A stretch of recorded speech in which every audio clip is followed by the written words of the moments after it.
Okay, ask everyone to take their seats.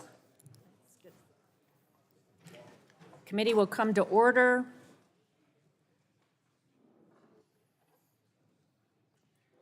Chair recognizes herself for 5 minutes for an opening statement.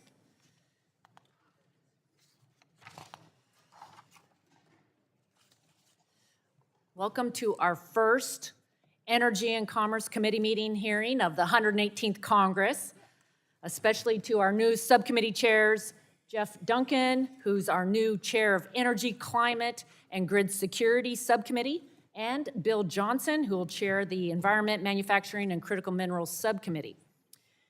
Energy is foundational to every aspect of our lives, whether it's making energy more affordable and reliable, securing our supply chains, beating China, protecting the environment, addressing climate change, or putting energy security back at the center of policymaking.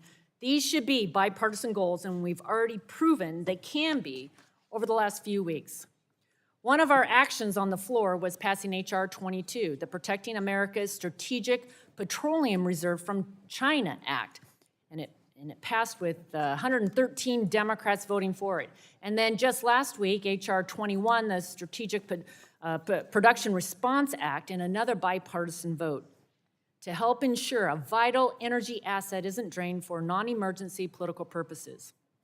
These are just the beginning of a robust agenda to restore American energy dominance. We need to be doing more to secure and unleash American energy. Rush to green policies have had a devastating effect in Europe. Countries are rationing energy, switching back to coal-fired plants, and people are dying due to a lack of heat and electricity. America doesn't have to follow Europe down this path. Addressing emissions and unleashing abundant, affordable, and reliable energy aren't mutually exclusive. In the last decade, we've led the world in emissions reductions while increasing the availability of affordable energy through innovation. We did this while maintaining some of the highest environmental and labor standards in the world. And we must continue innovating and taking advantage of our abundant natural resources and reducing emissions. Natural gas is one of our greatest economic and strategic resources. We cannot afford to shut it down. Instead, we must expand production and continue building pipelines, the safest, most reliable infrastructure to move it around the country, and increase our capacity to export LNG to the rest of the world to reduce carbon emissions and combat Russia and China's use of energy to expand their authoritarian influence. We also have an opportunity to achieve a new renaissance in American nuclear technology and once again lead the world in its development and deployment. But to be successful, we need to rethink our restrictive regulatory approach and combat the anti-science opposition to expanding nuclear energy. We need to review the Nuclear Regulatory Commission's procedures and practices to be sure it can efficiently license new and advanced reactors. Thankfully, we're close to finishing the Vogtle plant in Georgia, but one new nuclear plant isn't enough. Ensuring safe nuclear power is essential for ensuring American energy and also for protecting the environment and addressing climate change. And we can do this without inefficient, burdensome regulations. Safety cannot be an excuse for doing nothing. To reestablish American nuclear energy globally, we need to approve and build new advanced reactors, establish a permanent spent fuel repository while exploring the potential for fuel recycling, and establish a reliable domestic fuel industry that supplies and enriches uranium and reduces our reliance on Russia. Across the board, we need to update the regulatory landscape to pave the way for energy sources and technologies of all kinds: hydropower, nuclear, natural gas, and oil, hydrogen, along with wind, solar, and batteries. Republicans support all of these technologies, but we do not support picking winners and losers through massive subsidies and rigging regulations to favor certain industries. Our energy solutions are climate solutions. We have a responsibility to our generation and future generations for cleaner water, air, and reduced emissions. Every energy technology and source has a role to play, but we need to be able to ensure that we're not becoming entirely dependent on unreliable, intermittent energy sources that rely on Chinese supply chains. It's time to flip the switch and unleash American energy. And this committee is at the very center of securing our global leadership and making people's lives better. I want to work with everyone, Republicans and Democrats, to achieve these goals. These cannot continue to be partisan issues, and my door is open to every member of this committee who wants to lead on unleashing American energy. And now I'll recognize our full committee ranking member, Mr. Pallone, for 5 minutes for his opening statement. Thank you, Chairwoman Rodgers. And we just had our organizational meeting, and for those in the public, we're very proud of the fact that we now have the first woman chairperson of the Energy and Commerce Committee in its long history that goes back to almost the first days of the Republic. So let me just make that announcement. I'm sure all of you realize it, but I want to mention it again. Now, I want to say that we're meeting for the committee's first hearing of the 118th Congress. The first few weeks of any Congress are an opportunity to lay out our priorities for the next 2 years. But unfortunately, the energy bills that Republicans have brought to the floor this month have only demonstrated just how misguided and misplaced their priorities are. Both bills that were mentioned by the chairwoman, the one that dealt with the Strategic Petroleum Reserve in China, and the one that we just dealt with yesterday or last week that dealt with the Strategic Petroleum Reserve and said that we couldn't use it unless we opened up more public lands on the same percentage basis. They're both misguided because they limited this administration, or was an attempt to limit this administration's ability to bring down gasoline prices at the pump. And instead of moving towards clean energy, which is the future and the only way that we're going to have less dependence on dictators and have less volatility in the market, there was an attempt to try to give more opportunities to big oil, which frankly they don't even want, right? I mean, we know that during this, the gasoline crisis that we've had over the past year or so, this idea that somehow big oil wanted to pump more, they wanted to pump the leases they already had was simply not the case. They wanted to keep the price artificially high. That's another reason why they opposed using the Strategic Petroleum Reserve, because it brought prices down. So all I'm basically saying is, as we move towards an energy transition, let's keep in mind that encouraging renewables, as we did with the Inflation Reduction Act, as we did with the bipartisan infrastructure law, this is the way to go in the future. I am certainly one of the key people that believes that we have to use all sources of energy, whether it's nuclear, hydropower, the other things that the chairwoman mentioned, certainly all of the above. But the bottom line is that we're going to be left behind if we don't move towards renewables and encourage them the way that we did with the Inflation Reduction Act. Now, the chairwoman mentioned China. Now, make no mistake that the rest of the world, including China, are already embarked on a major transition to clean energy. In fact, China's investment in clean energy are so vast that the International Energy Agency forecasts that over the next several years, 40% of solar and wind energy growth will come from China alone. And yet, Republicans consistently oppose our efforts to catch up. If we don't move towards clean energy, if we don't use the proceeds of and the credits and the other incentives from the Inflation Reduction Act, we're going to be left behind. And that's going to mean left behind in terms of innovation, left behind in terms of the number of jobs that are created. And the irony of it is that although most, if not all, Republicans in the House voted against the Inflation Reduction Act, that many of those credits are going to the very red states and the industries in the very red states that want to take advantage of it. So this is not a Republican or Democratic issue. This is a bipartisan issue. We need to move towards clean energy. Madam Chair, I just wanted to mention that one of our witnesses today is Dr. Unra Cohen. I want to thank her for all of her work as staff director for the Select Committee on the Climate Crisis. I look forward to her testimony and the testimony of all the panel. But I just wanted to take a moment to thank my our longtime staff director of our Energy and Environment Policy team, Rick Kessler, who's retiring this week. After 25 years of dedicated service to Congress, of which 12 years were spent with this committee, Rick has more than earned his retirement.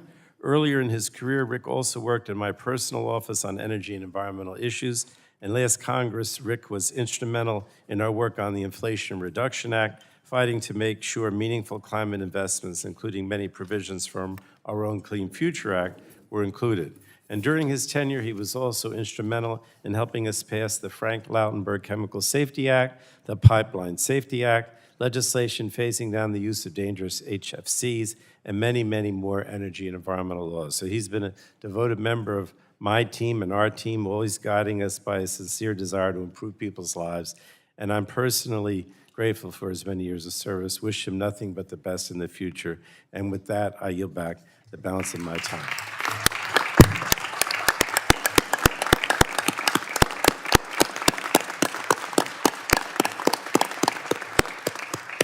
All the best, Rick. Chair recognizes Energy, Climate, and Grid Security Subcommittee Chair Duncan for 5 minutes. Thanks for recognizing me. I first want to start by saying congratulations on holding your first hearing as Chair of Energy and Commerce Committee. You've been a champion of expanding all forms of American energy, and I look forward to working with you and the rest of the committee to deliver affordable and reliable energy to all Americans. I look forward to also getting to know my colleagues on the subcommittee on both sides of the aisle and trying to find common ground that we can work on to move America forward. I also want to thank all the Democrat members that voted for the SBR last week. It was a true bipartisan bill that voted out of the floor, and thank you for that. I want to thank the 4 witnesses that have attended the hearing today. I look forward to your insights on the state of American energy.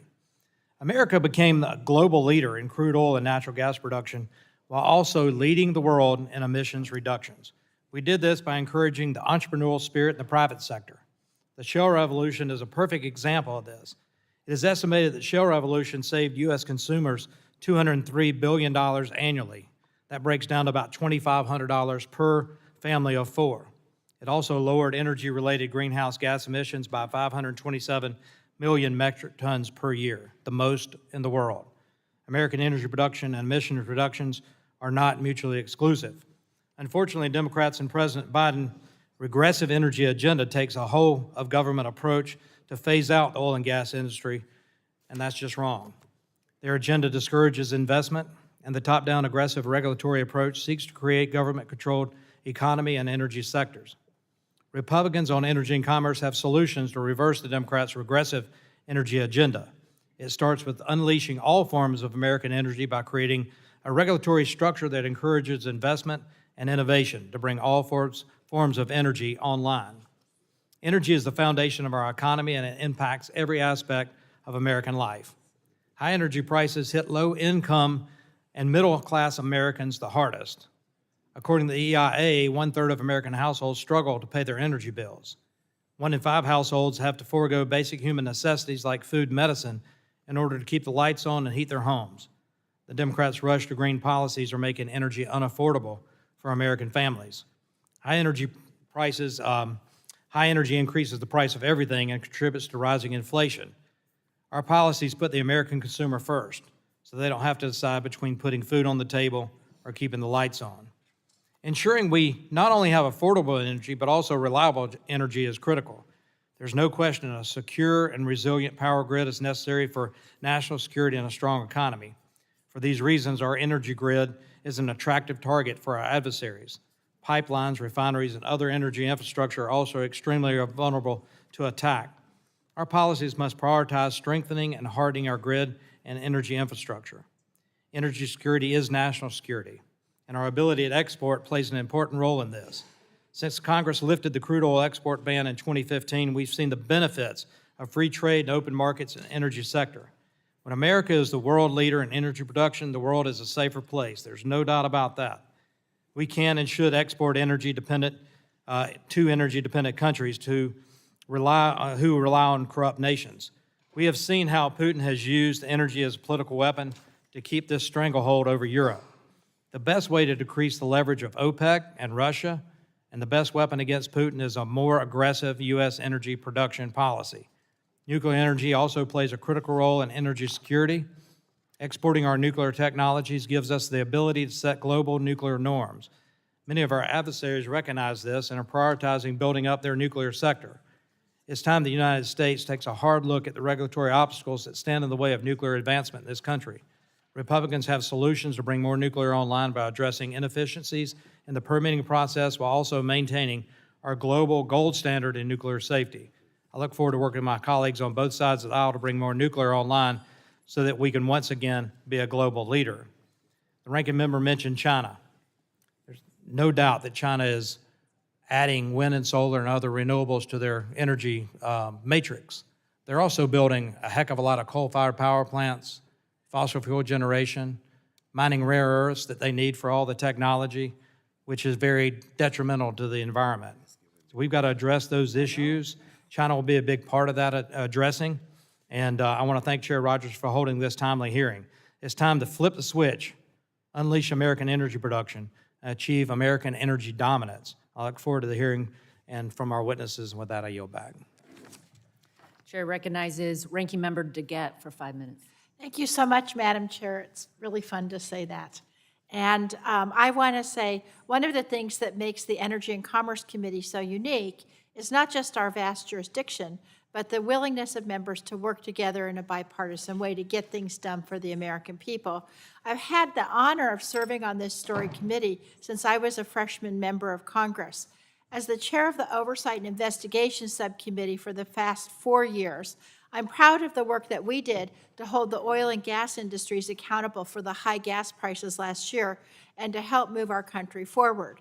In just the past 4 years, the full committee has passed legislation to strengthen our energy infrastructure, accelerate the deployment of new clean energy technologies, and help reduce the harmful emissions that are driving the climate crisis. Thanks to those efforts, we've put our nation on course to becoming truly energy independent and no longer dependent on the global oil market, which is the goal. And so I'm hoping this hearing doesn't indicate that the majority is looking for ways to turn back the clock on that progress.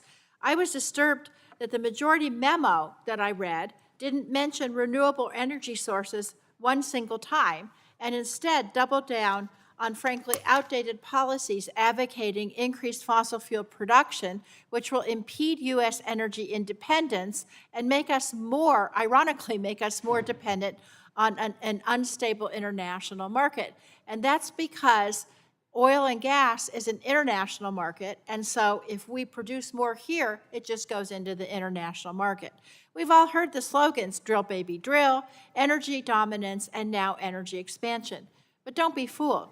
These policies will not expand our potential for new renewable energy sources, such as wind and solar, that will only increase our dependence on oil and gas. So that will weaken our economic, environmental, and national security in the process. They're nothing more than a giveaway to the oil industry to further pad their profits. Now, like Ranking Member Pallone, I was dismayed by the early energy bills considered on the floor.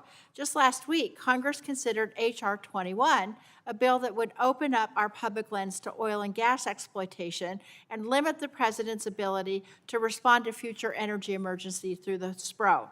We've seen this all-out push to expand oil and gas drilling before, and it just doesn't work.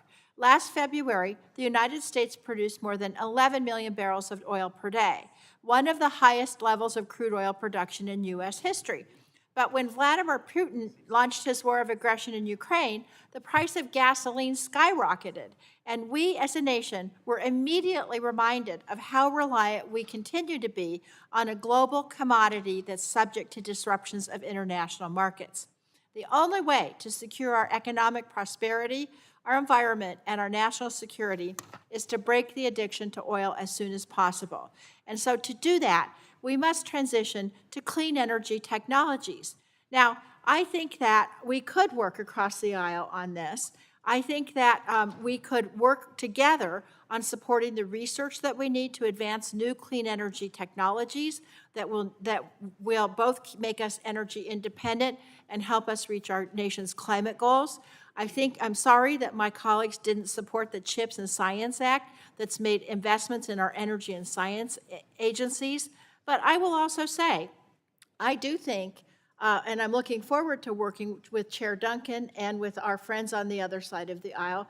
We've already talked, and I do think that we can find bipartisan ways to both reduce our dependence on the international oil market and also to develop clean energy that will address the climate crisis. But what we have to do, Madam Chair, in my opinion, we have to stop retreating to our corners and seeing everything as a zero-sum game for whatever side. The markets and the utility companies and others have realized this. They have been moving to clean energy sources as fast as they can, and they need our help to be able to have the research and development to be able to make this secure, to make the grid secure, and to make the sources so that we can transition to a clean energy economy, be independent, and also address the climate crisis. So I look forward to working with you and with this committee. I'm excited about it, but we have to really hold out the branch and not talking about just drilling. With that, Mr. Chair, or Madam Chair, I yield back.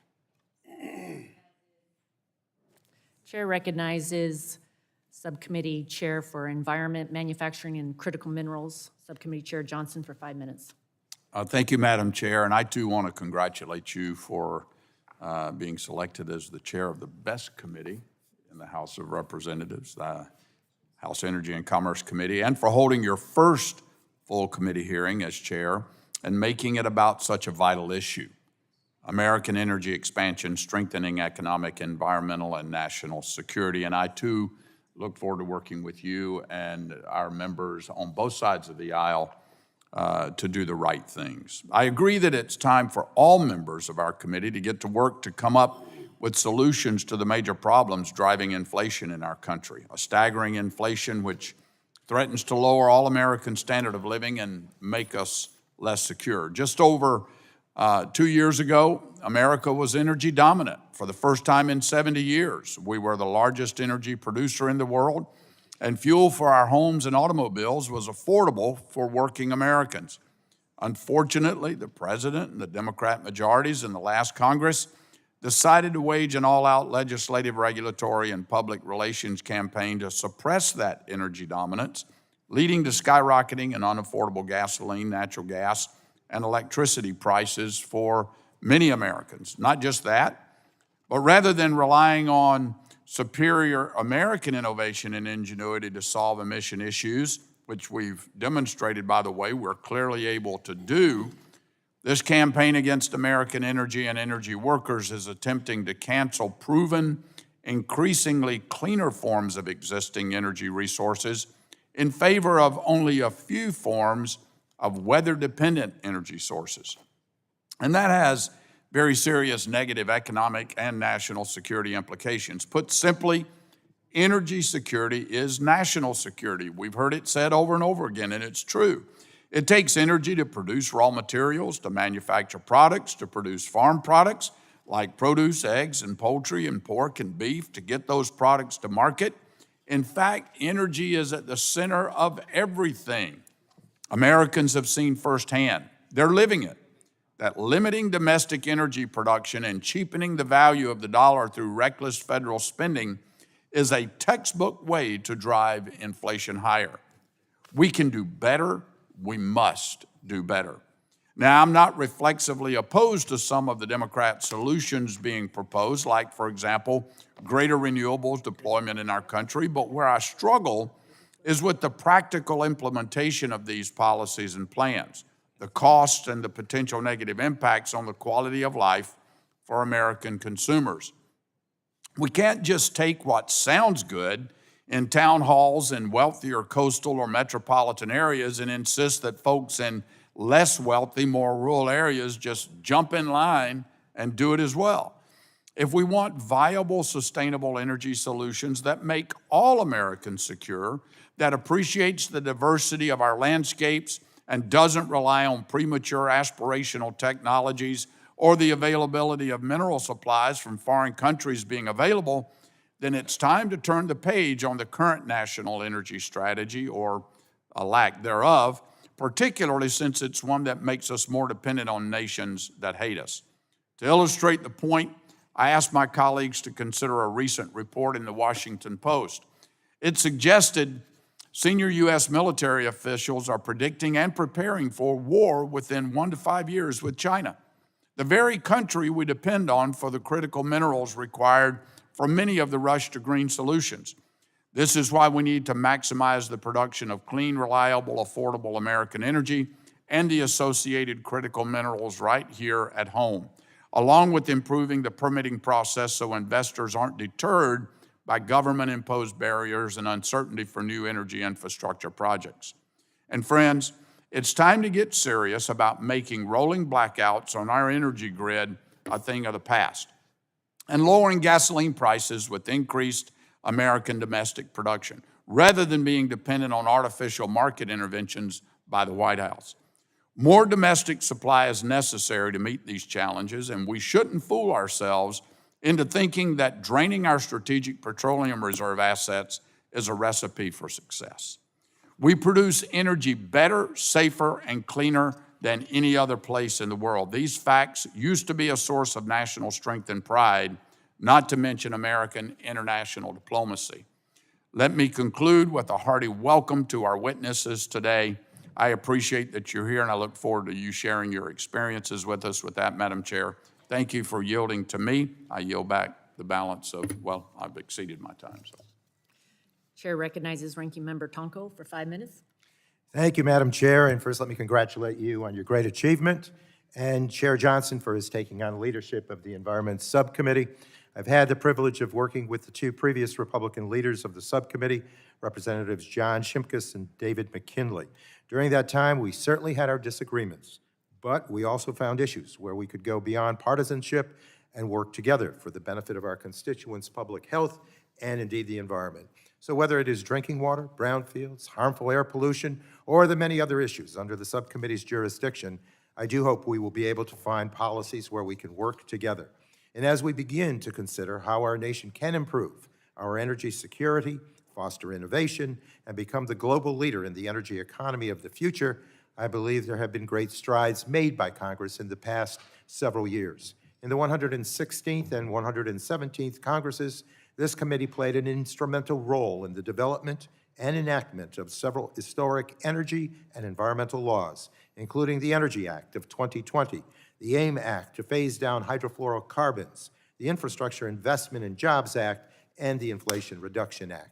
The IIJA included $62 billion for DOE clean energy investments, including programs that will make our electric grid smarter and more resilient, build a domestic battery manufacturing and recycling supply chain, and support the development of cutting-edge industries through hydrogen and DAC hubs. The IRA built upon that down payment with nearly $370 billion in funding for DOE, EPA clean energy programs, an expansion and extension of a wide range of tax incentives, and other climate and clean energy investments. These efforts took our long-term national energy security seriously, positioning the United States to become the leader in many of the energy technologies and supply chains that will come to dominate the global energy system over the next several decades. And we are already starting to witness the benefits of this long-term commitment to a clean energy future. More and more private sector companies are making plans to manufacture and deploy clean energy technologies across our country. Electric vehicles, semiconductors, solar components, batteries, offshore wind turbines, and electrolyzers are all part of this growing effort to create new industries right here at home. It has been estimated that the IRA could result in 9 million jobs over the next decade, and many investments will support the deployment of affordable clean energy solutions, resulting in major savings for American consumers. These economic and job creation benefits are, of course, only part of the story. There will also be a significant reduction of pollution, which will mean fewer hospital visits and missed days of school and work. Reducing climate and traditional pollution will make us a healthier and more productive society as we continue to fight to avoid the worst potential consequences of global climate change. But we do know that even after the IRA and IIJA, there is still much more work to be done. So as we consider how to best build upon these historic bills, I would caution that creating loopholes in our nation's environmental laws for the benefit of polluting industries will not improve our long-term national energy security.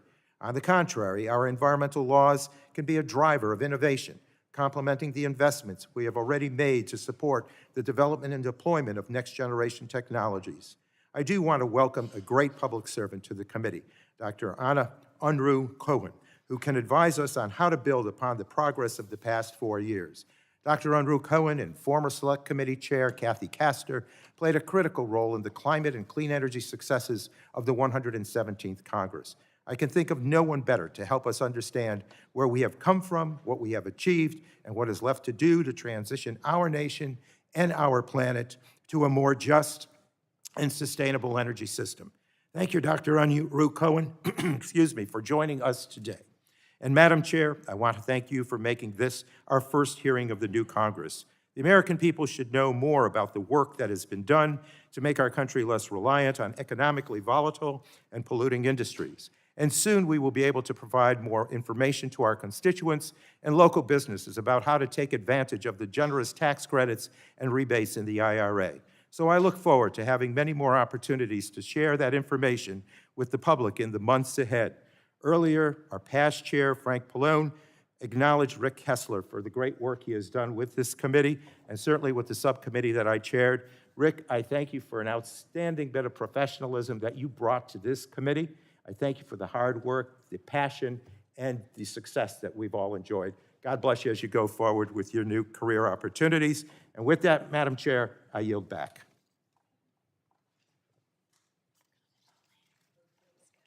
Our first witness is the Honorable Paul DeBar, he was Undersecretary of the Department of Energy, and you're recognized for 5 minutes. Chair McMorris, Rodgers, Ranking Member Pallone, and members of the committee, I'm honored to be again before this committee. I was with the chair last in Washington State a couple years ago as we were making good environmental progress adjacent to her district. Not so long ago, under the leadership of Secretaries Perry and Brouillette, the U.S. became the undisputed dominant country in energy. When I was Undersecretary in 2017, crude oil exports jumped from 0 to 1 million barrels a day. We were amazed by the jump. By 2019, exports had jumped to 3 million barrels a day. That year, for the first time since the 1950s, we went from the largest energy importer in the world to a net energy exporter. The Jimmy Carter founding mission for DOE had finally been achieved, and the U.S. became the undisputed dominant country in energy. We became the #1 producer of crude oil in the world, increasing from a low of 4.8 million barrels a day to 12.9, a monumental jump. We became the #1 global producer of natural gas.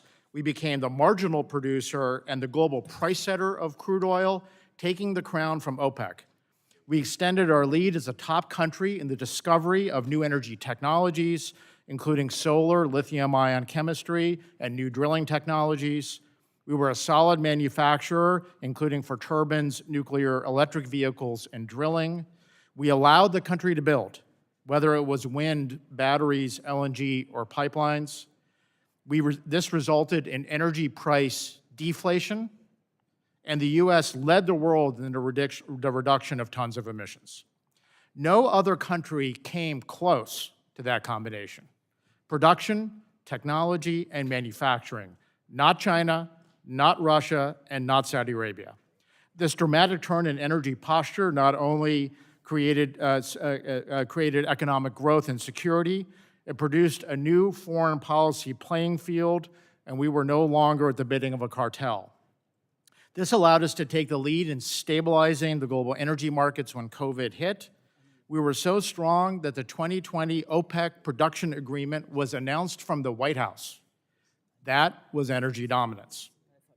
We did this by concurrently focusing on all the above energy policies, increasing all the above energy supply, strengthening energy national security and diplomatic posture, producing energy price deflation, and reducing emissions.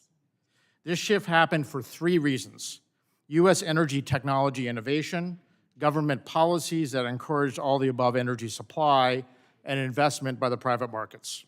The trigger was a vast amount of energy innovation technologies, much of which is now being deployed, did not exist 20 years ago. Then this committee, in a bipartisan and after many years of negotiations, passed several acts that made a big difference. Those E&C compromises I can summarize as, if you give me my pro-supply policies, I'll give you your pro-supply policies. But this balanced approach has taken a detour, and we're now back to asking Riyadh, Caracas, and Tehran for their help. Here are the steps that the committee can take to reestablish energy dominance. Require agencies such as Interior, EPA, and FERC to permit, license, and approve all the above energy types. FERC needs significant legislative reform, including a reform of the Federal Power Act and the Natural Gas Act, to make them do their statutory obligation to ensure that there is enough energy supply. They need to be required to approve transmission projects for all types of energy, and they need to radically overhaul ISO rules that encourage baseload that is being shut down faster than intermittent is being built. Capital providers need to be pushed so that investment criteria is not all about ESG, and that they should also care about prices, reliability, national security, and supply chain, versus supporting energy production moving overseas to autocratic regimes, including one using slave labor. That does not seem very ESG to me. And we need to continue to support discovery science and innovation, a leading strength of America. Our moment of energy dominance was a culmination of many factors: innovation, all the above, pro-supply set of policies, markets willing to invest, and strong energy diplomacy. As we confront the challenges in the energy markets today, we do well to remember the ingredients that made us so successful not so long ago. Thank you. Thank you for your testimony. Our second witness is Ms. Donna Jackson with the National Center for Public Policy Research, Project 21. Project 21, you're recognized for 5 minutes. Chair Rodgers, Ranking Member Pallone, and members of this committee, I thank you for allowing me to testify today. My name is Donna Jackson. I'm the Director of Membership Development for Project 21, the Black Leadership Network of the National Center for Public Policy Research. Project 21 is one of the oldest and largest Black conservative think tanks in the country. Our hundreds of members come from all walks of life, from small business owners, law enforcement, healthcare workers, teachers, energy industry workers, clergy, healthcare workers, both professional and non-professional. Most of us are not career activists, lawyers, or lobbyists, and more than a few of us actually live in the communities we hope to improve. I applaud this committee for kicking off a new session of Congress by looking at increasing domestic energy supplies and reducing energy costs. Needless to say, these costs are tough enough on the middle class, but they are even tougher and on those struggling to reach the middle class. In fact, they're actually harder than you may think. The U.S. Energy and Information Administration had some very useful statistics. It talked about the problems that Americans have in paying their energy bills. 1/3 struggle to pay their energy bills. 1/5 of them have to forego necessities. But of course, these numbers are double, nearly double for minority communities. And this report was actually a couple of years old, so added inflation makes it even that much harder. But perhaps even more damaging is their immediate difficulty of paying for sky-high energy bills, making it from paycheck to paycheck, and the long-term barriers to upward mobility and achieving a piece of the American dream. In so many ways, it's painful and unaffordable. Domestic energy is part of the ticket out of poverty. And we have so much of it. So much of it. For example, we see the entrepreneurial spirit of the Black community. In many Black-owned businesses and small-owned businesses, these businesses are struggling with and failing under the weight of high energy costs. And they also have regulatory compliances that they barely can afford. And it's disproportionately impacting small businesses that really want to make it in this country. It all adds up to a regressive tax on those seeking to better themselves, their families, and their communities by owning and operating their own businesses. Unaffordable energy means the individuals have less to spend on necessities. The industrial employment has historically led to the emergence of a vibrant Black middle class. But what we're seeing is these energy costs are destroying these high-paying gateway jobs for low-income and minority communities. And we have very few options to earn money to be able to make it into the middle class. Energy industry itself represents a very reliable source of well-paying jobs for people that don't have the options of being able to participate in the keyboard industry. And yet we're destroying those options for these individuals who have the American spirit, who want to do better, want to be self-reliant and not dependent on government assistance. We should not be making minority and low-income individuals an afterthought in saving this planet. Their lives matter. Our lives matter. And I applaud you that you're considering the fact of the hardships that unaffordable energy poses to people like me who have self-esteem, self-respect, and we want to be a part of this great American experience. Thank you. Thank you for your testimony. Next, we will hear from Dr. Anna Unruh Cohen, former Majority Staff Director of the U.S. House Select Committee on Climate. You're recognized for 5 minutes. Good morning, Chair Rodgers, Ranking Member Pallone, and the members of the committee. I am Anna Unruh Cohen, and I most recently served as the Majority Staff Director for the Select Committee on the Climate Crisis. For a climate scientist turned congressional staffer, it will be hard to top serving as staff director for the Select Committee during the last 4 years under the leadership of Representative Cathy Castor and with other members of this committee while Congress passed the most consequential climate and clean energy laws in U.S. history. The last 4 years have underscored how energy, climate, and economic security are tied together. Between the economic impact of pre-vaccine COVID lockdowns, ongoing supply chain disruptions, Russia's invasion of Ukraine, and extreme weather events, it's become clearer than ever that the United States needs to invest in building an energy economy that meets the needs of the 21st century. To thrive, we will need affordable energy that addresses the climate crisis, improves public health, and reduces our reliance on volatile global powers and their resources. The legislation enacted in the 116th and 117th Congresses, especially the Infrastructure Investment and Jobs Act, the Inflation Reduction Act, and the CHIPS and Science Act, make critical down payments on achieving those goals. We are already seeing the benefits of these laws accrue across America. Since the enactment of the IRA in August 2022, almost $90 billion in clean energy projects have been announced, initiating new economic development opportunities across the country. And we will see even more in the coming years. The need for the clean energy transition is clear and growing in urgency. The United States faced $35 billion extreme weather and climate-related disasters in 2021 and 2022, with a cumulative price tag of more than $180 billion in direct economic losses alone.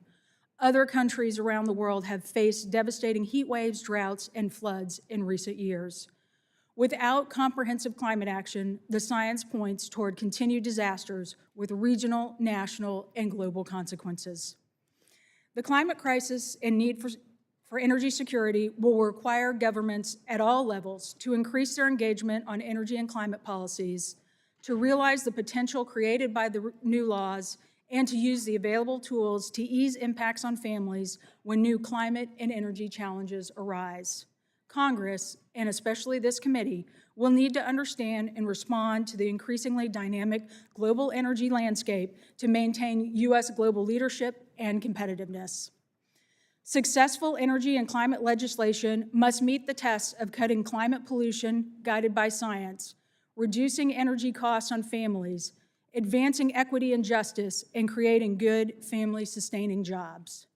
As this committee takes up energy and climate legislation, members should evaluate the bills with these metrics in mind, just as we did at the Select Committee and working with the standing committees in the 116th and 117th Congress. My written testimony summarizes many of the accomplishments of those laws. My testimony also summarizes the current global energy investment landscape as countries ramp up climate action.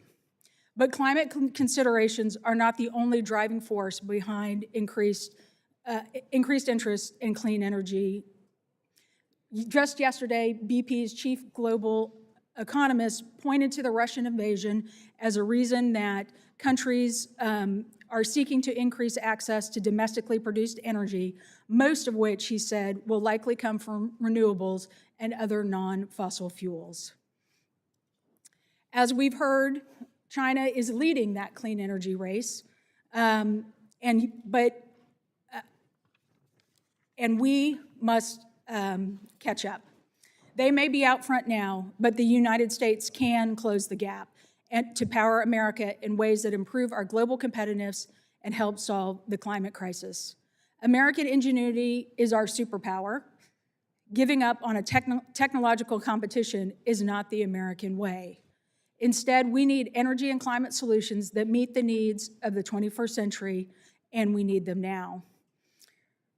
I'll close on a personal note. Many of you who know me from DC may not know that I was born and raised in Corpus Christi, Texas, or that my dad spent his career in the chemical industry, and my brother currently works in safety operations for oil and gas. I am well acquainted with the challenges that communities face in balancing energy production and public health, and I know we can do it in a way that find a way forward for a clean energy future that works for everyone and doesn't pit public health against economic security. Thank you. American ingenuity is our superpower. Next, turn to our final witness, Mr. Robert McNally, President of Rapidan Energy Group. You're recognized for 5 minutes. Chair Rodgers, Ranking Member Pallone, distinguished members of the committee, I'm Bob McNally, President of Rapidan Energy Group.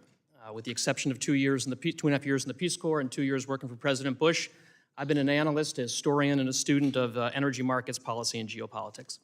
I'd like to briefly summarize my view on where we're headed in oil prices and touch on some energy policies.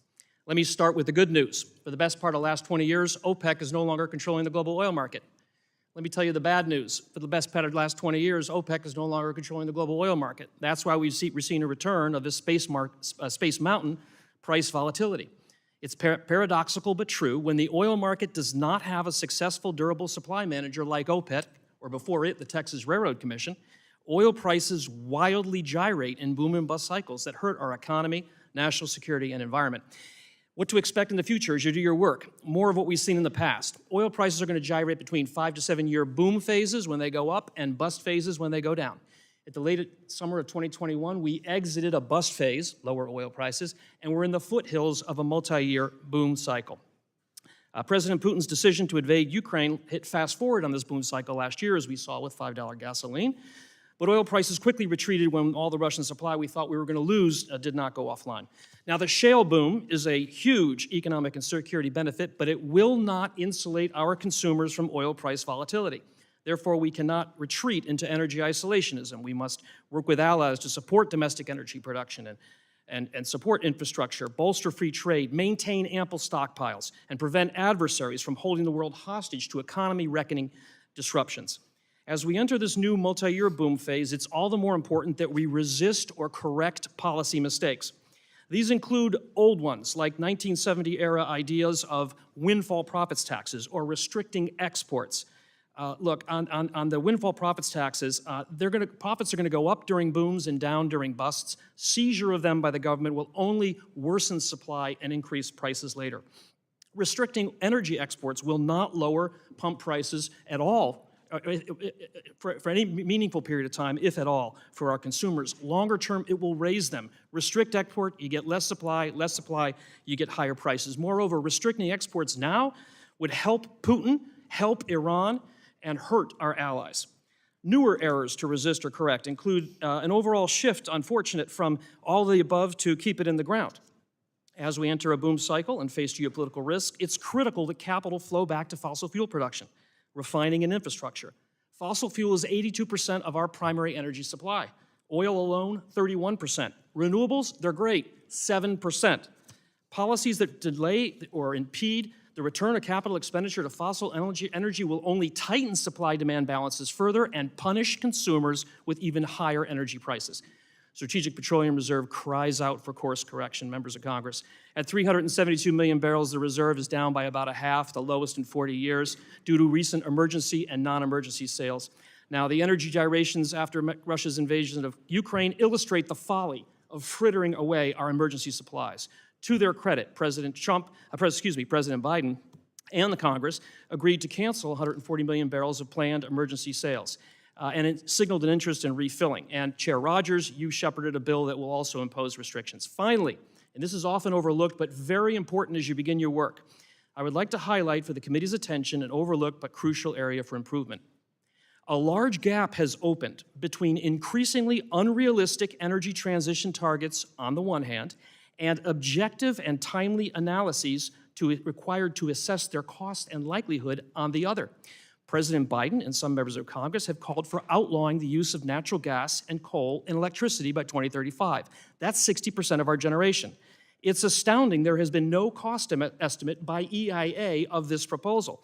Meanwhile, under political pressure, the IEA has ceased providing a policy-neutral reference case scenario and adopted a peak rosy demand scenario. On that basis, they have called for no new investment in oil and gas in the world. I can't think of anything more catastrophic for energy than that. Now, to conclude, our country is blessed with enormous energy resources. The sweats and the smarts exhibited every day by our intrepid energy sector workers underwrite our standard of living. Perilous market and geopolitical conditions may loom, and policy risks certainly abound. But if we leverage realism, pragmatism, and innovation, we can protect our economy, security, and environment. I wish you and your committee success. Thank you for your testimony. I'll begin the questioning and recognize myself for 5 minutes. Restoring American energy dominance and putting security at the center of our energy policy should be the top priority.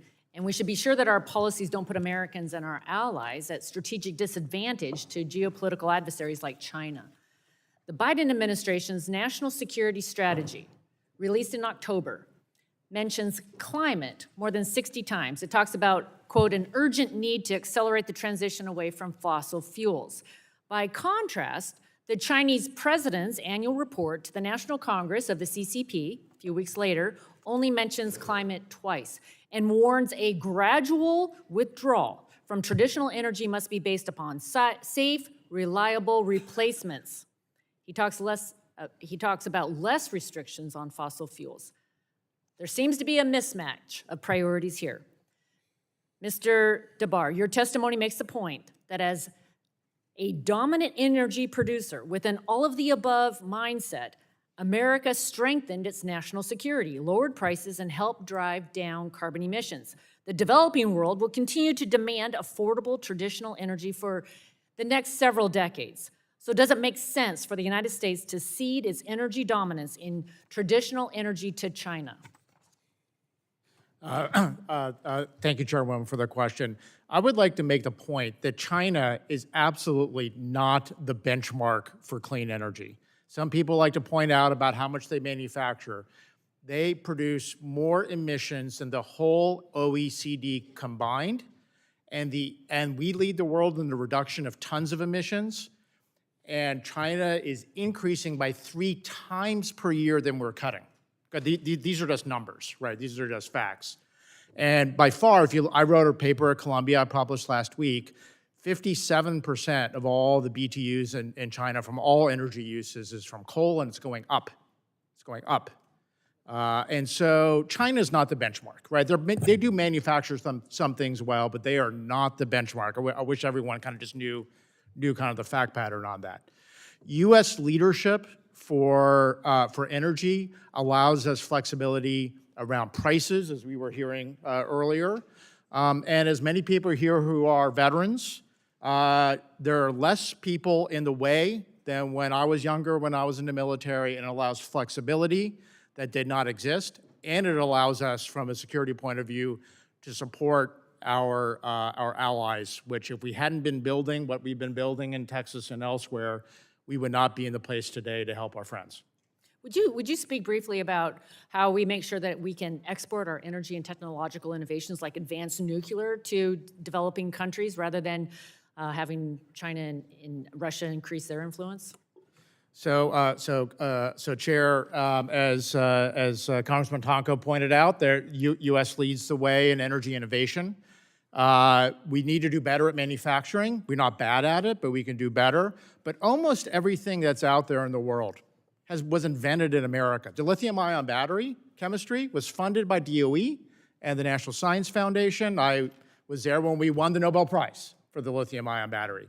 Drilling technologies, we lead the world in drilling technologies. Solar, thanks to Secretary Chu and DOE, drove down those costs. So the important part is about how do we need to continue to support innovation. We lead the world on that, and we need to figure out how to take some of those and continue to build on our leadership to export. Thank you. I'd like to turn to Ms. Jackson, and you make a very compelling point about energy affordability. You know, just a recent review of the Energy Information Administration data shows that residential electricity prices up 24% since January 21, industrial rates up over 30%. Would you just talk briefly about why lowering energy prices is so important to the communities that you work with? You know, minority communities already are at the low end of the spectrum in terms of resources and finances. The average income for for Black Americans is $48,000 a year. They're basically living on about $3,700 a year. They don't have that much extra money to be able to spend on unaffordable energy. It disproportionately impacts their standard of living. We're experiencing the largest decrease in the standard of living that we've ever experienced in my lifetime. We're struggling to be able to pay our bills and be able to go to work. We're struggling to be able to buy food. We're struggling to buy shoes for our kids, clothing. We don't have any extra money left over for even necessities, not luxury items, necessities. And though we want home ownership, but we can't save any money. We want to be able to start our own businesses, but we can't save any money. Thank you. Every week, we're in a negative deficit. Thank you. Thank you. Please to yield to the ranking member, the full committee, Mr. Pallone. 5 minutes. Thank you, Chairwoman Rodgers. I appreciate the opportunity to speak about energy expansion and security today. However, as I alluded to in my opening statement, I reject the premise that fossil fuels are the key to expanding our energy security here in the 21st century. So, Dr. Unruh Cohen, in your testimony, you highlighted some of the actions that Congress took during the 116th, 117th Congress and that President Biden took last year to enhance our energy security, particularly through the Energy Act of 2020, the Infrastructure Investment and Jobs Act, the CHIPS and Science Act, and of course the Inflation Reduction Act, all of which this committee played important roles in developing. So let me ask you, could you speak about how the investments we made in our electric grid in the bipartisan infrastructure law and the hundreds of billions of dollars in investments we made in the Inflation Reduction Act will enhance our energy security by speeding the energy transition? Thank you for the question.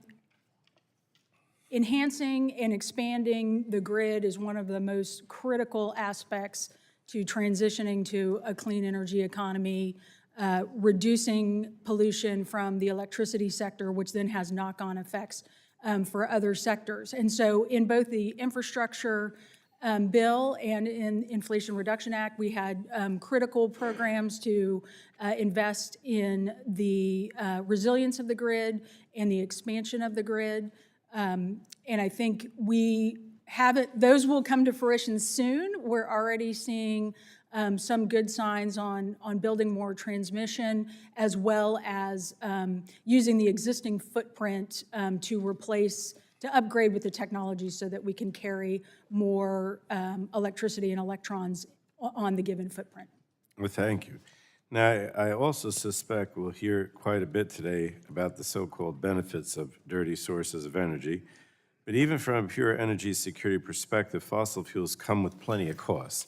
So would you talk about how some of the vulnerabilities of the fossil fuel-based economy, both as it relates to our dependence on petrodictators as well as cost to consumers, and could you talk about the risks we would face to our energy security if some of the critical investments included in the IRA were rolled back? That's a big question, but yes, as oil and methane are now international markets, so as we stay dependent on them here in the United States, the demand and use of them around the world, as well as either geopolitical attacks or disasters that impact the delivery, have repercussions on both the price and therefore our U.S. economy. In the United States, we have a few states that are oil and gas producers, and they see that benefit in their economy. Most of the states are actually consumers, and so as we see volatility in price, that has a negative consequence on everybody's economic outlook. So we have to keep that connection in mind. And as I said in my oral testimony and in my written testimony, the future is moving to reducing the use of fossil fuels, ramping up clean energy fuels. That enhances our domestic energy security. It helps improve public health. And as we are seeing, it means more economic development and jobs in the United States. And all of that movement is underscored by especially the infrastructure bill and the Inflation Reduction Act. I know you have only a minute left, but I wanted you mentioned with regard to the Select Committee on Climate and actions that Congress could take to build on the work of the BIF and the IRA towards a more clean energy economy. What are some of the things this committee should be focusing on in this Congress in that regard? You've got 45 seconds. Okay, well I have three that I'll try and get through. One, I think there does need to be more focus on grid enhancement. Actually, Senator Manchin's proposal had some language on the grid that I think Energy and Commerce staff also liked to help deploy more things, deal with cost allocation. So I think that's something the committee should look at. Workforce issues are incredibly important, and I know in the last Congress, this committee, along with Education and Labor, worked on some very important legislation going towards the energy workforce. I think that needs to be a focus. And finally, the consequences of the climate crisis are here. Adaptation and resilience has to be a focus of every committee that has some jurisdiction. EPA has some important programs there that fall under the jurisdiction of the Energy and Commerce Committee. Thank you. Madam Chair, that sounds like some bipartisan things we could work on. For sure. Thank you. Chair recognizes the gentleman from Ohio, Mr. Latta. Well, thank you, Madam Chair, for holding today's hearing, and also congratulations to you on your first hearing today, and look forward to working with you to get energy to the forefront here in the United States. I also want to thank our witnesses for being with us today, and your testimony. It's always important to have you here so we can get your views out. But if I could start with my questions, Secretary DeBar, in your testimony on page 3, you set up about reestablishing energy dominance here in the United States, but I want to point and hone in on one of your sentences. You state, and they need to radically overhaul ISO rules to encourage baseload power that is being shut down faster than new intermittent plants are being built. I come from Ohio. What we do, we make things. We have major manufacturing in my district across the state. That means when I'm talking about steel, when I'm talking about float glass, when I'm talking about our central foundry over in Defiance, I think about all the different things that we have to have massive amounts of power. In 2014, we had a polar vortex that went across the Midwest, and every power plant in the state was up and running, that we did not have one blackout or brownout because every one of those power stations is up. I think it's important to point out about baseload power. Can we get baseload power? And we're for all the above energy strategy that we talked as Republicans in 2008.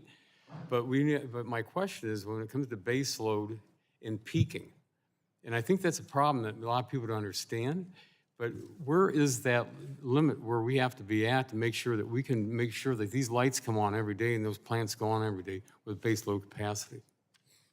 So I'm a big fan of wind and solar, and they're great at low costs on kind of a spot basis.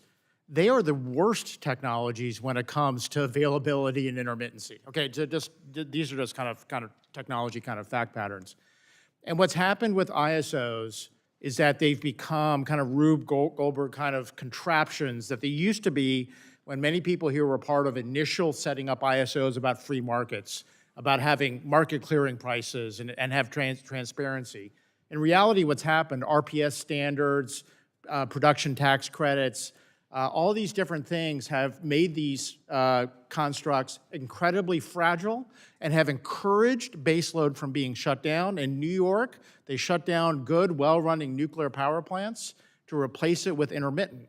And many areas of this country, more power plants are being shut down than are being built. And that's just a fact, that's just kind of numbers.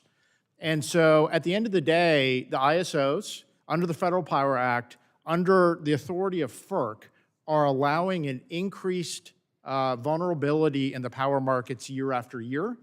And I strongly think that FERC needs some more guidance from this committee on increasing reliability before it tends in the wrong direction. Let me go on, because you're talking about on nuclear. I think it's also important to bring this up because I know that I'm working with Senator Barrasso over in the Senate to advocate for policies that build our domestic nuclear industry, because it's so important. And I think it's important, but one of the questions I've got is, how critical is it that the United States builds up its nuclear fuels infrastructure in this country? Congressman, I wrote a paper about this in an article in The Hill. There's portions of nuclear fuel fabrication that are fine, such as making fuel rods, but I think as many people here know, the U.S. is significantly exposed to Russia in terms of uranium enrichment. 47% of all the uranium-enriched services that are a key component to making nuclear fuel is from Russia. It makes OPEC seeming like a minor component of crude. And I know there's been a lot of discussion about how to incentivize enrichment being rebuilt in this country. When DOE and Centra shut down the last enrichment plant in Kentucky, the U.S. has had no ability.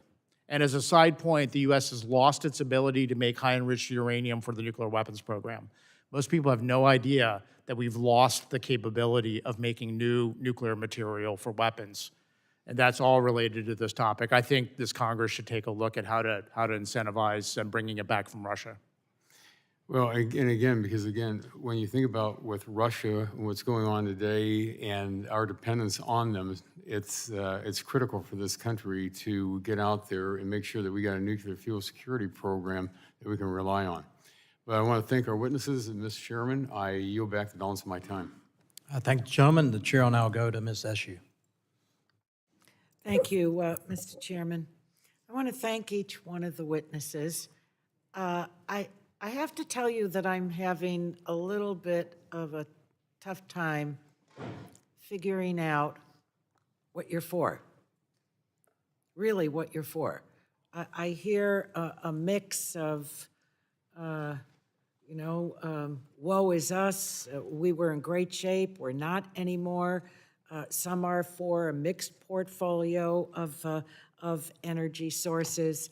If you were to sum up in a sentence, starting with, I don't have my glasses on, Mr. Dempkar? Yes. What is it that you want the Congress to do relative to energy? Is it displacement of other sources of energy? Are you saying that we should, pursue more oil? One sentence. What's your top line to the Congress of the United States today?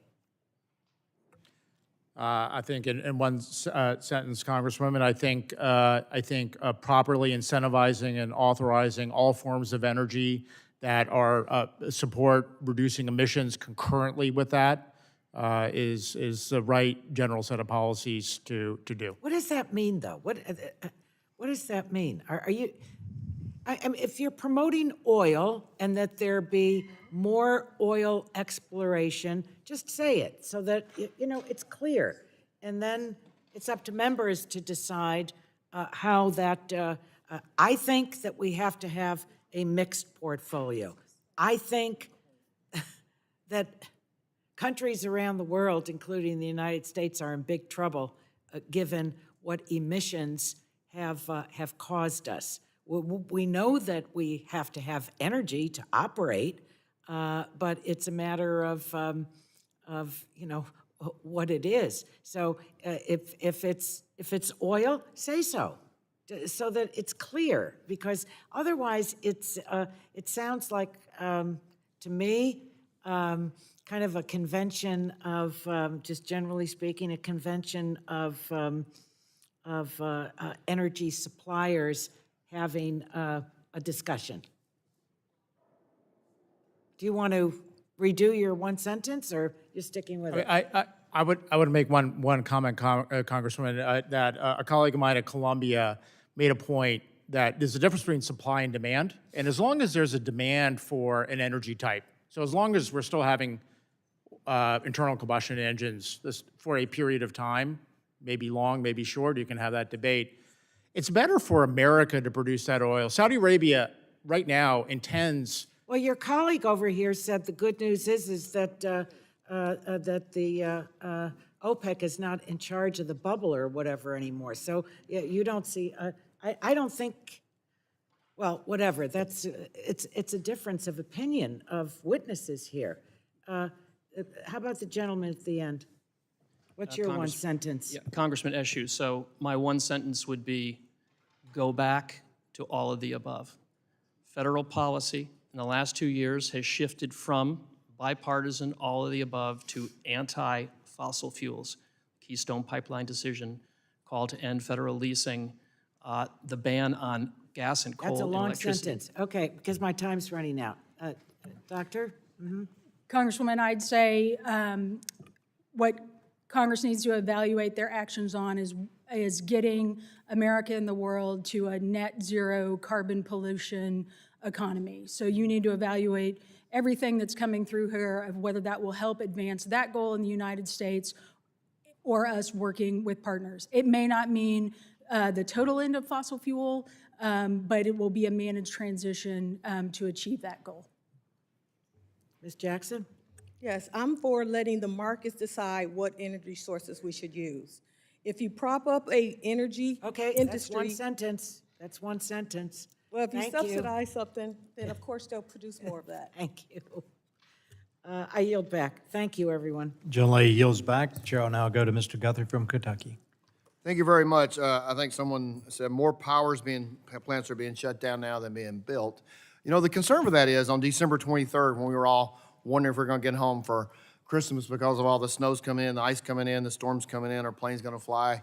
You know, all that tension, and are we going to pass a bill or not? And then you get a phone call from my wife saying, guess what?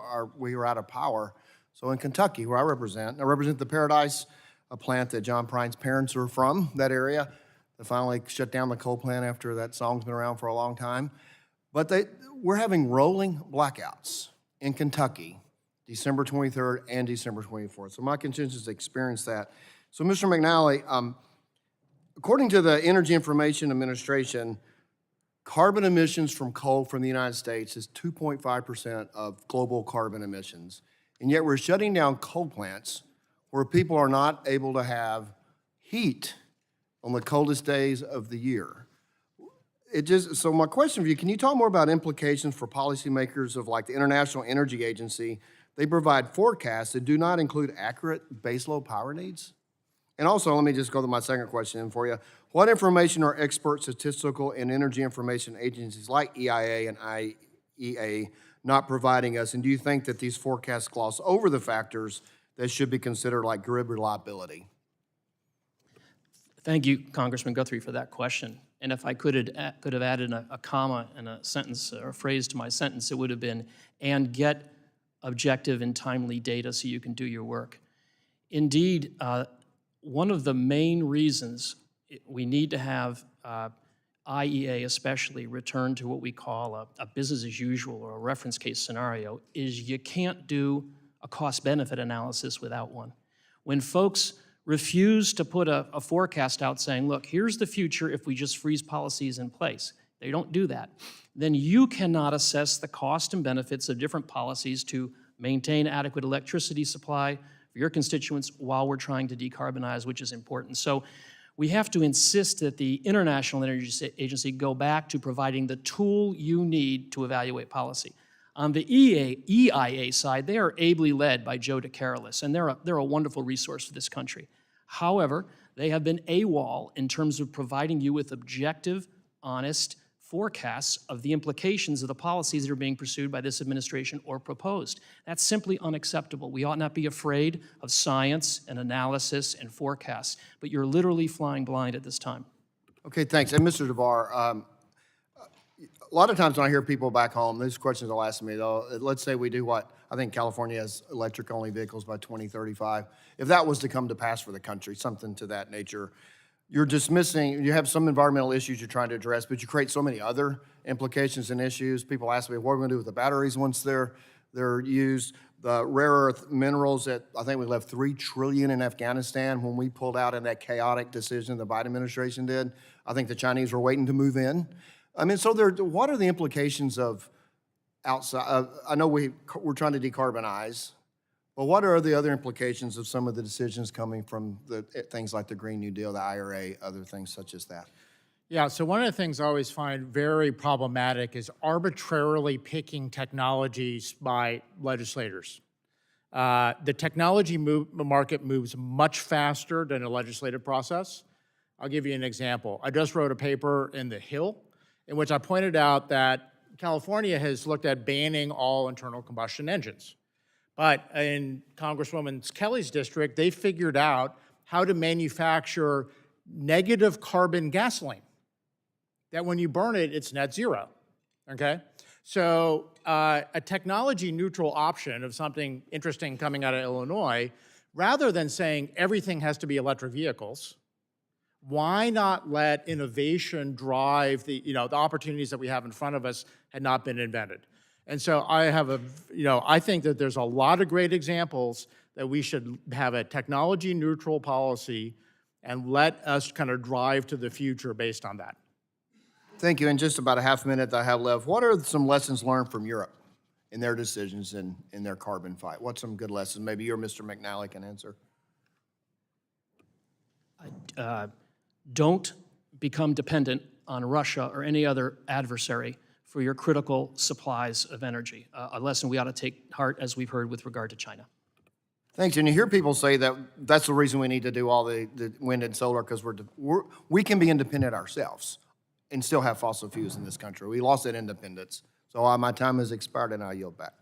I thank the gentleman. The chair will now recognize the ranking member of the Energy, Climate, and Grid Security Subcommittee, someone I look forward to working with in this Congress, Ms. DeJet, 5 minutes. Thank you very much, Mr. Chairman. Mr. Chairman, I ask unanimous consent to submit an article from Energy Wire titled Ukraine War to Accelerate Shift Away from Fossil Fuels. Without objection. Thank you. This article reports that BP's own annual energy outlook acknowledges that, quote, "The increased importance placed on energy security as a result of the Russia-Ukraine war leads over time to a shift away from fossil fuels toward locally produced non-fossil fuels, accelerating the energy transition," end quote. And so this hearing's about discussing the strength of our economic, environmental, and national security. In other words, it's energy independence. Now, as I mentioned in my opening statement, my colleagues have put forward policies and ideas that suggest that they think energy independence hinges on increased domestic development of oil and gas resources. But as I said, energy independence can only happen with a rapid transition to clean energy. And so, Dr. Unruh Cohen, first of all, I want to thank you for your work on the Select Committee, and I also want to thank my colleague Cathy Castor for her wonderful work on that committee too. In your expert opinion, will increasing oil and gas production help protect the American public from the volatility of the global oil market? And if not, why not? Increased U.S. production will not necessarily protect American consumers from volatile energy prices, because we're still connected to the international market. And so if something the world away causes production to go out in Saudi Arabia and we have a price spike, then that passes through our entire economy. Even if the oil and gas is produced here? That's correct. Okay. Now, will increasing oil and gas production reduce the cost of extreme weather and climate-related disasters? It will not. And will increasing oil and gas production ensure that our economy, the U.S. economy, is thriving? It will not. Will increasing oil and gas production mean that the United States no longer imports crude oil from countries like Saudi Arabia? Most likely not. Okay, so if increased oil and gas production won't protect consumers for price shocks from the increasing cost of natural disasters, from the boom and bust oil economy, and it won't make us energy independent, what do we need to do, very briefly, to achieve energy independence, and how do we need to get there? I think our goal should be energy security, which means relying on clean energy produced here in the United States and working with our allies around the world. And there's a whole host of technologies that will help us do that, and we'll see an acceleration in those based on the laws that have recently been signed. Now, you're not suggesting that tomorrow we would have to stop using oil and gas, but you're saying we would need to have a transition. Is that right? We need a managed transition. That's what we need for our economy. That's what we need for our energy workers. That's what we need for our communities that depend on energy for their tax base. That's why we had so many things in the Inflation Reduction Act to help those communities and those workers transition. Great, thank you. And speaking of those communities, Ms. Jackson, I wanted to just talk to you for a minute, because in my congressional district, I have a lot of low-income communities that are also environmentally very vulnerable. And I have a neighborhood, Globeville, Elyria, Swansea, which is just downwind from a gas plant, from a gas refinery. And they have had terrible environmental problems. There's lead in their soil, terrible asthma increases, all kinds of other problems. So I wanted to ask you the question. I know you advocate for low energy costs, and I agree with that, because those people have a hard time paying for their energy in the winter. I agree with that. But wouldn't you love to see an economy where we could both reduce those environmental impacts on low-income communities and also have low energy prices? That would be a yes or no answer. That would be yes with stipulations. Okay, thank you. I yield back. I thank the gentlelady, and I need to apologize to the gentleman from Kentucky for not recognizing him as the chairman of the Health Subcommittee. So welcome to that, and good luck. I now want to go to the chair of the Oversight and Investigation Subcommittee, Mr. Griffith, for 5 minutes. Thank you very much, Mr. Chairman. Mr. Dabar, Inflation Reduction Act, we've heard about that. We've heard about trying to, do all this stuff in America. And one of the stipulations in that act when they were doing all the Green New Deal type stuff inside of what was supposed to be the Inflation Reduction Act was that we would do it in America. We're going to do it in the United States. So I've got a couple of questions in that regard, and that is, one, recently the DOE awarded a $200 million grant to battery maker Microvast, even after the company told the Securities and Exchange Commission that they were heavily dependent upon policies made by the Chinese Communist Party's apparatus in China. Do our DOE officials do a decent job of vetting these, or do they just fill them out, and if they've got an address in Texas, that's good enough? Yes, Congressman, I can't exactly define what DOE did on the Microvast award, but as you correctly said, the company itself told the Securities and Exchange Commission it was a Chinese-controlled entity and that it did not meet American accounting standards, and the Securities and Exchange Commission was looking at delisting them from the United States. Even though technically it was legally incorporated here, the vast majority of the operations were in China by their own admission and with the SEC.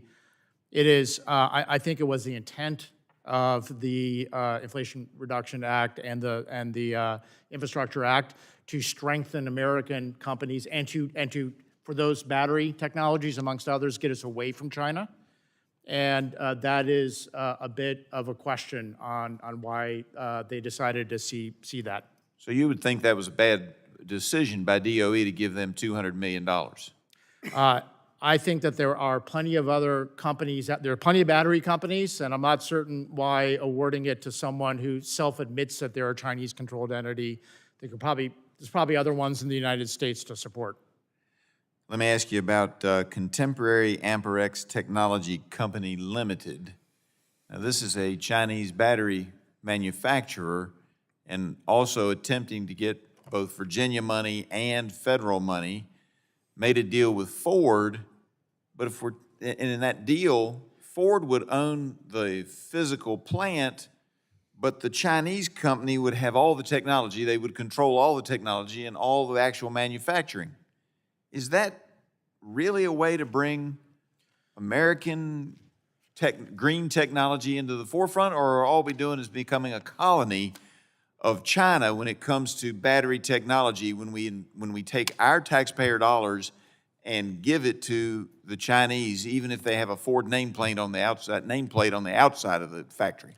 Yes, Congressman. It appears that Ford and the largest Chinese battery manufacturer, the largest one in the world, Cattle, decided to structure legally to get around the Inflation Reduction Act American requirements by having Ford front them, but it was really going to be a cattle plant.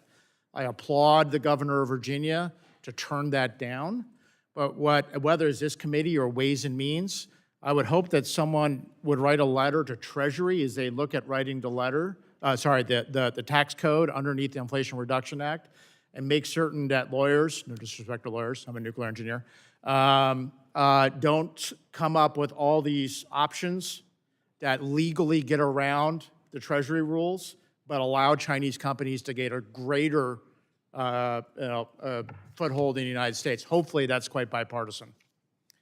Well, I hope that will be bipartisan, and I can assure you that we'll continue to do oversight from this committee. Hopefully other committees will do as well. With the remaining time that I have left, I would be remiss if I didn't give Ms. Jackson some time. If you could expound on how late and missed electric bill payments, in light of the fact that the rates are going up for everybody in the country, including poor folks, how the late and missed electric bill payments compound the negativity on families living paycheck to paycheck. Well, we're not living paycheck to paycheck. We're living paycheck to Wednesday, and then we're borrowing money for people to be able to last us to the end of the week. So the impact is devastating. This is the deal. Here's the situation. We should be making sure our community shouldn't be an afterthought. And so when you're sitting down there thinking about how you're going to work with energy, we should also be considering the cost. And the cost for the poor families in particular. Thank you very much. I My time's up. I yield back. Thank the gentleman. The chair will now go to Ms. Matsui for 5 minutes. Thank you, Mr. Chairman. I want to thank the witnesses for being here today. Transportation is one of the most polluting sector of our economy. Emissions from gas and diesel engines are directly responsible for the premature deaths of 17,000 to 20,000 Americans per year. And that doesn't even take into account the much larger impact of vehicle emissions as one of the leading causes of climate change. And that's why I have been a long-standing champion of stronger vehicle emissions rules and stronger fuel economy standards, and why I lead yearly appropriations efforts supporting clean transportation across different agencies. Dr. Unruh Cohen, what are the health benefits of clean transportation, especially with regard to frontline communities? Thank you for the question, Congresswoman. The public health benefits of switching to cleaner transportation, transit, other ways to get around the country and our communities is huge. So many communities are impacted by NOx, smog, particulate matters, black carbon that come from both on-road and off-road fuel use, that we can significantly decreasing those leads to immediate health benefits, both for asthma in kids and elderly. I mean, we're even in the point where we've identified some of those pollutants can cross the placental boundary in women, and so babies still in their mother's womb are being impacted by air pollution. Okay, thank you. In 2021, I co-led the Medium and Heavy-Duty Electric Vehicle Infrastructure Act, which would fund EV charging equipment for medium and heavy-duty vehicle fleets. This would help state and local governments, municipal service providers, and trucking companies electrify their fleets. The Inflation Reduction Act expands the 30C alternative fuel refueling property tax credit to help governments, businesses, and individuals buy and install EV charging stations. Dr. Unruh Cohen, what will the EV charging infrastructure look like in America in 5 years, given the incentives in the Inflation Reduction Act and the bipartisan infrastructure law? Well, as Yogi Berra is said to have said, it's hard to make predictions, especially about the future, but what I'm confident in saying is things will look totally different. The investments from both the infrastructure bill and the Inflation Reduction Act are really going to mean a huge expansion and improvement in our charging structures across the world, across the country. We're going to see a huge increase in electric school buses, which is going to be incredibly beneficial to the budgets as well as the health of school districts all across the country. I think we'll be in a position where people will feel very comfortable traveling, going on the Great American Road Trip in their electric vehicle. Okay, thank you. California leads the country in rooftop solar capacity, with more than 8 million California homes benefiting from the cheapest source of energy known to man. I am a strong supporter of rooftop solar and is proud to champion expanding the 25D residential clean energy tax credit in the Inflation Reduction Act. When we talk about grid resilience, it's important to remember that many homes in Florida and Puerto Rico with rooftop solar did not lose power even after they were battered by powerful hurricanes. Dr. Unruh Cohen, what role does rooftop solar have in the clean energy transition, and how can it help make our electric grid more resilient? Thank you for that really important question. Rooftop solar has incredible benefits, both to save consumers money on their electric bills and build that neighborhood resilience. I think, increasingly we'll see neighborhoods with rooftop solars developing microgrids so that when those, and additional placement of power, of PV and batteries, other things that critical schools, fire stations, those types of places in our communities, so that when disaster does happen, there is still a power source, there is a place where people can come to get electricity and do the things they need in the aftermath of disaster. Okay, thank you. I'm running out of time, so thank you very much for your testimony. I yield back. I thank the gentlelady, and now I'll go to the Subcommittee Chair for Innovation, Data, and Commerce, Mr. Bilirakis, for 5 minutes. Thank you, Mr. Chairman. I appreciate it. Congratulations on your subcommittee chairmanship as well. Since the Biden administration came into office, Americans have been faced with persisting energy crisis. We are in the midst of unprecedented increases in cost of living, and I continue to hear from my constituents on a daily basis regarding how difficult it is to make ends meet. I want to highlight one in particular, if I may. Patricia is an 84-year-old constituent who lives in Hudson, Florida, in Pasco County, with her 62-year-old disabled daughter. They live on an extremely strict fixed income. Their electric bill has gone up an average of $50 per month in the past year, despite the fact that they do not use central heat or air conditioning in their home. And you know what it's like not to have air conditioning, particularly in the state of Florida. So when coupled with other inflationary increases in the price of food and medicine, this mother-daughter senior duel has been pushed to the brink of financial hardship. Sadly, many of my constituents have similar stories to Patricia, and very clearly from Mrs. Jackson's testimony, the most vulnerable Americans are disproportionately affected. The United States needs energy policies that make energy more affordable for Americans, not more expensive. That's the bottom line.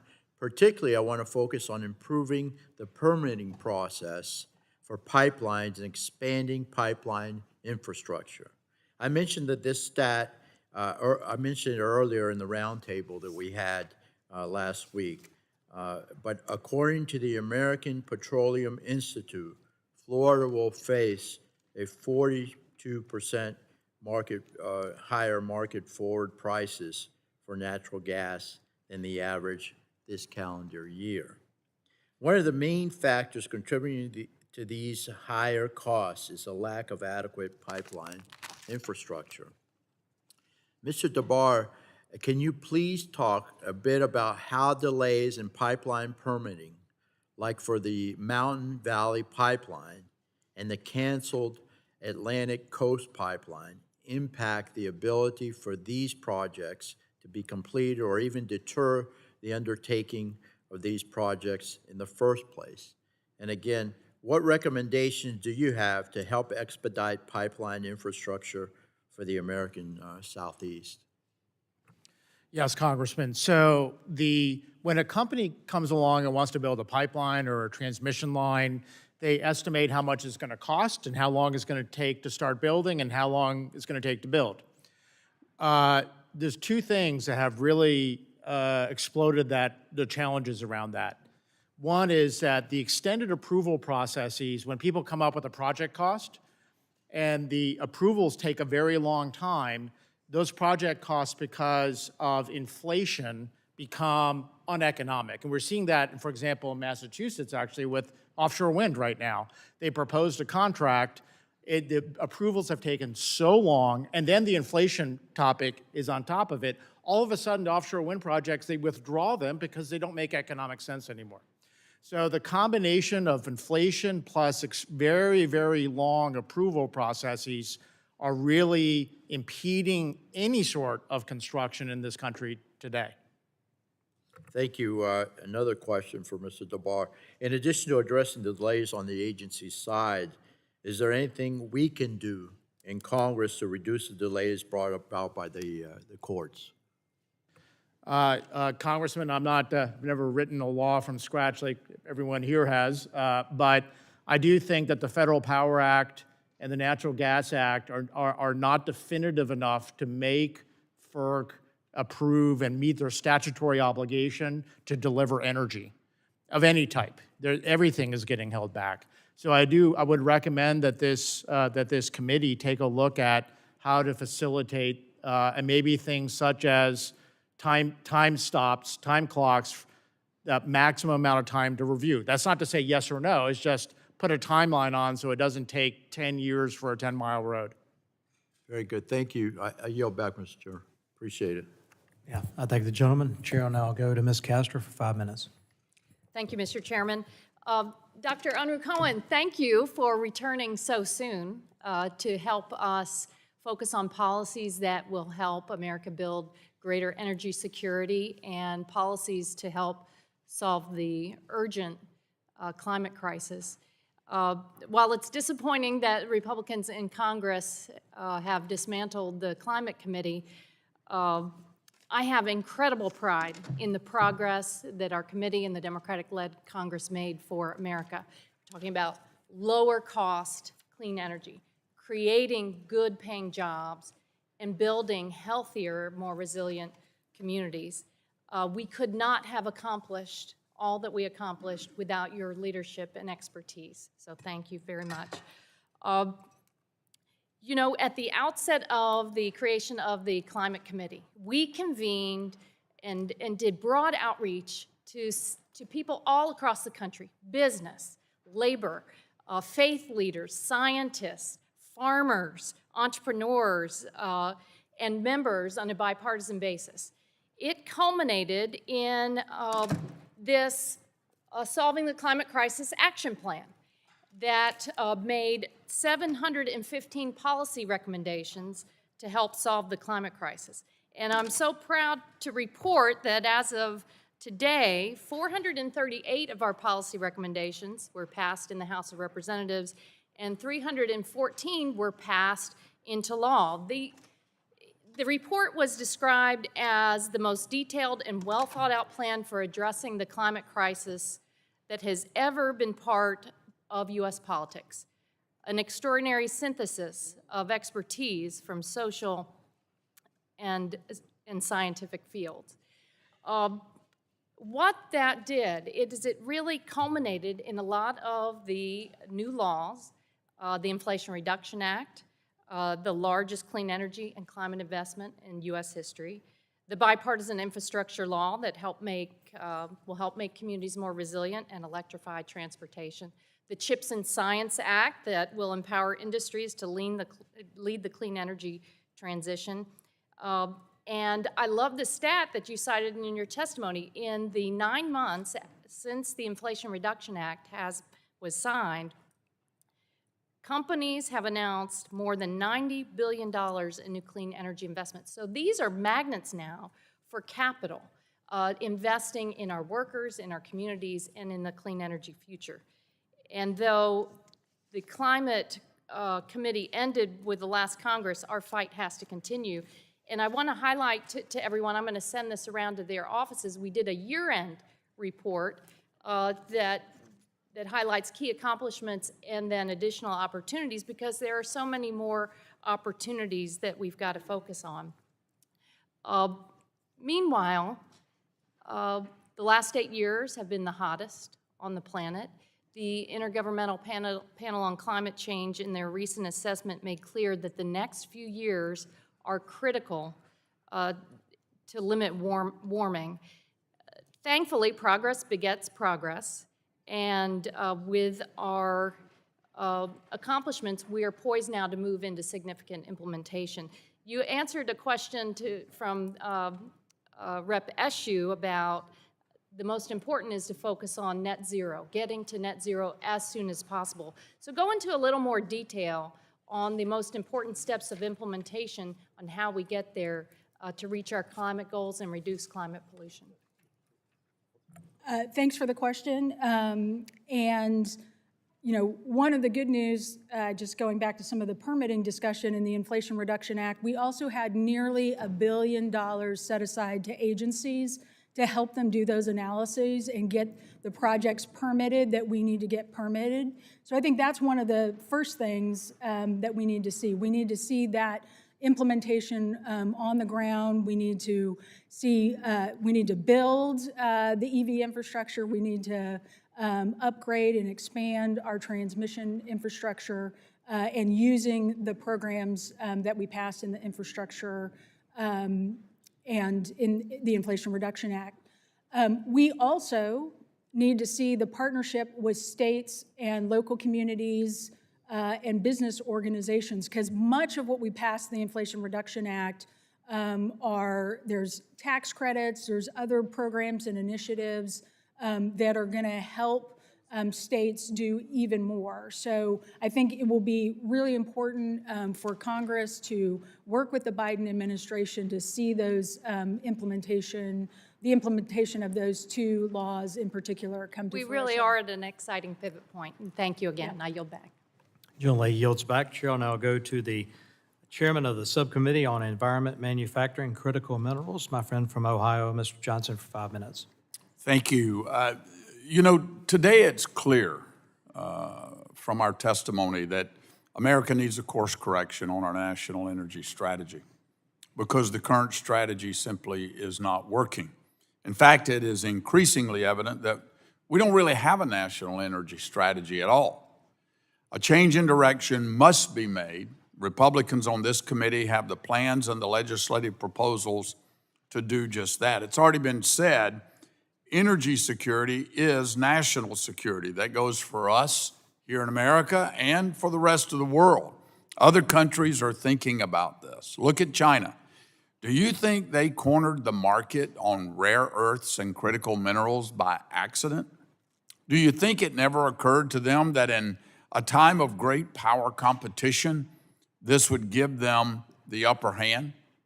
I'll get back to that in a moment, but right now, America is in a similar spot with natural gas. Global demand is booming, and demand will remain high for decades to come. We have plenty for use here at home and to export abroad. Natural gas can and should be our global power differentiator. We should want the world to rely more on us for natural gas, not the other way around. So, first, Mr. McNally, I appreciated your recommendations in your testimony, making changes to the Natural Gas Act to cut the red tape surrounding LNG exports. I've got legislation that would do that. Can you explain to our committee, when we are leading in exporting energy resources around the globe, and even though it certainly supports jobs and investment here at home, how is it that that also improves America's geopolitical position abroad? Thank you for that question, Congressman Johnson. Nothing less than making the United States an arsenal of energy, as we were an arsenal of democracy under President Roosevelt during World War II. We are the world's largest natural gas producer. This year, we're going to be the biggest exporter. And 2/3 of our exports have been flowing to our beleaguered allies in Europe, facing the largest war since World War II on the continent there. And we're beating the Qataris, the Norwegians, the Azerbaijanis put together. And, you know, Winston Churchill said, you know, security and energy comes from diversity alone. And thank God our allies, both in Europe and in Asia, in Japan and South Korea, they know they can rely on the United States as an arsenal of energy, an ample source of energy imports, especially when they face our geopolitical rivals. So it's hard to overstate when you look at history, when you look at our current predicament and the outlook, how important being an arsenal of energy, keeping domestic production strong and policies favoring exports alive.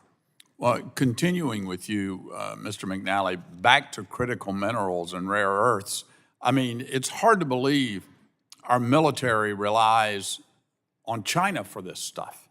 We need to scale up domestic production rapidly, and if you read the reports, I do believe America can do this safer and cleaner than anywhere else that it's currently being done. Can you go a bit further into how environmental regulations could be improved or changed to allow this to happen here in the United States? Thank you, Congressman. Congress might want to consider establishing a national stockpile for critical minerals and tax credits and other incentives to produce it here at home. And we might want to think about restricting the dependence, at least at some point in the future. It may be hard to go cold turkey, but in the coming years, to require that we get off of Chinese sources for our critical minerals and so forth. So I think there's a variety of things I think you and others have been thinking of doing. Frankly, it's really just common sense, and I think you should pursue that course and will. Thank you. In a final kind of statement here, I've heard it mentioned several times, to get to these bipartisan solutions, one of the things we have to do is not go into our respective corners on this important issue. And words matter. And I think one of the things that if we could just come to an agreement, the word transition doesn't mean what a lot of people out in America thinks that it does, right? The Biden administration uses the word transition to talk about getting rid of fossil fuels. That's a negative way to use that term. I mean, we can walk and chew gum at the same time. We can increase market-driven innovation on renewables without throwing out the bathwater and destroying the three-legged triad of oil and gas, coal, and nuclear that provide the resilience, the reliability, the affordability, and the sustainability to our electric grid. With that, I yield back. Chair will now recognize Mr. Sarbanes for 5 minutes. Thanks very much, Mr. Chair. Ms. Unruh Cohen, I want to talk a little bit about the profits of the oil and gas company, which, to be very candid, drive me insane. So we've seen through 2021 and 2022, ExxonMobil, Chevron, BP, Shell made a record-breaking combined profit that's anticipated to be well over $200 billion. They were also getting taxpayer subsidies during this time. I'll come back to that in a moment. We also have information today that Chevron announced $36 billion of profit, and Exxon this morning announced a profit of $56 billion. Some of our colleagues on the other side suggest that this is a necessary evil. It's what has to be done to fund research and production and so forth on the part of that industry. But then you look at how they're using these profits, and we see that Chevron announced that it would be spending $75 billion to buy back its own shares and only investing $12 billion into its business to increase production. And of course, these profits we've seen over the last few years have come at the expense of ordinary citizens out there being gouged at the pump. So it's clear that at a minimum, taxpayer subsidies to that industry don't make any sense, given the profits they're posting. Would you agree with that? Yes, I would, Mr. Sarbanes. And to the extent the government is going to provide investments, aren't the investments that are reflected in the Inflation Reduction Act, the Infrastructure Investment and Jobs Act, in clean energy and building out our future there? Aren't those the kinds of investments that make a lot more sense? Yes, Mr. Sarbanes, that's correct. In our work in the Select Committee, we argued that we should be aligning our tax code and our investments to drive the U.S. economy to this net zero carbon pollution. I mean, look, there's something to be gained by going back and looking historically. The United States wanted to establish its fossil fuel industry at one point as premier in the world, and so the government stepped up as a partner to try to drive that kind of innovation, and it was a very successful partnership. Now we have the opportunity to go create a clean energy future, again, lead globally. That's what we're trying to do with the pieces of legislation that we passed. But the model's really no different. It's just this mature, successful, very profitable fossil fuel industry is no longer in need of support.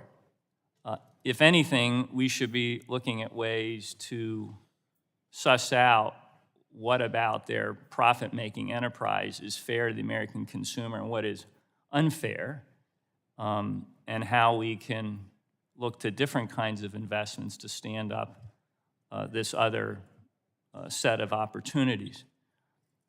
But before we run out of time, just speculate with me on why the industry can't seem to free itself of this alternative reality. I would think that with the profits they're raking in, they would want to step into that clean energy future, using all of their assets and leverage, and exercise leadership globally, establish themselves as real players in that arena. But for some reason, their reflex, their instinct is to keep doubling down on the old way of doing things. What's the problem there? What's the difficulty with the frame of thinking? Well, I think as you look at oil companies, you really need to examine whether they want to be oil companies or whether they want to be energy companies, because we need energy companies in the 21st century, and that may be a whole range of things. And even if they're saying they want to be energy companies, and that may mean they're diversifying their portfolio, the next you have to look, as you mentioned, at where they're putting their money. Is it just a little token piece of investment in other renewables or other technologies, or are they making a significant shift? Thanks very much. Yield back. Thank you, the gentleman, and the chair will now recognize the gentleman from the crossroads of America, the great state of Indiana, Mr. Bouchon. Dr. Bouchon. Thank you, Mr. Chairman. My constituents in Southwest Indiana need access to reliable, affordable, and environmentally sustainable energy. Look, all of us want to breathe clean air, we want clean water to drink, and we want clean land to utilize and enjoy in the future. That's kind of universal, right?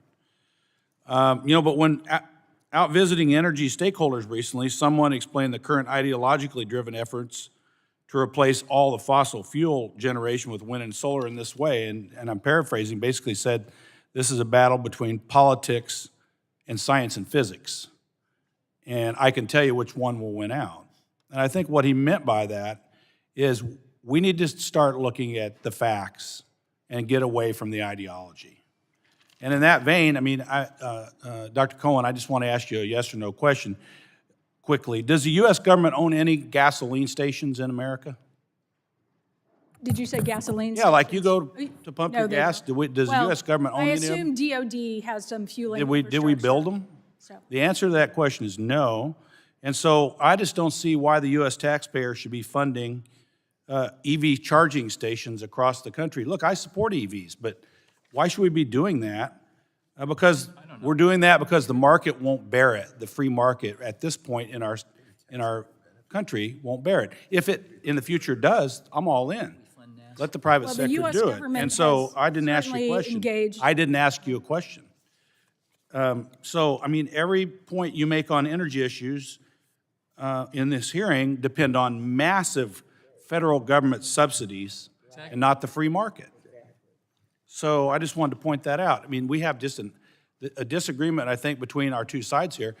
Believers in the free market and let technology wherever it goes, all the above, or massively subsidize green energy at the expense of energy security, and national security, and cost. So, Mr. DeBar, I'll ask you this question. Do you believe that current investors in the energy sector are primarily motivated by what? Politics, physics, science? If they're looking to invest, and what are the pressures being put on them by politics? So, Congressman, they're still primarily focused on profit. That's excellent for America. Course. But there is pressure from investors around ESG because of people who feel like that they need to do a certain shift, and they do certainly get that pressure. Of course they do. And where do you think, same question, Mr. McNally, you have any comments on that? I would agree with my colleague. It's profit, return on capital. And Right. I would just point out, Yeah, but I'll just give you my view. but we're using ideological politics to try to direct investment in a free market capitalist system, and that is a huge mistake. Let the system work. Mr. DeBar, again, you mentioned in your testimony that FERC needs to radically overhaul ISO rules to facilitate increased base load power. What should we do?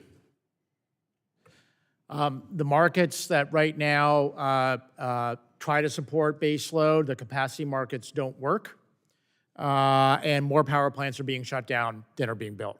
I think that FERC needs to come up with new rules that specifically require either the ISOs or maybe even going back to the utilities, like in the old days, where they have an obligation to serve. Right now, there's no obligation to serve. And that's the challenge in the markets right now. The individual power plant owners don't have an obligation to serve, and the wires companies don't have an obligation to serve other than keep their wires up. But supply itself, where it used to be the individual utility had a, quote, obligation to serve, meaning to actually make the power, to have power plants, that has been pushed out to the ISOs, and they are not incentivizing power to actually be built. Thank you for that answer. I just want to point out, some but one of you mentioned that we shouldn't be using China as a benchmark. And let me just partially tell you why. I mean, since 2021, they're building 33 gigawatts of coal-fired power generation, 3 times more than the rest of the world combined. They're building 14 new power plants since 2021 in their own country. And here, listen to this. But they will finish another 27 abroad. They're driving this worldwide. Of course, it is true they're trying to expand the renewables also, no doubt. Currently, there's about 1,118 coal-fired power plants in China, 225 in the United States. So I just want to concur with that testimony that they are not our benchmark. And first of all, the other thing is, we're our benchmark. We should be the benchmark driving the global energy economy. I yield back. Thank the gentleman. The chair will now go to Mr. Tonko for 5 minutes. Thank you, Mr. Chair. And before I get into my questions, Dr. Unruh Cohen, I believe you wanted to respond to the last exchange that you had. Just thank you for that, Mr. Tonko. Just a couple of points. You know, the physics that Democrats have been concerned about are the physics of climate change. And we've known since 1856 in experiments that happened in Seneca Falls, New York by Eunice Foote that putting carbon dioxide in the atmosphere warms things up. Secondly, the government is totally involved in many ways in subsidizing transportation, whether it's the the centuries-long oil subsidies, biofuel subsidies. We are involved, the U.S. government, for many years, building highways. We're involved in transportation. This is nothing new. Okay, thank you. And Ms. Jackson, I agree totally that we need to be focused on energy affordability and advancing solutions to reduce low-income Americans' energy burdens. It's a must.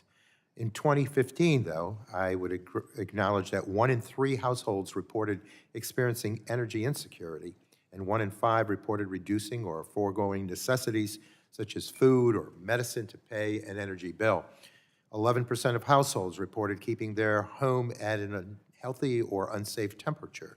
So this is not a new challenge. We have and have had real problems with energy affordability in our country.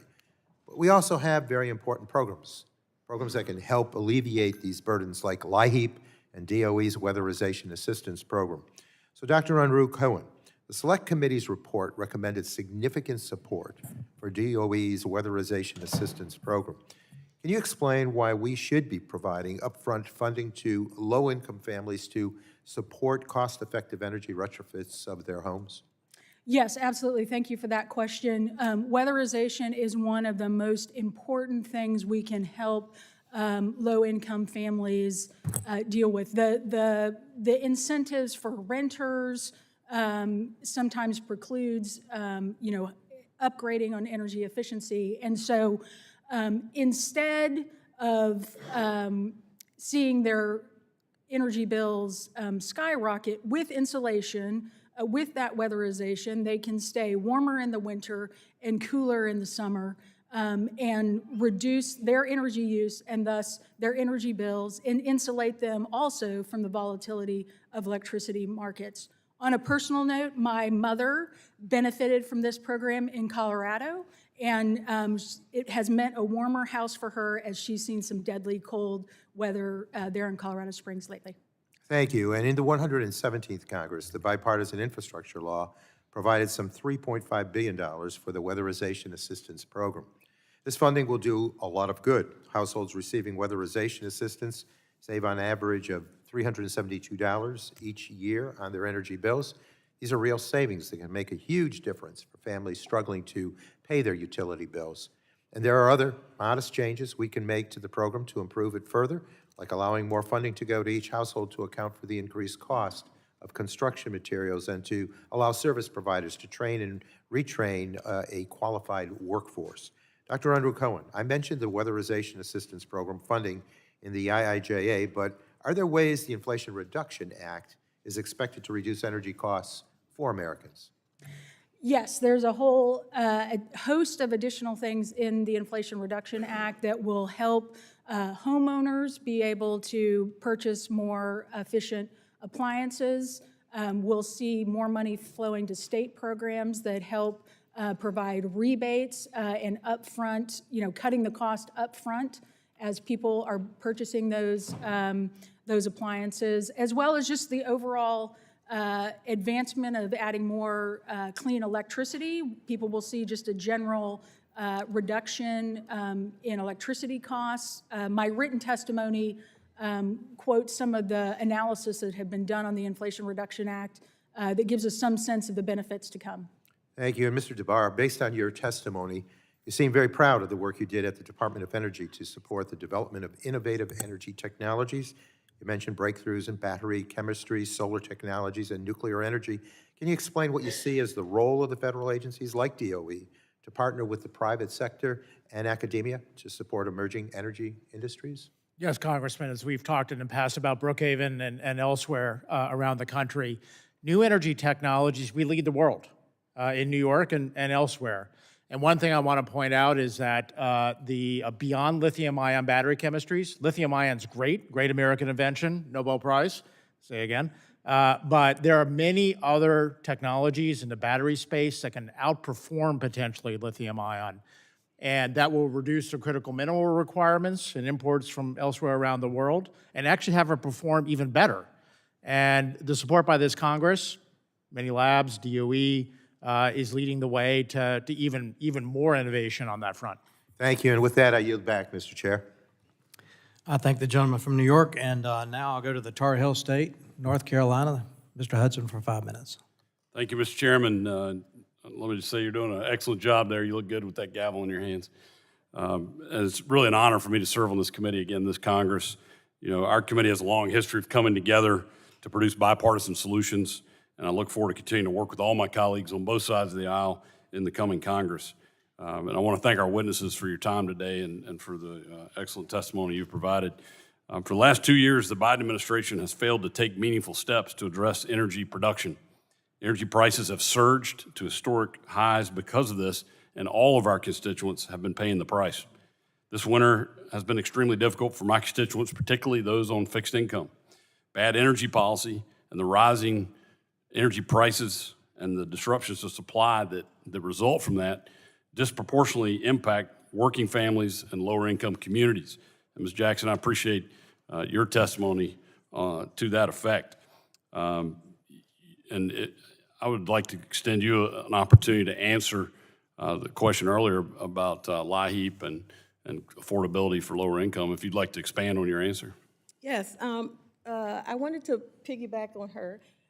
You're talking about weatherization programs. The problem with minority communities is that they don't own their homes. What they want is home ownership, and we have climate policies that restrict that because it makes building materials and the cost of building new homes so expensive that it creates artificial scarcity and pushes them out of the marketplace. The other thing is, when you talk about electric vehicles, when you create a mandate on electric vehicles, basically what you're doing is excluding Black people from being able to own a private vehicle, which is very much needed so they can be able to get jobs that are outside of their communities, because most of those jobs don't exist where they are. So weatherization benefits, of course, the landlord who owns the home. Subsidies for solar panels benefits who? The landlords who own those homes. We're renters, the majority of us, and creating higher energy costs is increasingly keeping us out of home ownership. Thank you for that answer. Change of direction a little bit. Last month, 2 power substations in Moore County, North Carolina, were targeted with vandalism, causing a multi-day loss of power for nearly 45,000 residents. Besides not having heat during the coldest part of the year, residents of Southern Pines and the surrounding communities lost thousands of dollars as a result of spoiled food and medicine, lost wages for workers and income for business owners, disrupted transportation, and created a lack of accessibility and essential services. Now, I'm proud of my neighbors for the way our community rose up and took care of one another, but this was a tough time. And just 2 weeks ago, another substation was intentionally vandalized in neighboring Randolph County. Disruptions to our energy supply are dangerous. They're costly, and they're unacceptable, especially when more than 1/3 of the U.S. households reported skipping or reducing expenses like medicine or food in order to pay their energy bill in the first place. I'm looking forward to working with my colleagues to find solutions to these problems and hearing from stakeholders on how we can address grid security. I'll start with you, Mr. Dabar. How do energy disruptions caused by a vulnerable grid impact our national security? So, Congressman, it is a high degree of worry when we were at the department instead of the office, the Caesar office. There is a significant amount of equipment that is produced overseas, including we found from China, that they could easily have backdoors because, as Mr. McNally's pointed out, energy is just in time. There's very little storage in electricity. There is some, but it is incredibly minor compared to demand. It is fragile. The system is very fragile because it's very just in time. And so small disruptions can have, of the electrical grid can have a massive impact. And the importance of building software, hard support, it is an amazing vulnerability for the country. Well, thank you. Mr. McNally, we've got 30 seconds left. You want to chime in there? Congressman, as a new resident of Southern Pines, I was directly impacted by that outage. I was also directly impacted by the brazen Russian-based attack on the Colonial Pipeline. It is astounding. We've not spent more attention on that. That was the largest foreign attack on our energy sector ever. The closest we came was when the Japanese forgot to bomb the tanks at Pearl Harbor, would have set back World War II a few years. That was the closest risk. They hit us, they cut that vital artery that serves airports, major airports, and military bases. We are not deterring sufficiently, and I think we have some recommendations that we've put into testimony to how to improve, how we manage the next attack. I don't think it was well managed at all, sir. Thank you. Thank you. Mr. Chairman, I see I'm out of time, but with your indulgence, I will submit in writing questions for our witnesses on sort of what they see as the role of Department of Energy and the Congress in working towards this goal of grid security. Thank you. Members are reminded they can submit questions to witnesses in writing. The chair will now go to Ms. Clark for 5 minutes. Thank you very much, Mr. Chairman, and to our ranking member, Mr. Pallone, for holding this important hearing today. Let me also add my voice in congratulating Chairwoman Rodgers on being appointed as chair of this historic committee. That said, I am deeply disappointed with the majority's failure to explicitly include any reference to environmental justice, racial or economic disparities, or inequality in their document organizing the jurisdiction of this committee. I remain steadfast in my commitment to environmental justice and protecting the most vulnerable of our citizens. The exclusion of a clear commitment to environmental justice demonstrates a complete disregard for the historic marginalization and unjust systems exacerbated by our country's dependence on fossil fuels. The impacts of the climate crisis, including climate disasters like historic heat waves, hurricanes, and flooding, disproportionately hurt the most vulnerable among us.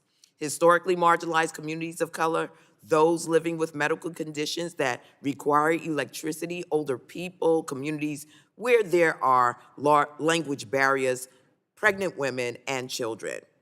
Far too often, outdated energy sources like dirty peaker plants, power plants, which spew twice as much carbon dioxide and 20 times as much nitrogen oxides than regular power plants, are most often located in low-income and communities of color.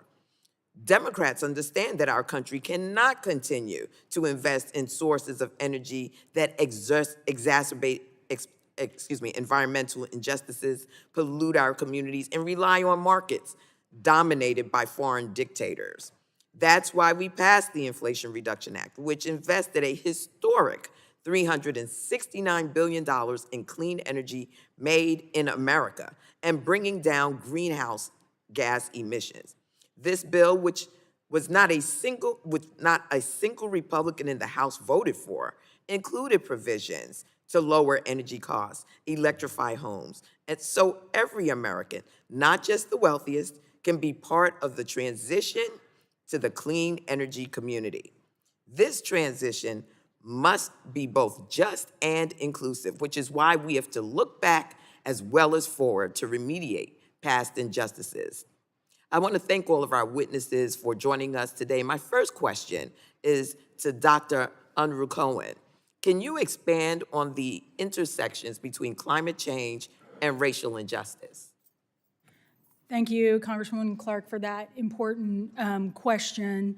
Unfortunately, the climate crisis hits the most vulnerable, and that tends to be poorer communities, communities of color, because they've had to develop in that lower lying area, places that are flood prone on the coast, not to mention our tribal communities in particular. So time after time, we see those communities and people who are least able to adapt really being hit. I mean, what we saw in the U.S. Virgin Islands and in Puerto Rico now on multiple times, I mean, it just illustrates within our own country the challenges we face. And then when you look globally, you see countries that have contributed just a minimal amount to the warming that we've experienced, feeling the huge impact from the warming that we've already seen.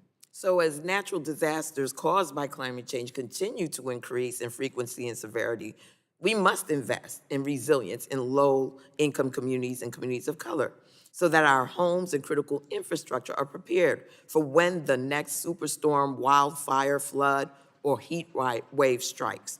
That's why I've partnered with my colleague, Congresswoman Barragan, to introduce the Energy Resilient Communities Act in the last Congress. So Dr.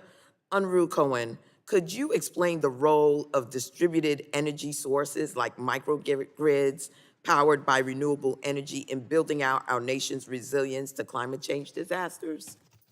Yes, as I said earlier,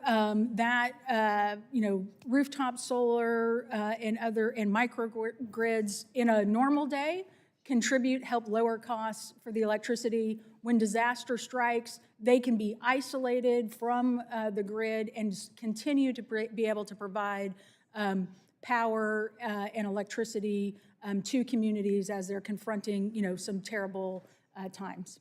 Thank you. Mr. Chairman, I just wanted to ask for unanimous consent to submit this report from the American Public Health Association entitled Energy Justice and Climate Change, Key Concepts for Public Health into the record. Without objection. I yield back, Mr. Chairman. I thank the gentlelady. The chair will now go to Michigan. It must be cold up there. It's also known as the Mitten State. Mr. Wahlberg for 5 minutes. Thank you, Mr. Chairman. 3 degrees this morning. Appreciate the panel being here today. Wish we had more time to talk about some reality issues as well, and I appreciate the reality that has been brought. Recently, utilities in my state have announced, and in my district, that they will be closing some of our coal power plants even faster than initially planned. While I support cleaning up our environment and diversifying our power supply, We need to ensure that it's done intelligently, that it does not come at expense of reliability, cost, or jobs, and did I say reliability? In some areas, the coal plants are being replaced by clean natural gas, which has cleaned up the world, or at least cleaned up our country and could clean up the world if we allowed it to take place and pushed it. In others, wind and solar will take up the mantle. This summer, there were already capacity shortfall concerns in the region. I don't know if you've ever been to Michigan in January, but I worry that solar and wind just won't cut it. Mr. McNally, companies seem to be in a race to transition to green energy. Meanwhile, demands for energy is growing, especially with the Biden administration's push for EV adoption and electrification. And I'm not sure these companies even believe in this race, but they lack the courage to stand up to my issue, the green religion. How is this transition impacting reliability across the country? And should we expect concerns about the brownouts and blackouts to grow? Thank you, Congressman. May I suggest there's an absence of just core knowledge? If you think from Moses until Harriet Tubman, 5 millennia, the fastest a human being could travel on land was a horse. And the reason we transitioned from horses to cars and planes and so forth was not a peak horse policy. It wasn't central planning. It was a human innovation to solve kind of cravings we had. Actually, illumination was where oil started. And so we have to be very wary when we try to think that government central planning can effectuate a rapid and quick energy transition. The truth is energy transitions happen very rarely, very slowly, and due to innovation and so forth. And when we see government get involved, you have unintended consequences. The earliest version of the corporate average fuel economy programs the National Academy of Sciences determined about 20 years ago was inadvertently killing people by forcing automakers to downsize and downweight the fleet. We had an inadvertent kind of a human cost. We were trading blood for oil out of a well-intentioned policy to conserve oil. So my recommendation, sir, would be that everyone, all of us, me included, studied the oil history and energy history, have humility, learn the facts, learn about energy transitions, and be very careful when calling for sweeping government intervention in energy markets that sustain our quality of life. I'm from the government. I'm here to help you, right? Fermi and Cook nuclear plants are in my district, one on Lake Michigan, one on Lake Erie. The last nuclear reactor we built in the U.S. came online in 2016, and it took 40 years to get it from conception to operation. Meanwhile, China is now the world's fastest expanding nuclear power producer. We need to reevaluate our country's approach to this technology. Mr. Dabber, the cost and timeline to jump through all the regulatory hoops seem to discourage investment in new traditional nuclear reactors. I get that. How can small modular reactors reshape U.S. investment in nuclear power, or can they? So, Congressman, in theory, small nuclear SMRs are similar to the Navy reactors. I ran a Navy reactor. They're built on time and on budget. It's much more likely that if something is contained, can be produced in a central factory, is going to be on time and on budget. That is not good enough. I ran the environmental program at DOE. I ran a very large nuclear business. It was not on time and on budget for a long time. When we left, it was back on time and on budget. People didn't believe that could happen. And so part of it is good technology, but part of it is culture, transparency, and running projects well. And I'm going to do a forum on that at Columbia on how to make certain we're able to do that in nuclear going forward. Well, I wish you good success, and with that, I yield back. I thank the gentleman. Members are advised their votes are going to be called about 1:30. Try to get to 2 more, one on each side. Mr. Cardenas of California is recognized for 5 minutes. Thank you very much, Mr. Chairman. I grew up with freeways and power plants surrounding my community. As a child, I remember not being able to go outside and play because of smog alerts. That was normal for us back then. It's improved because of government responsibility, both state, local, federal, et cetera. That's the responsible way that government should be involved in trying to manage what is good for the American people, not just consider it to be, hey, laissez-faire, let the markets take care of it themselves. By the way, the oil industry in America is very subsidized. So it's not necessarily a free market system. Hasn't been for a long time, and it isn't today. Since I was a kid, science has shown that realities of climate change have worsened. The fact is that communities like mine have felt the brunt of climate change intimately because we've been on the front lines unjustly, paying the price for the, and also for the power plants on all sides of on my side of town, but not on the other side of town, while certain companies and oil companies get richer. Unfortunately, my Republican colleagues are beholden to the special interests of the fossil fuel industry and continue to fight for the expansion of oil, gas, and coal. Expanding our nation's dependency on fossil fuels doesn't strengthen our economy, our national security, or our response to climate change. It hurts our economy and burdens the American people unjustly. Democrats understand that when we don't prioritize our climate and health, it hurts the American people and leads to higher prices in energy at the gas pump. It makes our national situation vulnerable to our adversaries, and once more, it has devastating long-term effects. That's why both the Bipartisan Infrastructure Law and the Inflation Reduction Act included critical investments in clean energy infrastructure and grid resilience. In your testimony, Dr. Cohen, you referred to the IPCC Sixth Assessment Report being a code red for humanity, and note that the damages that stem from the climate crisis will disproportionately harm disadvantaged communities. Can you elaborate on why it's necessary to prioritize equity and justice if we truly want to avoid the worst devastation?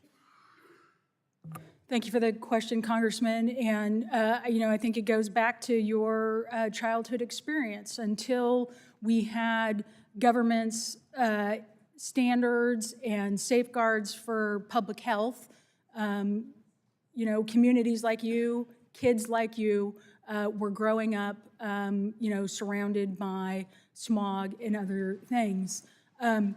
Mr. McNally made a point about horsepower, and I think it would just be important for this committee to remember that the U.S. automobile industry was still using whale oil as a lubricant until we banned the import of it in 1971.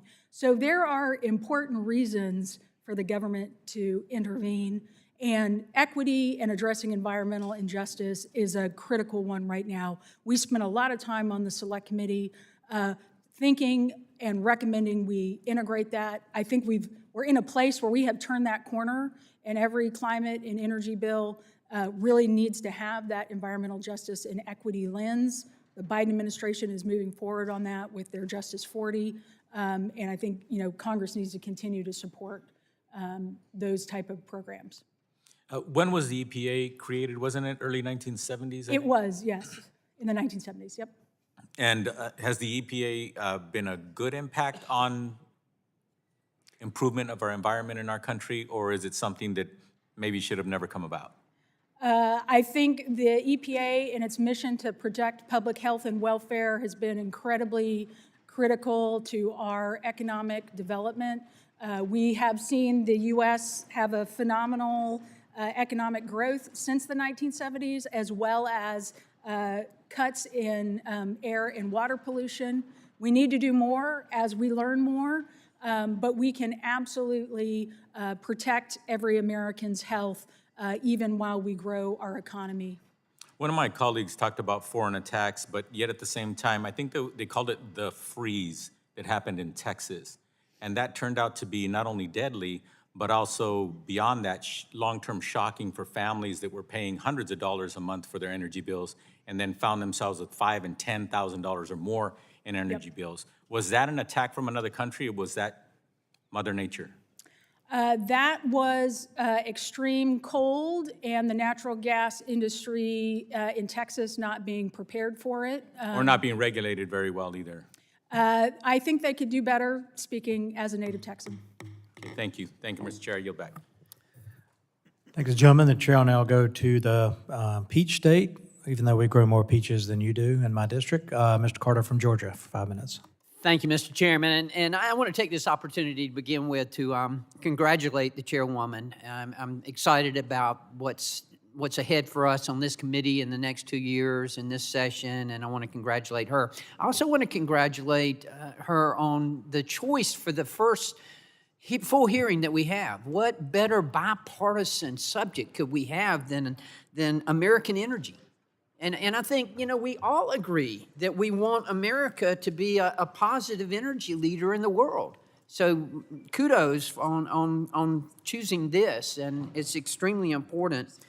Mr. DeBar, you mentioned the fact that we want to return to American energy dominance and that it's very important. And this would require allowing America to unleash all of our energy potential. And we are certainly not doing that at this point. When we talk about energy security globally, we got to be talking about reliability. It's paramount. We understand that. And I think that's probably why we haven't heard more about global power relying on solar or wind, because they're just not reliable at this point. But nuclear is. And because it's baseload, it's 24/7, it's clean. It's everything we want. And and it's exciting to think about the future as far as the innovations go, the advancements that we've seen in fusion, the permitting SMRs. We just talked about SMRs. I'm excited about that, and I think people should be excited about it. But let me ask you this, in the context of global energy security, when we're talking about global energy security, how important is it for us to have a robust domestic nuclear energy to compete with adversaries like China and Russia around the world?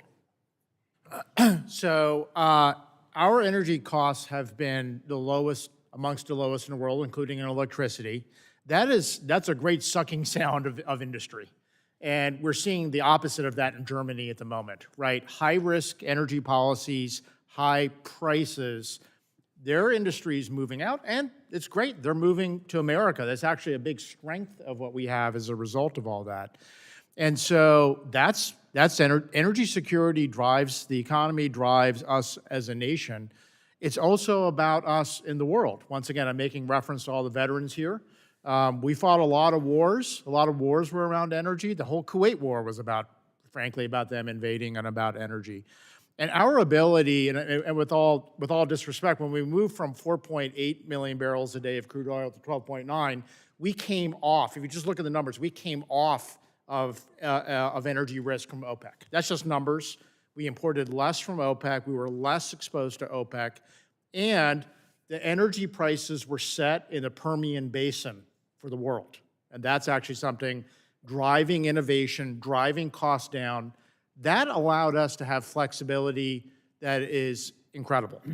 Good, and thank you for that. And I read with interest the article that you co-authored in The Hill about what's at risk due to Russia's nuclear power dominance. And, it was interesting. It was also alarming.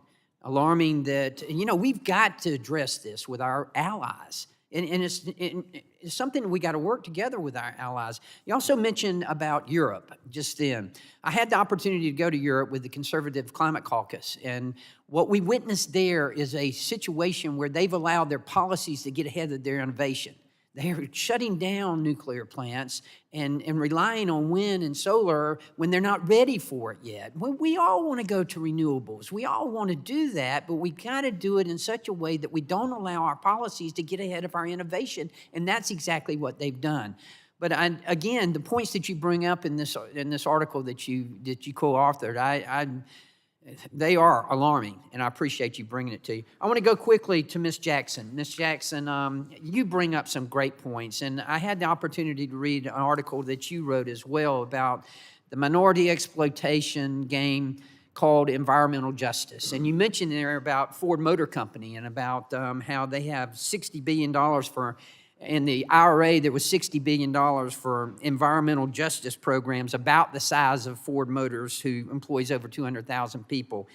All this money we put into the IRA, or was put into the IRA, I'm not to say we, but was put into the IRA, it could have been used for better ways. Can you give us an example? Yeah, absolutely. The biggest injustice of environmental justice is poverty. And the fact that we're using environmental justice money that's going to lobbyists and never going into the community to create economic upward mobility. It's not creating any business districts, not industrial parks, nothing that's going to improve the lives of those individuals. That money was equivalent to 2,000, the Tulsa Black Wall Streets. We could have built 2,000 Black Wall Streets for the equivalent of that environmental justice money. In other words, we wouldn't be having a conversation about poverty right now because all of our Black communities would be thriving. But instead, we're going to get a few retrofits, a few windows, and nothing is going to change about the economic conditions. Thank you. Thank you for that. Now I yield back, Mr. Chairman. Thank you. Thank you. I apologize to the members and the witnesses, but votes have been called on the floor, so we're going to recess until 10 minutes after the close of the second vote. There's 2 votes. Witnesses can take care of business, and we'll be back 10 minutes after the close of the second vote, and the committee stands in recess.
All right, the subcommittee will come back to order. And in the order of things, Dr. Ruiz is next from California, 5 minutes. Thank you, Mr. Chairman. I want to focus today on the question of reliability. As an emergency medicine physician, I know how important reliable electricity is for powering critical medical equipment and preventing life-saving medicine from spoiling. And one of the best ways to increase reliability, expand our nation's power grid, and move towards a carbon-free energy system is to dramatically increase the battery storage capacity on our nation's grids. Lithium batteries are a critical component of electrical vehicles, but they are also an obvious solution to securing our clean energy future while also providing the grid reliability that we need. In fact, batteries are already being used to increase reliability on the power grid. In my district, California's 25th district, the Crimson Energy Storage in Blythe is currently the second largest energy storage project in the world. Constructed by union labor, including the International Brotherhood of Electrical Workers, I believe also the Teamsters, powering vital medical equipment, electric vehicles, and so much more. Our country needs more batteries and more battery storage projects like this. Batteries need lithium, and lithium is found at the Salton Sea in the Imperial Valley, California. In my district, the Salton Sea has a massive supply of raw materials that can power our clean energy future. The Salton Sea has the 5th largest deposit of lithium in the world, and it has the potential to supply the lithium needed not only for electric vehicles, but also the batteries that can make our electric grids resilient. Lithium Valley, as we like to call it back home, is the key to unlock our clean energy future, cement the U.S.'s leadership, secure our energy independence, strengthen our battery supply chain, and protect our national security. Dr. Unruh Cohen, in your testimony, you mentioned that China has a head start on the rest of the world in clean energy.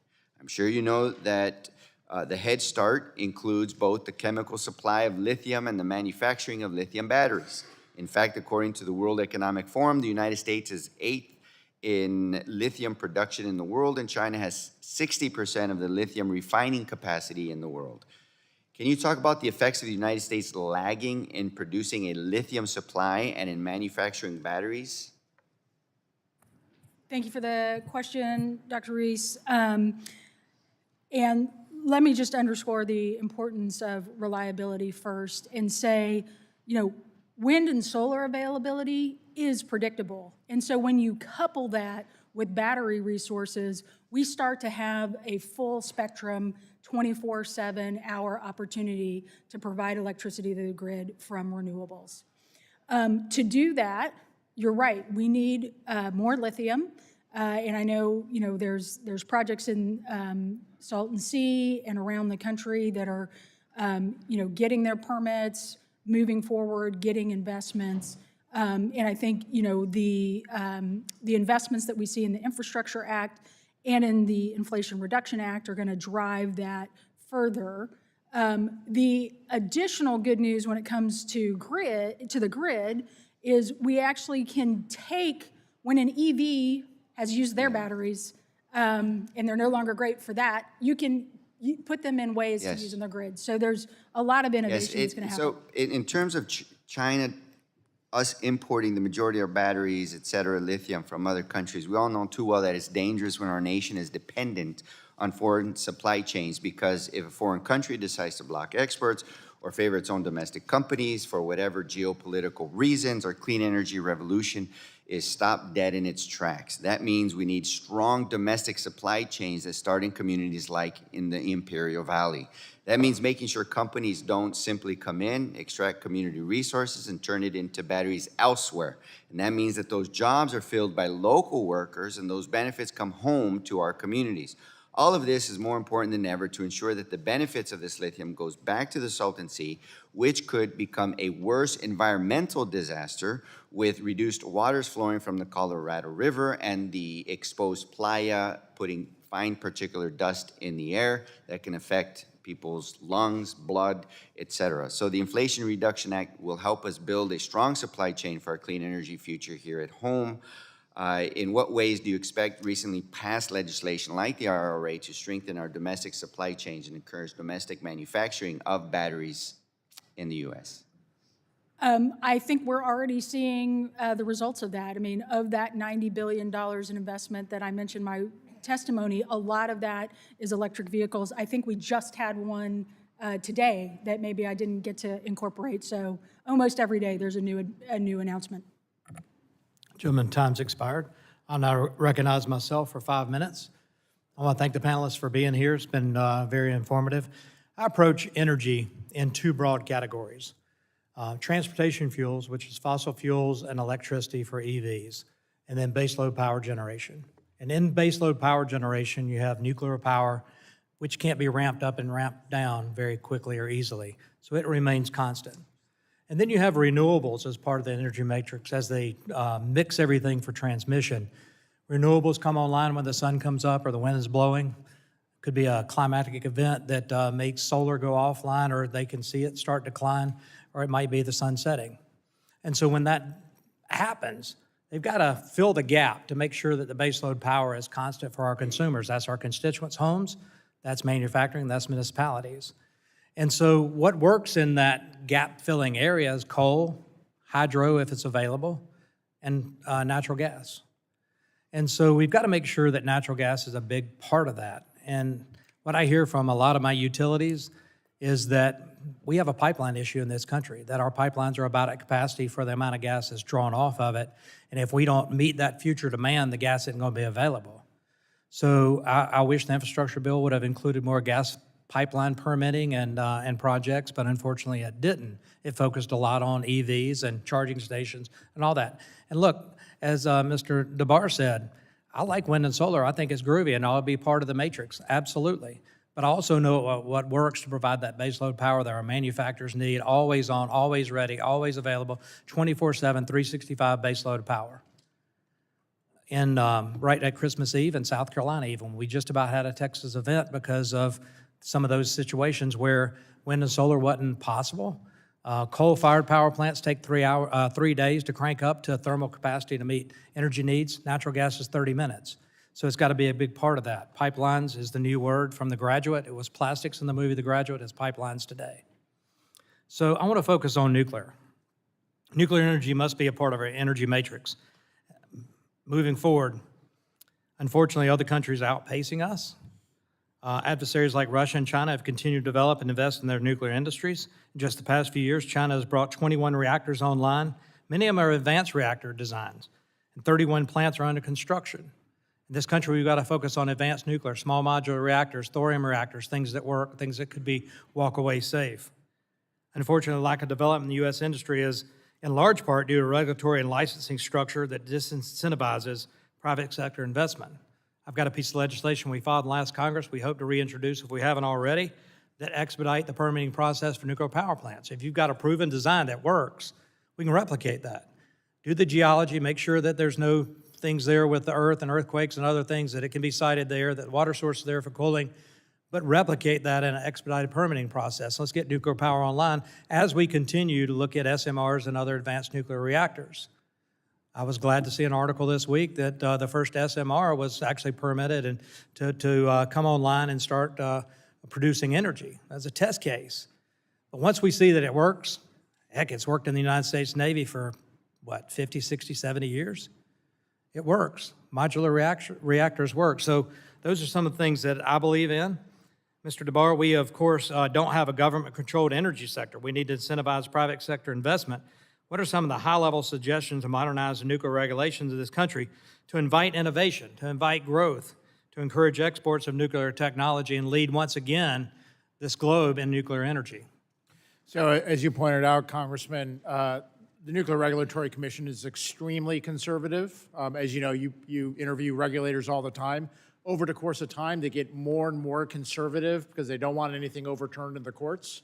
And as a result, it's drug out, tremendously as a result of that kind of increased view of like, let's review it 10 times to Sunday. So I think any sort of, legislation that might allow them to facilitate that, to make it, to get them focused, I think that's important because that's where we've ended up. The other thing that I think that we should look at doing is taking a look at some of the federal power entities like WAPA, like Bonneville, and so on, and take a look at them willing to contract as like a first customer for some of these new reactors. So I think any authorization for DOE or TVA or others to be a first customer of those plants, I think that'll provide a big jolt for the industry. Yeah, that's spot on. This committee will have an RCN to talk about those things, ask some of these same questions. We'll also look at closing the fuel cycle and possibly recycling of spent fuel at commercial reactors, because there is a uranium concern and a fuel concern. So my time's expired, so I'll now go to Mr. Peters from California. Congressman, 5 seconds. 5 seconds. The Savannah River National Lab proposed to me a recycling plant when I was undersecretary, and I think you should be talking to them about their idea because it's exactly what you just said. We are, and there's great sites like Hanford, Idaho Flats, and others across country that can play a part in that. Mr. Peters from California is recognized for 5. Thank you, Mr. Chairman. Our path to true energy security is not to double down on oil and gas. The oil embargo in the 70s, the Gulf War in the 90s, Hurricane Katrina in 2005, the 2008 financial crisis, COVID, Putin's war on Ukraine, all contributed to a roller coaster of harmful oil price volatility under both Republican and Democratic presidential leadership. It's essentially what Mr. McNally testified to. And despite the pain of these price fluctuations, Republicans continue to propose the same false solution, more oil and gas. And that will only lead to more price uncertainty and pain, as we've seen at the gas pump recently and as San Diegans are seeing on their natural gas bills today.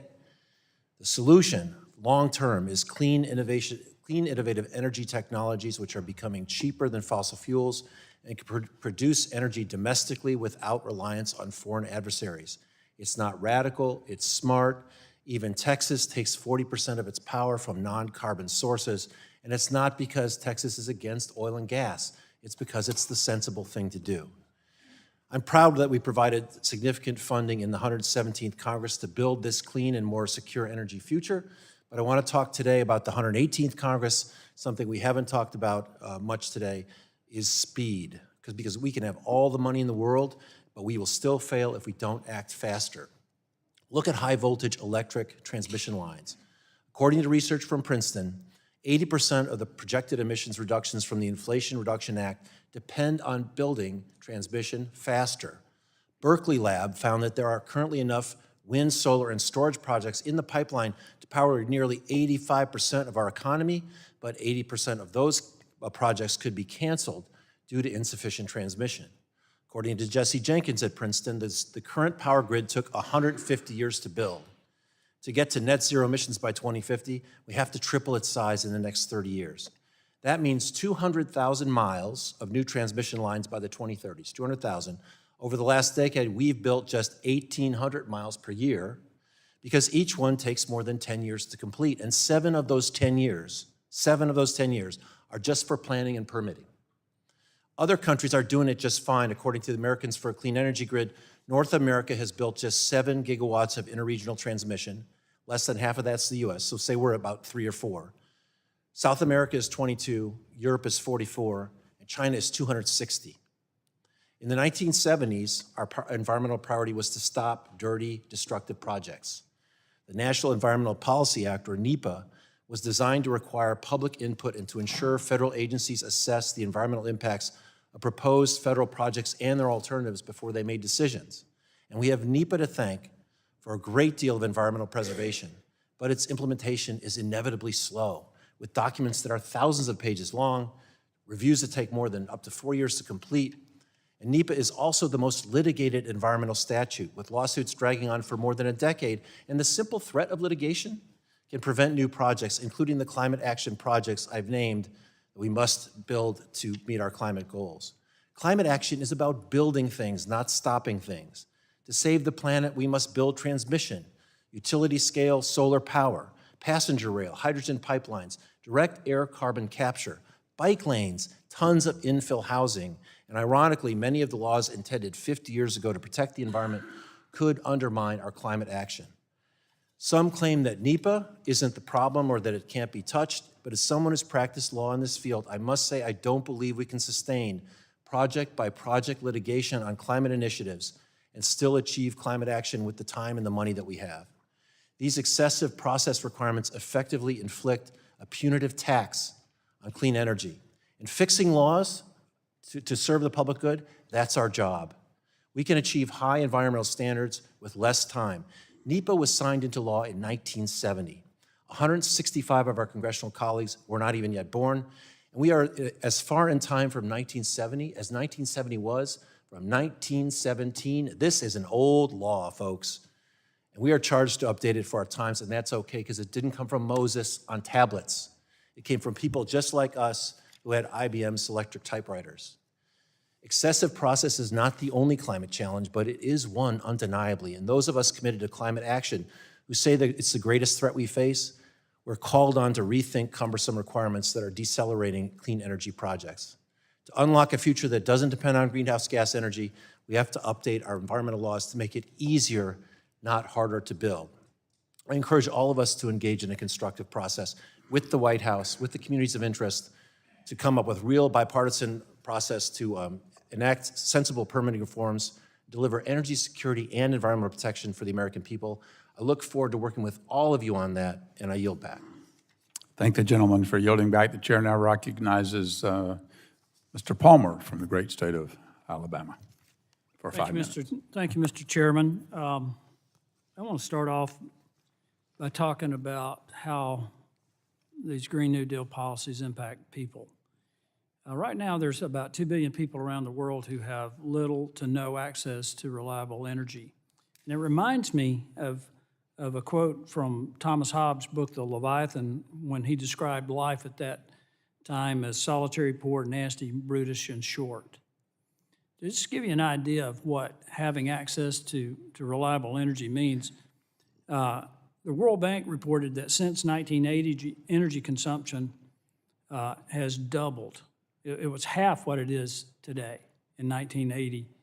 And extreme poverty was 4 times higher then than it is today. Life expectancy, because of China's expansion of their energy grid, and obviously it's mostly coal-fired power plants, but their life expectancy is increased by 10 years. This is not just, I mean, I worked for 2 international engineering companies. You're going to hear me repeat that multiple times. I have a pretty good idea of what it takes to generate power. I worked in everything from refuse to energy to aerospace, different projects.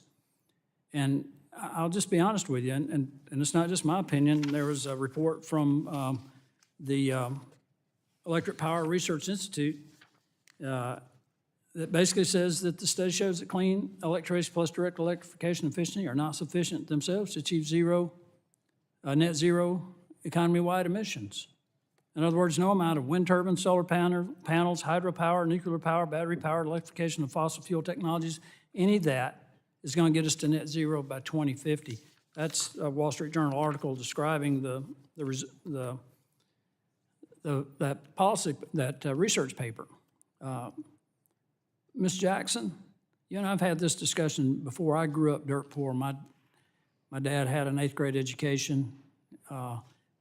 He built the house that I grew up in. He only finished what he could pay for. Unlike the federal government, he didn't spend more than he had. But we heated the house with a coal heater that sat in the kitchen. And in the wintertime, we slept under about a foot of blankets that my mom and grandmother and great aunt quilted.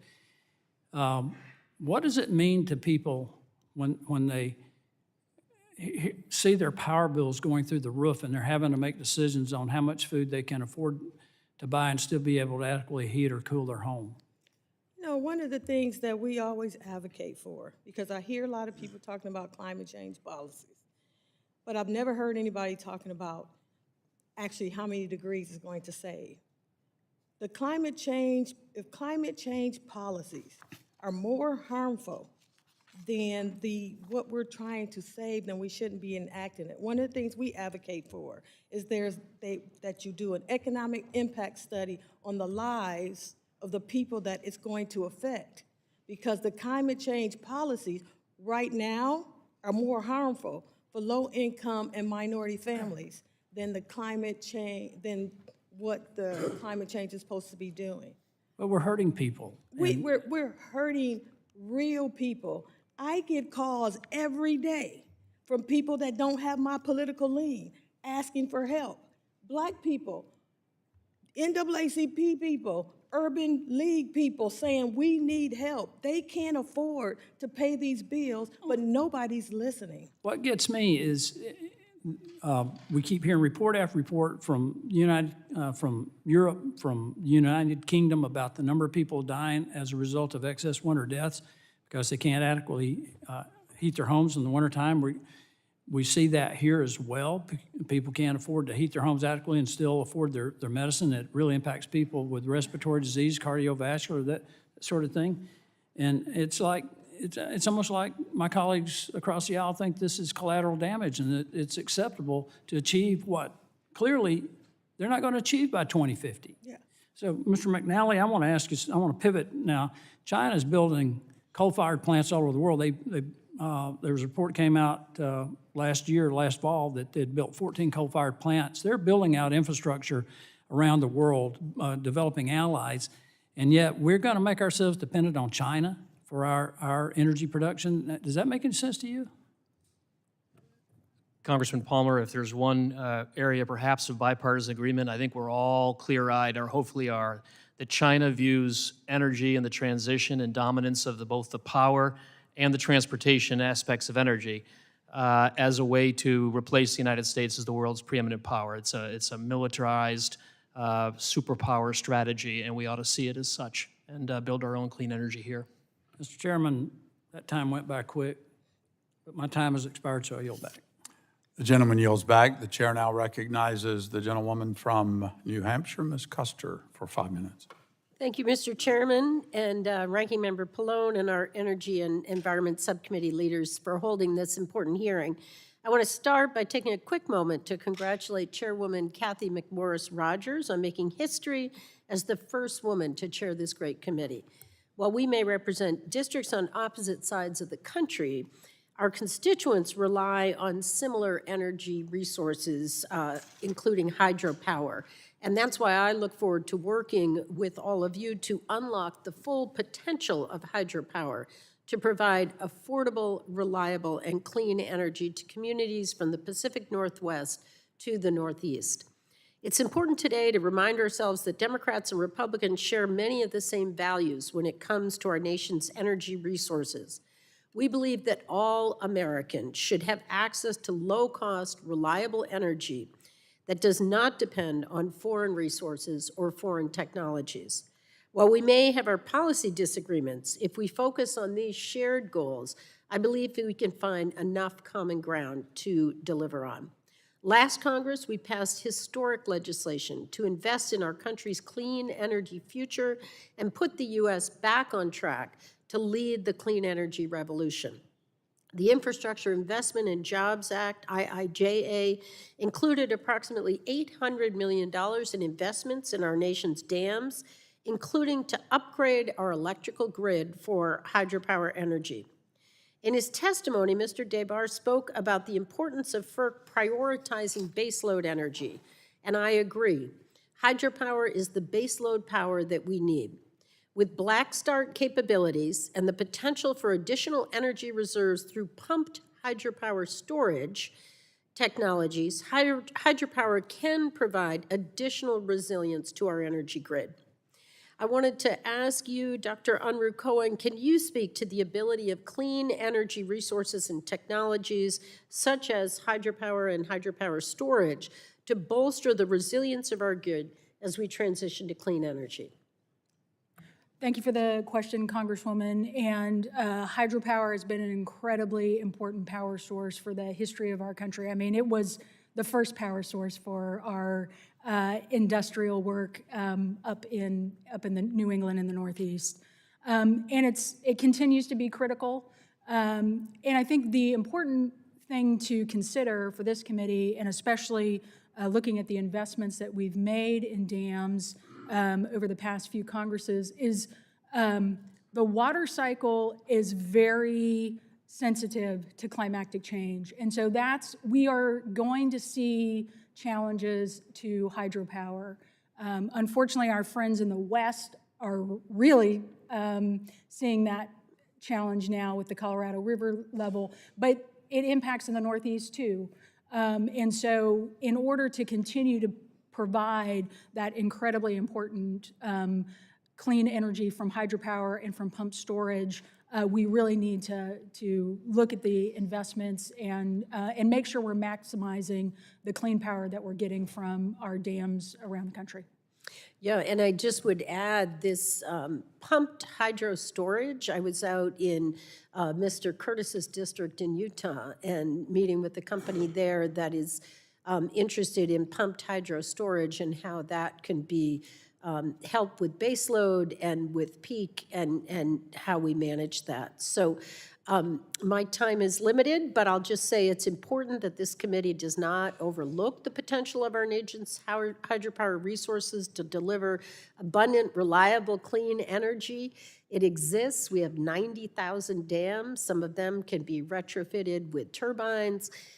So I remain committed to pursuing holistic and comprehensive policies to bolster our hydropower generating capacity and to ensure our nation's energy independence, and I hope that will be on a bipartisan basis with our committee. I stand ready and willing to work with each of my colleagues here today to make good on these promises for the American people. And Mr. Chairman, I yield back. The gentlewoman yields back, and I thank you. The chair now recognizes the gentleman from Florida, Dr. Dunn, for 5 minutes. Thank you, Mr. Chair. I saw an interesting fact yesterday. The EIA projects a 50% increase in world energy use by 2050. The U.S. should be the global leader in innovative technologies to maximize efficient energy production, to be at the forefront of filling that demand. Our entrepreneurial spirit drives innovation, but overly prescriptive policies from the Biden White House are drowning American innovators with burdensome regulation. This puts our economy and our national security at risk, as Mr. McNally pointed out a few minutes ago. This is why I'll be focusing on combating the administration's radical energy policies that destroy American leadership in the energy space. I look forward to working with my colleagues on policies that will unleash American innovation, return America to the forefront of energy production, and unlock resources for future generations. I have to pause for a moment and say, Ms. Jackson, it's great to see you again. We've talked a lot just recently. I hope to see you in Tallahassee before too long, or your team at least. But the first question for Mr. McNally. I'm going to give you this question, and Mr. DeBar, I'd like you to answer it after him. American innovation is driven first and foremost by ideas. Those innovative ideas then must be supported by efficient allocation of capital investment. This administration's policies and the private sector ESG ideology are stymieing rational capital investments in the energy sector, specifically oil and gas, but also in renewables and in the nuclear field. Capital allocators direct their investments to renewable technologies because they're supported by favorable government subsidies. Mr. McNally, do you feel that the current administration's policies in ESG investing are obstacles to American innovation and development in energy? I do. I think that the administration is signaling that it doesn't want to see capital flow into oil and gas production at a time, as I mentioned earlier, when we are in the foothills of what I believe will be a multi-year boom cycle where we're going to want every drop we can. They are doing that based on the idea that we need to force disclosure or raise the cost of capital based on carbon and climate change and so forth. As I stated in some of the papers I'll be submitting with my testimony, we need a sound and serious climate policy, starting with depoliticized science, cost-benefit analyses, legislation, not regulatory rules and courts. But we should do that first. And then, if as a result of that, we need to start telling capital where to go and where to deploy, maybe we consider it down the road. But that's be careful. You cautioned us on that earlier. Be careful how you still ready, shoot, aim, right? Right. I guess it's bar. Very right, sir. Dr. Dunn, I've always had a view that the best place for federal investment is in discovery and new innovation that's too far away from cash flow for the venture capital community and the corporate community to invest. The private sector, luckily, in this country is still vastly larger than the federal government, and the amount of capital is widely available for things that can be applied.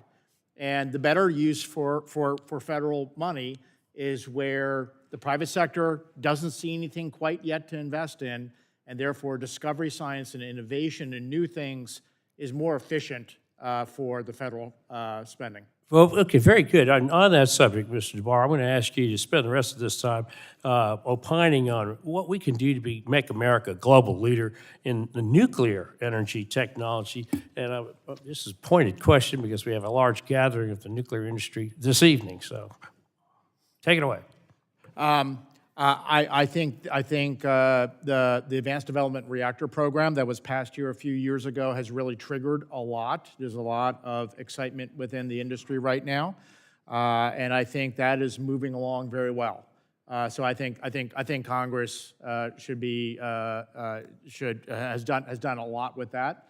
I think. Is there more we should do? I think that trying to the U.S. system trying to be maybe a first customer of some of that power.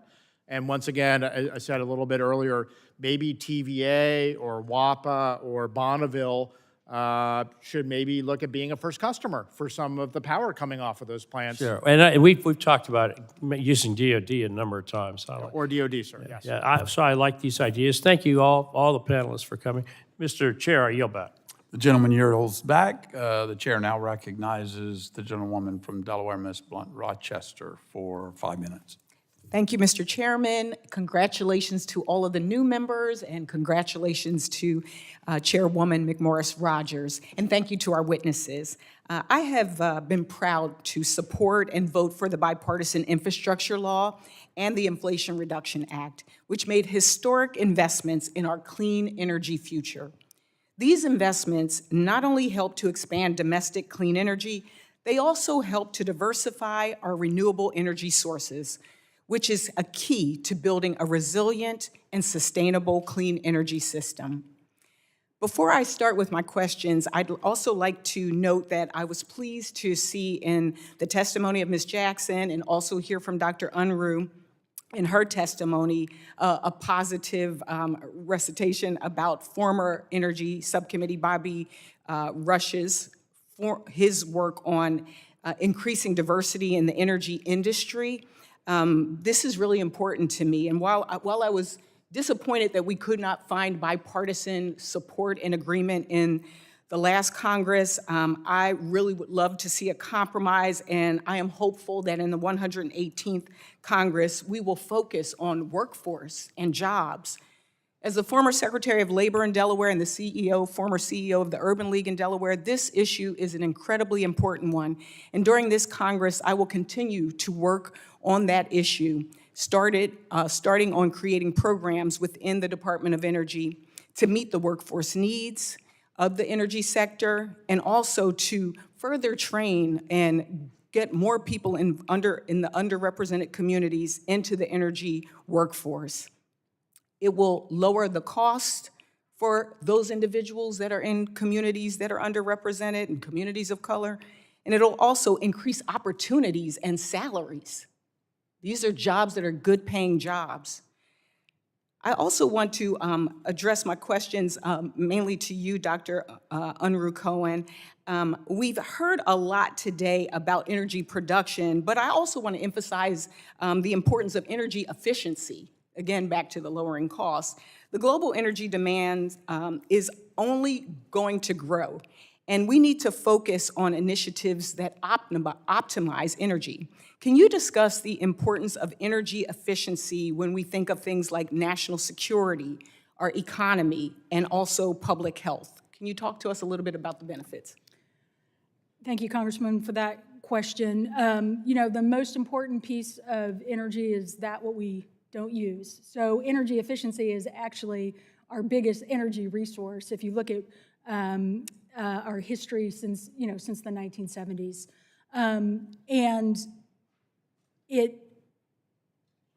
Energy efficiency is crucial for taking the edge off of those bills. for making sure that households are not making those hard decisions about paying their medical bills versus their energy bills. It reduces the use of energies all over, and so, you know, where we have pollution concerns, that's gonna lower that. And just the less energy we use, the less dependent we then may be on international providers of that energy. Thank you. Transitioning to clean energy is not only necessary to protect human health and the environment, but it's also an enormous opportunity to create a more equitable economy. Mr. Chairman, I ask unanimous consent to submit this report titled Improving Equity Outcomes for New Federal Investments in Clean Energy Infrastructure from the Bipartisan Policy Center into the record. Without objection, so ordered. Thank you, Mr. Chairman. And Dr. Unruh Cohen, can you discuss how clean energy investments from the Bipartisan Infrastructure Law and the Inflation Reduction Act will help build a more equitable economy? Yes, we, in both of those bills, and then through the Biden administration's initiatives, you know, there's a huge focus on making sure that communities that are building out the clean energy, that those jobs are flowing there. Earlier, we were talking about the weatherization program, and one of the benefits there is not just to the people living in the house being more comfortable, but also the job training and getting, you know, skills in doing skilled training for those workers. I mentioned my mom benefited from that, and she loved talking to the young men who were there doing the work and learning about, you know, what the skills they were building up and their hopes for the jobs that they would have in the future. Mr. Chairman, I thank you for the time. I just want to add that I think this is an area where I've seen young people, older people, people of color, different communities come together and recognize that we've got a lot of opportunity here. And so I hope as a committee we take up this opportunity. Thank you, Mr. Chairman. I yield back. Gentlelady yields back. The chair now recognizes the gentleman from Utah, Mr. Curtis, for 5 minutes. Thank you, Mr. Chairman. It's a delight to be here. A little warning to my staff, I'm not delivering the remarks that we worked so hard to prepare, but rather my impressions of being here for several hours with all of you today. I couldn't help but think if an alien was listening to us today, they might conclude that those on my left hated fossil fuels and would stop at nothing to stop them out. Likewise, they might surmise that those of us on the right want to go crazy with fossil fuels and do nothing else. To any alien friends that are listening, I have some good news and some bad news. First, the good news. Despite the dialogue, there are many areas of agreement between those of us on the right and on the left. Representative Peters has pointed out the need to deal with NEPA reform and permitting reform. Representative Reeves has pointed out the rich natural resources, I've heard him talk many times in his district, that we will desperately need. Representative Duncan has addressed nuclear. Many of us agree that nuclear is part of our future and that we can't have a reliable, affordable, clean future without it. We all like emerging technologies like hydrogen fusion and better battery storage. We all agree, actually, that wind and solar are important. We may agree on the mix, but we all agree that they're important. We all agree we don't want to lose to China.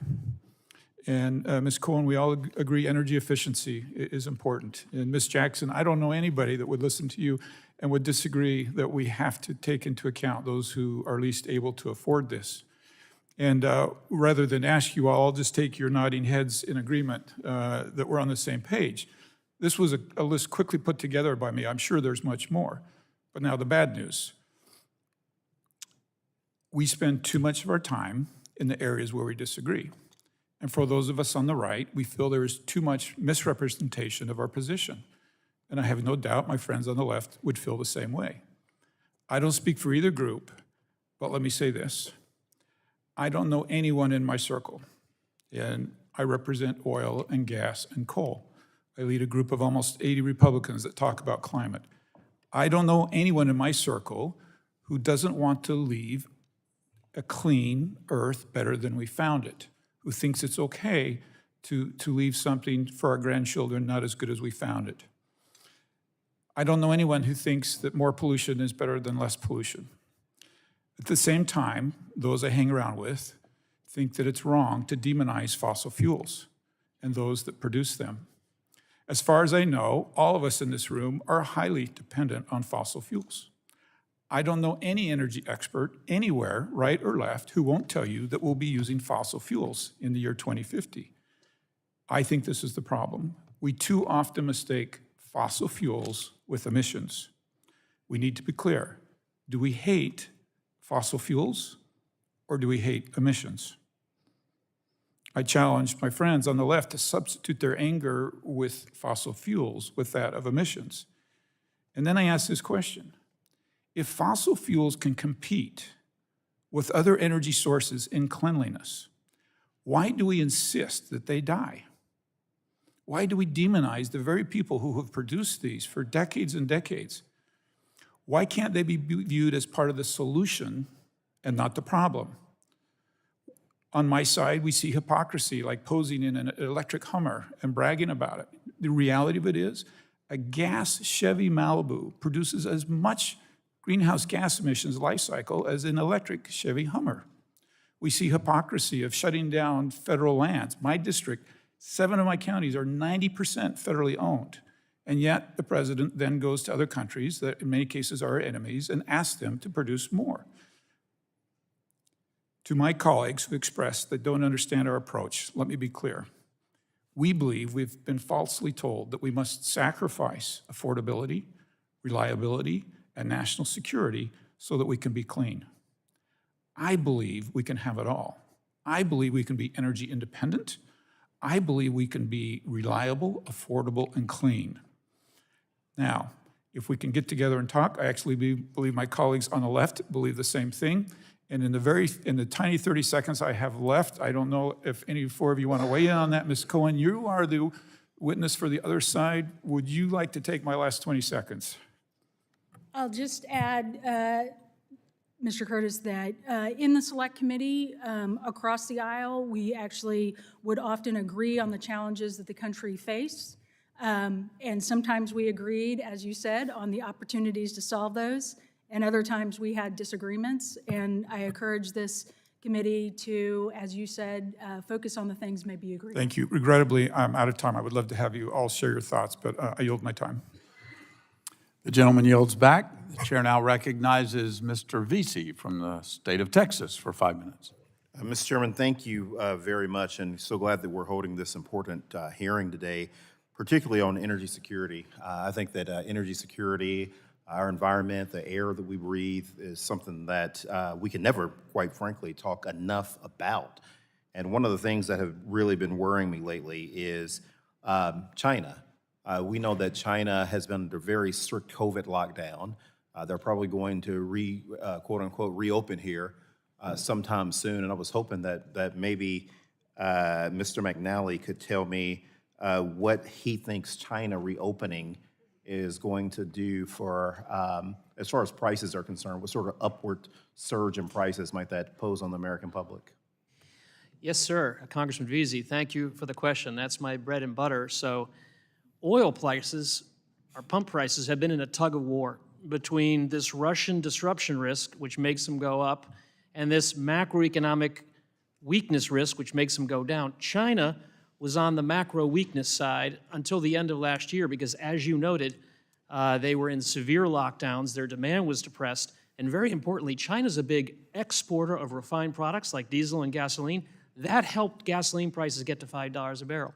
However, sir, to your question, as we come into this year, President Xi has decided to let COVID run rampant, burn through, so that by the second quarter, we and most analysts think that China will be recovering back to its pre-COVID demand level. That means close to about 16 million barrels a day. The big chunk that has to come back is jet fuel if they let their citizens start to fly. So that would all else equal put upward pressure on prices. You've seen prices started to rise.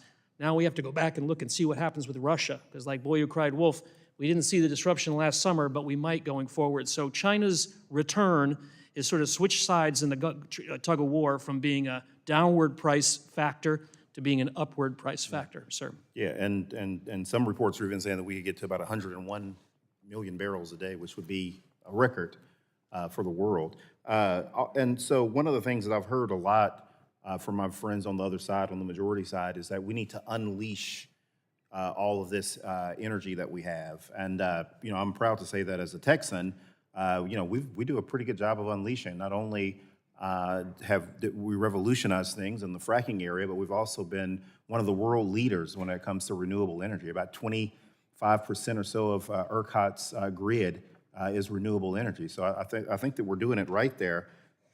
But when I hear about unleashing American energy and being energy independent, one area that continues to really hurt the U.S. Congress, and we haven't been able to find any sort of compromise on, is the issue of immigration. And if you talk to people in the Permian Basin and you talk to people that run the oil and gas companies, a lot of people don't realize this, but the permits that ranchers use, agriculture, the permits that hospitality use, those same immigration permits are not the ones that are needed for people to have temporary work visas in the oil and gas sector. And so when you talk to people in the oil and gas field, people that are working, that say, hey, we need more swabbing units, we need more rigs. Guess what? You ain't unleashing a thing unless you do something about immigration reform. And so when you hear people talk about being able to unleash, you can't unleash anything if the dog don't have a handler. So please, can you please tell me, how are we going to unleash all of this energy potential if the other side is not willing to work with us on immigration reform and will continue to use this as sort of a wedge between the American people and offer absolutely no sort of solution? Congressman, I will step around the landmine of immigration and the border and so forth, and just concur, though, that what I hear the same thing from my clients drilling in your state and others, that its input costs are really high, and part of that is finding good people. We're scouring Sri Lanka now. All over the world, they're trying to bring workers in, and steel tariffs have raised the cost of steel and casing and so forth. So there are real supply-side pressures that your constituents are dealing with, my clients are dealing with, and Congress ought to look across the board at how to alleviate those, but I'm going to steer clear of immigration, sir, if you don't mind. Yeah, and before I get ready to turn back over my time, Mr. Chairman, I will just say, if we really want to address this issue and we really want to unleash, we better do something about immigration reform, because just saying unleash and not addressing immigration reform means absolutely nothing. The gentleman yields back. The chair now recognizes the gentlewoman from Arizona, Ms. Lesko, for 5 minutes. Well, thank you, Mr. Chair. I'm really excited to be on the Energy and Commerce Committee and on the Energy Subcommittee and talking about energy, because it's vital to every aspect of our lives. I represent the Phoenix, Arizona area and its suburbs, and right outside of my district is the Palo Verde nuclear plant. It is the largest power producer in the nation for almost the last 30 years. Recently, last year, Palo Verde nuclear plant in Arizona was awarded funds from the Department of Energy to increase its flexibility by creating hydrogen when selling to the grid isn't economical. My question, Mr. Dabber, what more needs to happen to increase the deployment of energy technology like hydrogen? So we awarded the money around increasing hydrogen production across the nuclear facilities. Hydrogen is a storage vehicle. So if you think about it, the comparison, you produce electricity and you can store it in chemical form, or you can store it in gaseous form, so in hydrogen, or you can do it in liquids, as I was talking about earlier. And so hydrogen has a great opportunity for an additional storage. The other thing that's really, really exciting about hydrogen is that some industrial uses cannot really use electricity, okay? So the likelihood of electrifying certain industries is quite poor, right, around certain things like steel and concrete. So if you can take that electricity and put it into something that can produce a much higher heat rate for that manufacturing, it's going to create an opportunity for those industrial to, quote, electrify, but it's electrify via converting it to hydrogen. Exciting. That's the one thing I like about energy. A lot of new technology going on, exciting, that I think can solve a lot of our energy needs in America. Mr. McNally, in your written and verbal testimony, you recommended the establishment of a National Commission on Energy Transition Realism, an expert, nonpartisan commission of renowned energy experts to advise government officials and evaluate policy options for energy transmissions. I love it. I think it's common sense. Sounds like a great idea to me. The United Nations Intergovernmental Panel on Climate Change, the UNIPCC, in a report issued last year, pointed out that collectively the G20 members are not on track to meet their goals under the Paris Climate Agreement. The UNIPCC also states in its latest assessment that global warming at the end of the century is estimated at 2.7 degrees Celsius, not even close to the Paris Climate Agreement of 1.5 degrees. The Biden administration is spending trillions of dollars on solutions that are not working, according to the UNIPCC. Don't you think it's time the administration has an honest conversation on spending trillions of dollars on ideas that, according to the UNIPCC, aren't working? Thank you, Congressman Lesko. I certainly do. I see a sound and serious climate policy as having a foundation, like a house has a foundation. And the quality of the foundation will determine whether this house is safe to build in and live in and so forth. And the foundation ought to be depoliticized transmission of science to non-experts like all of us.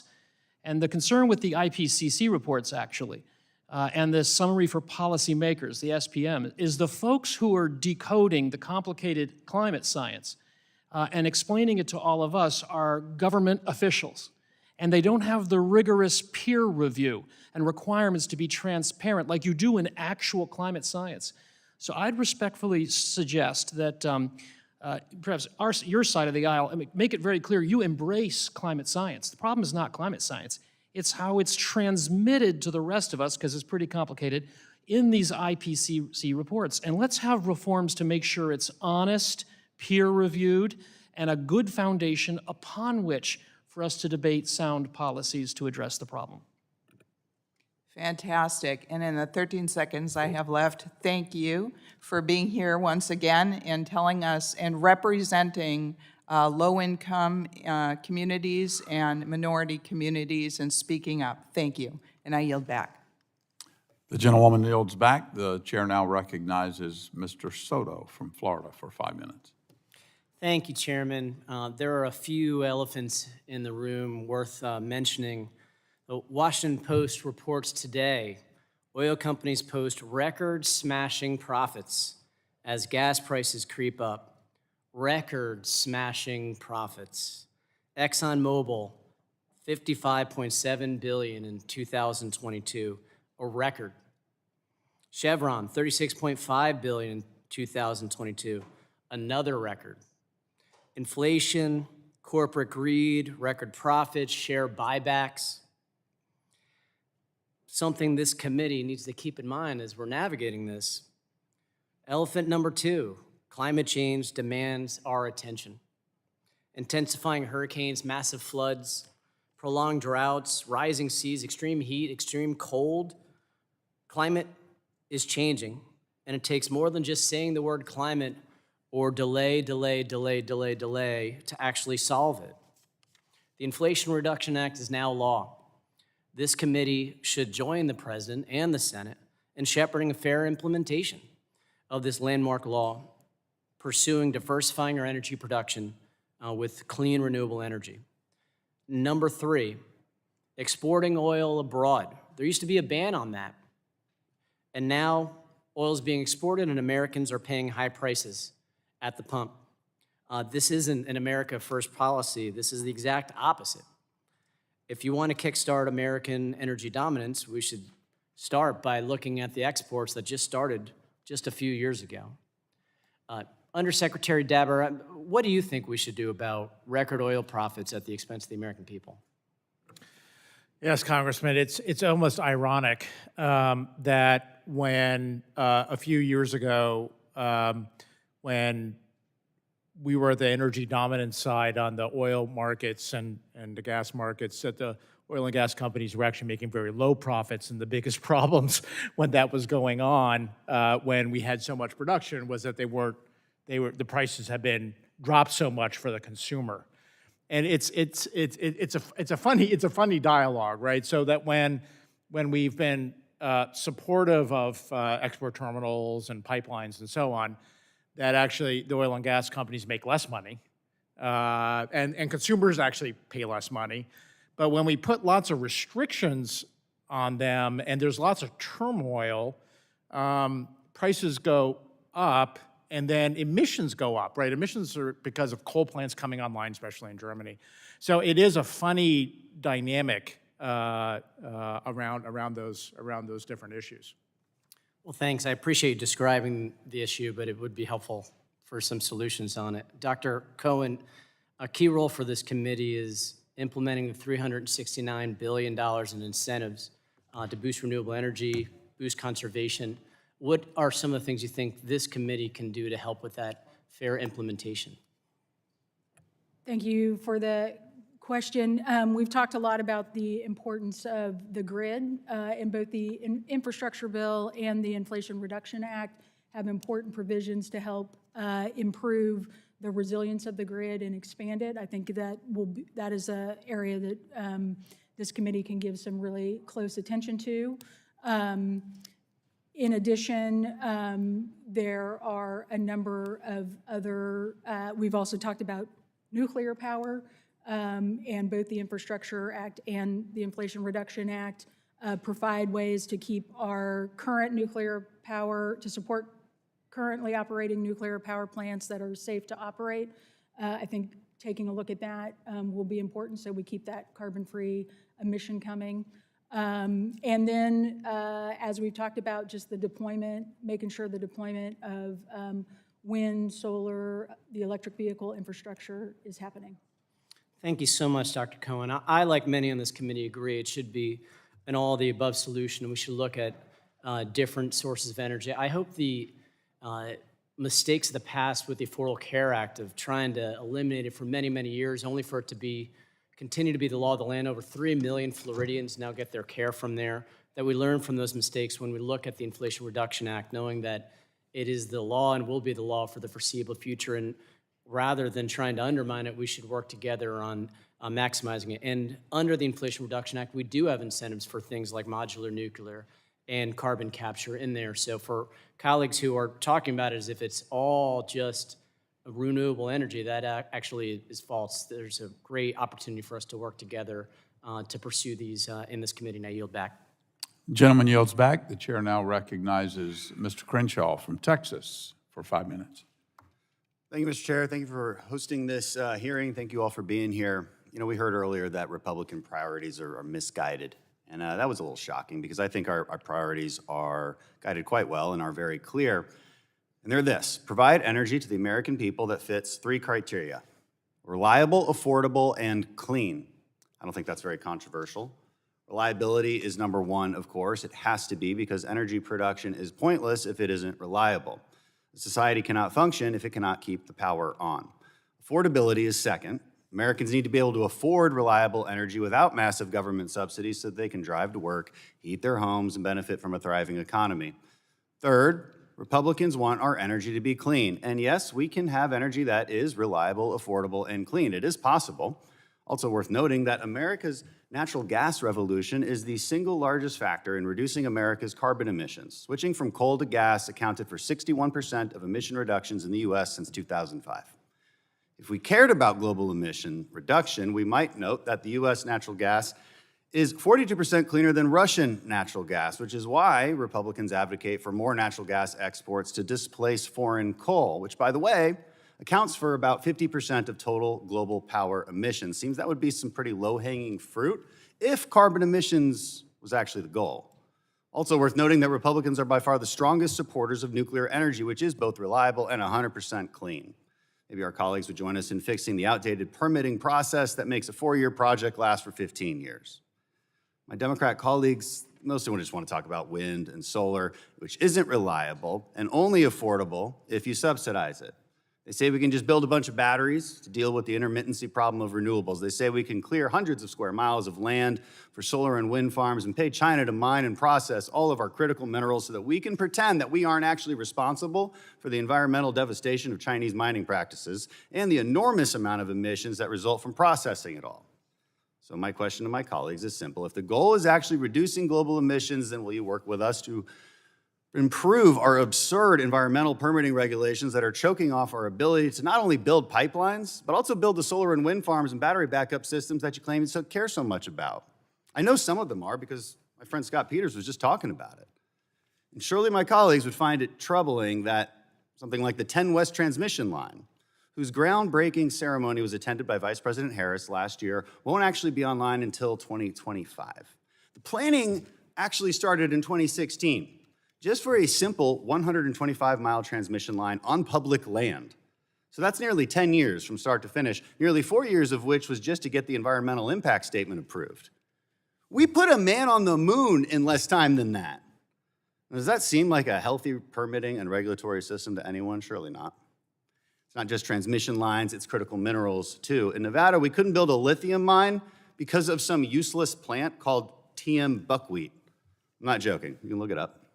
In Oregon, we can't mine for lithium because of a sage grouse, which is basically just a fancy version of a chicken. In Minnesota, this administration halted the Twin Metals project over vague environmental concerns. Now, this mine would have produced taconite iron ore, copper, nickel, cobalt, all of which are needed for any renewable energy project. My point is this. The false narrative that we can transition smoothly to a wind and solar only future is not based on anything that resembles reality. It's a fantasy. And it's a dangerous one that will quickly take us down the failed energy scenario that we now see in Europe. Wind and solar certainly have their place. But when energy demand will increase by 50% over the next 50 years, intermittent renewables will never, ever, ever be enough. And it's time to let that fantasy go. So am I promoting oil and gas? Yes, I am. In fact, the quickest way to reduce global emissions would be to ensure that our cleaner natural gas is displacing foreign coal-fired power plants. That single feat would have a larger impact on global emissions than any other solution offered. In fact, the industry thinks we could quadruple gas exports in the next 10 years, if we let them. If that gas displaced foreign coal, it would reduce emissions more than the combined impact of doubling our wind capacity, installing solar panels on every home, and electrifying every vehicle in the country. So you want solutions for reducing global emissions? Build pipelines, build export terminals, lease the land for drilling, and send some special trade reps to countries like India and Indonesia to make a deal. That's a realistic solution, and it's actually doable. Reality has to guide our solutions for the future. We cannot sacrifice energy reliability for radicalism. We must be rational environmentalists, not radical environmentalists. And we have to remember that the prosperity of the American people depends upon reliable and affordable energy. And I yield back. The gentleman yields back. The chair now recognizes the gentlewoman from Minnesota, Ms. Craig, for 5 minutes. Thank you so much, Mr. Chairman. I'm going to focus my attention here this afternoon on our nation's biofuels sector and its role in strengthening economic, environmental, and national security. And I'm actually going to ask you a question, so get ready. As many of my colleagues know, I've been a champion on the Energy and Commerce Committee for expanding and enhancing this vital segment of our economy. For example, I was the first member of Congress to pass year-round E15 through the House in the Lower Food and Fuel Costs Act last Congress, and I'm eager to work with Chair Rodgers to pass an E15 fix again this year. We should take up and pass the Consumer and Fuel Retailer Choice Act, which is bipartisan, bicameral legislation that would allow the year-round nationwide sale of ethanol blends higher than 10%, helping to lower fuel prices and improve stability and certainty in the U.S. fuel market. This bill was supported by the largest unified group of farming, biofuels, and oil companies to date, and I look forward to reintroducing the proposal in this Congress again. E15 creates opportunities for our family farmers, supports economic growth in rural America, and lowers prices at the pump for Minnesotans. With this sentiment in mind, I wanted to direct a couple of questions to the panel for your thoughts and observations on biofuels policy and where we go from here. Mr. McNally, you recently spoke, I believe, at the National Ethanol Conference about the future of liquid fuels and told the group to keep the faith because there is no evidence that consumers or governments are on course to decarbonize as rapidly as the consensus expects. In a minute or so, I'm hoping you can talk more about those comments and why you predict American drivers will still be filling up with homegrown biofuels for many years to come. So why don't we go ahead and ask you to comment on that? I'll have to talk very quickly, Congressman. Thank you very much for the question. The consensus has decided to believe that liquids fuel demand, so gasoline and ethanol, biofuels, is going to peak globally in about 10 years. This is a very controversial, in my view, unjustified, if perhaps attractive, vision. If you believe that, that means demand for biofuels and oil, because they go together, is going to plateau and go down. In my view, that consensus is wishful thinking, and that demand for energy is going to grow much stronger than that, including liquid fuels, which means there will be a bigger pie for gasoline and diesel, which biofuels complement. Thank you so much. And now, Dr. Cohen, the Select Committee on Climate Crisis recommended that Congress, and specifically this committee, develop a low-carbon fuel standard to build on the Renewable Fuel Standard.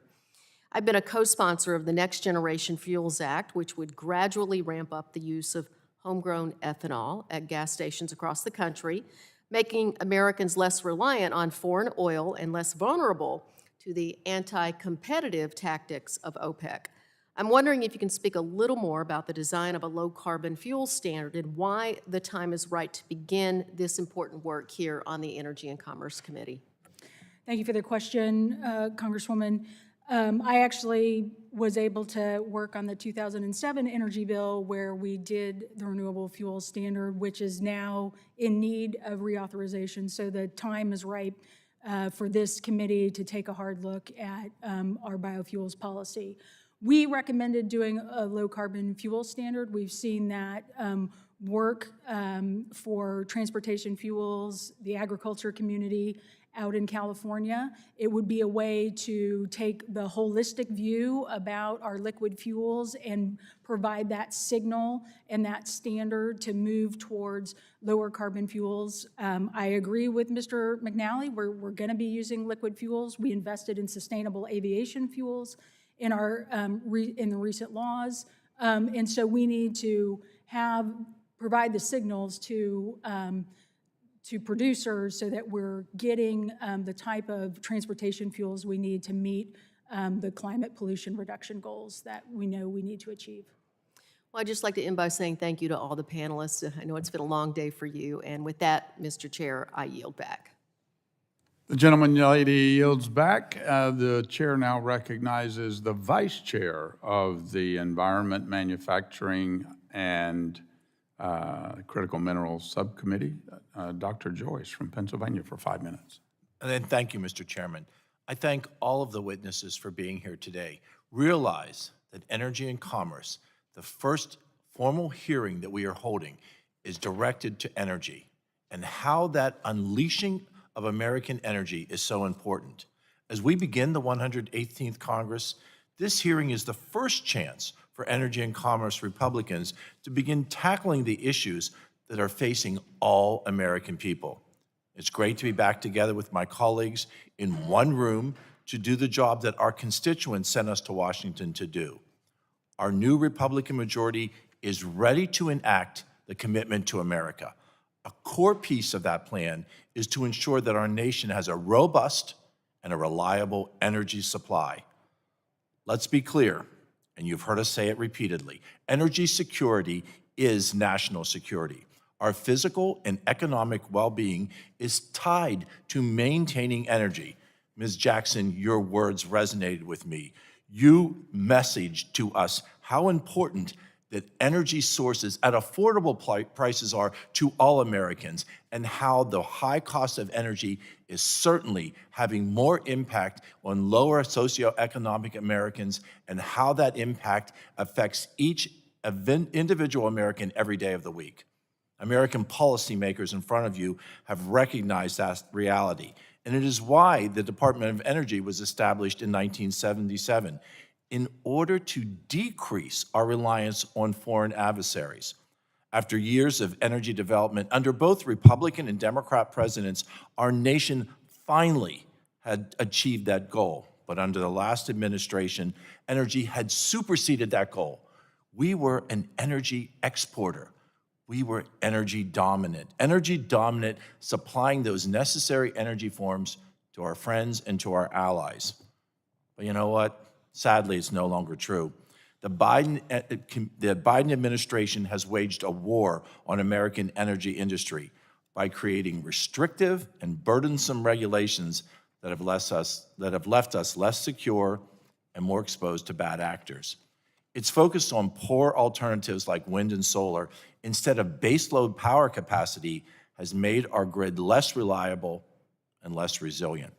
This becomes clear in my district in Pennsylvania when I heard from constituents that they were asked by their utility companies over the Christmas holidays to conserve energy or risk outages.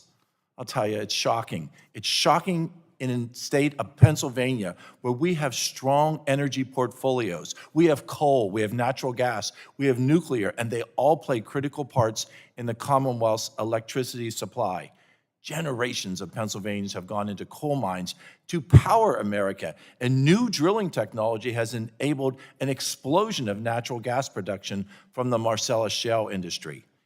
It is unacceptable that in a state and in a nation as blessed as we are with natural resources, for our citizens to be at risk of blackouts because of bad government policies. Now is the time to abandon these failed policies and unleash the reserves that are under the feet of my constituents in Pennsylvania.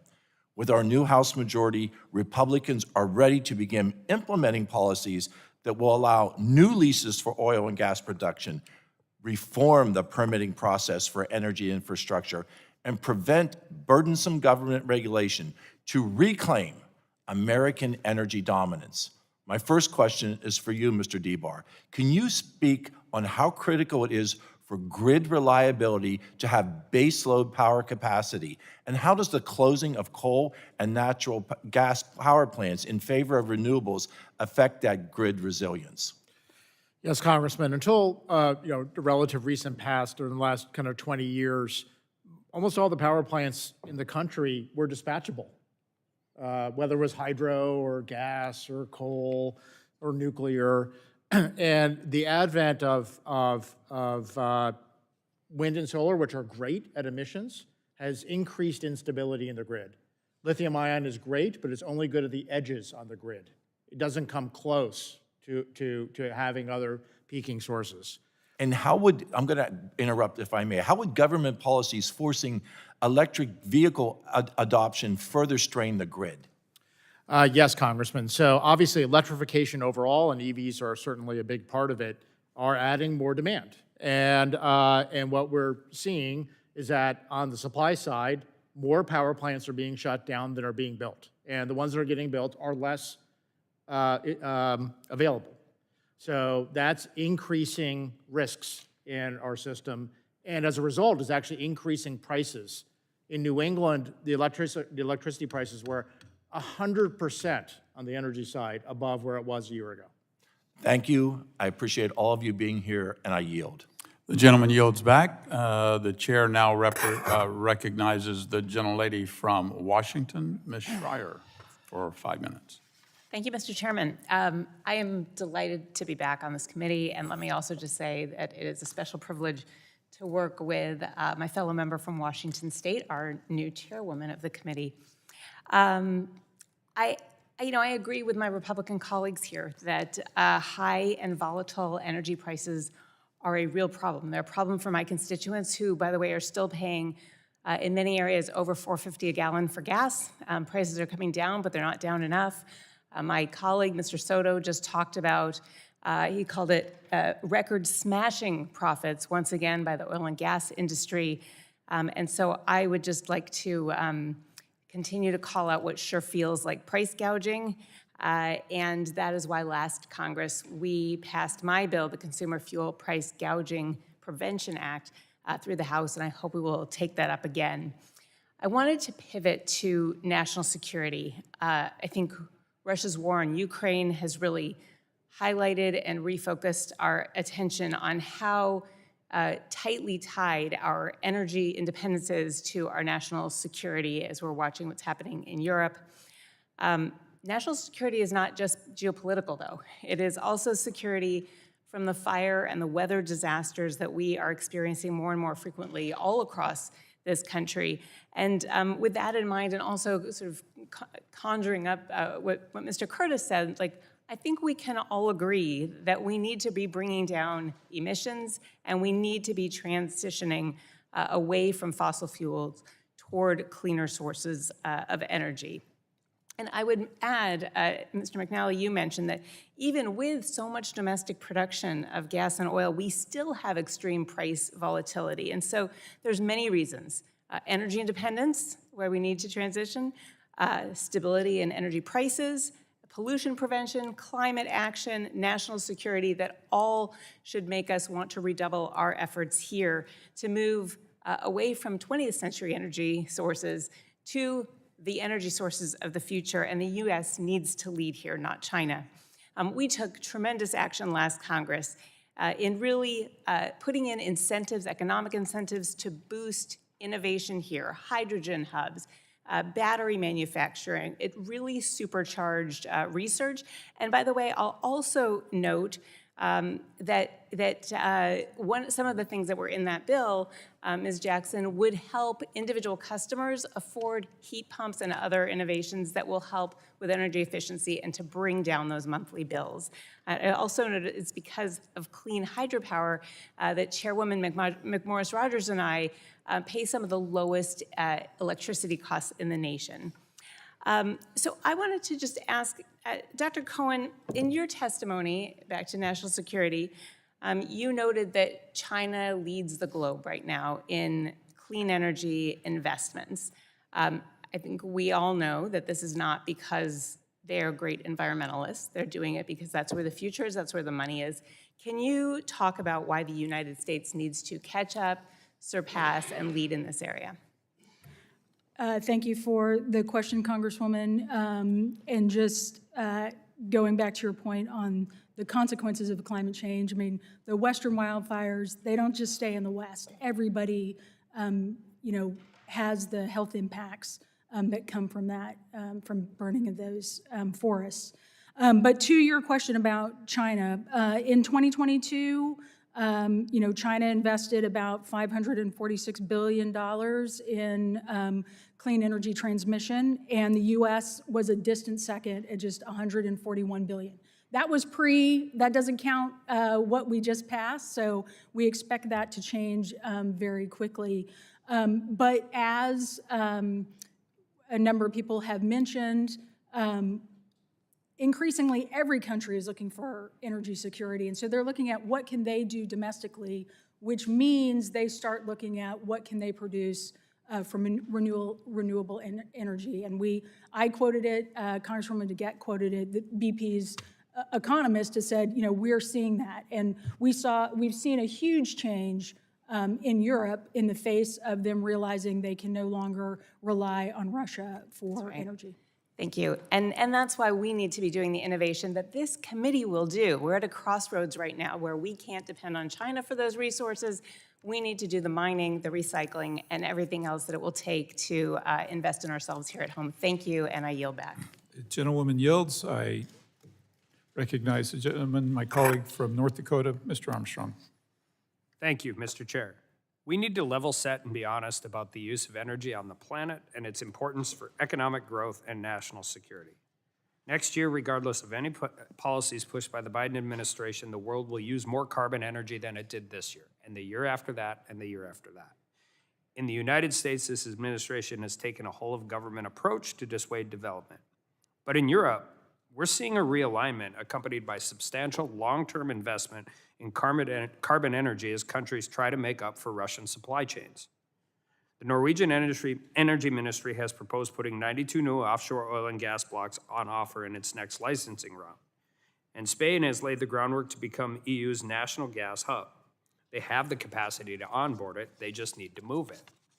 Germany is building an infrastructure to support up to 56 billion cubic meters of LNG import capacity, roughly the same amount imported by pipe from Russia in 2021. Given the right regulatory environment, these investments are for the long term. Despite past rhetoric, there is an awakening in Europe that energy security is essential to national security and economic growth. And there are lessons to be learned from Europe, and if we don't think the challenges there are relatable to the United States, we only have to look to the Northeast, where natural gas availability is threatened by an artificial supply crunch. Like continental Europe, natural gas shipped in from producing areas. However, unlike countries such as Spain and Germany, northeastern states have yet to recognize the threat posed by unreliable access to energy despite warnings from grid operators, industrial users, and utilities.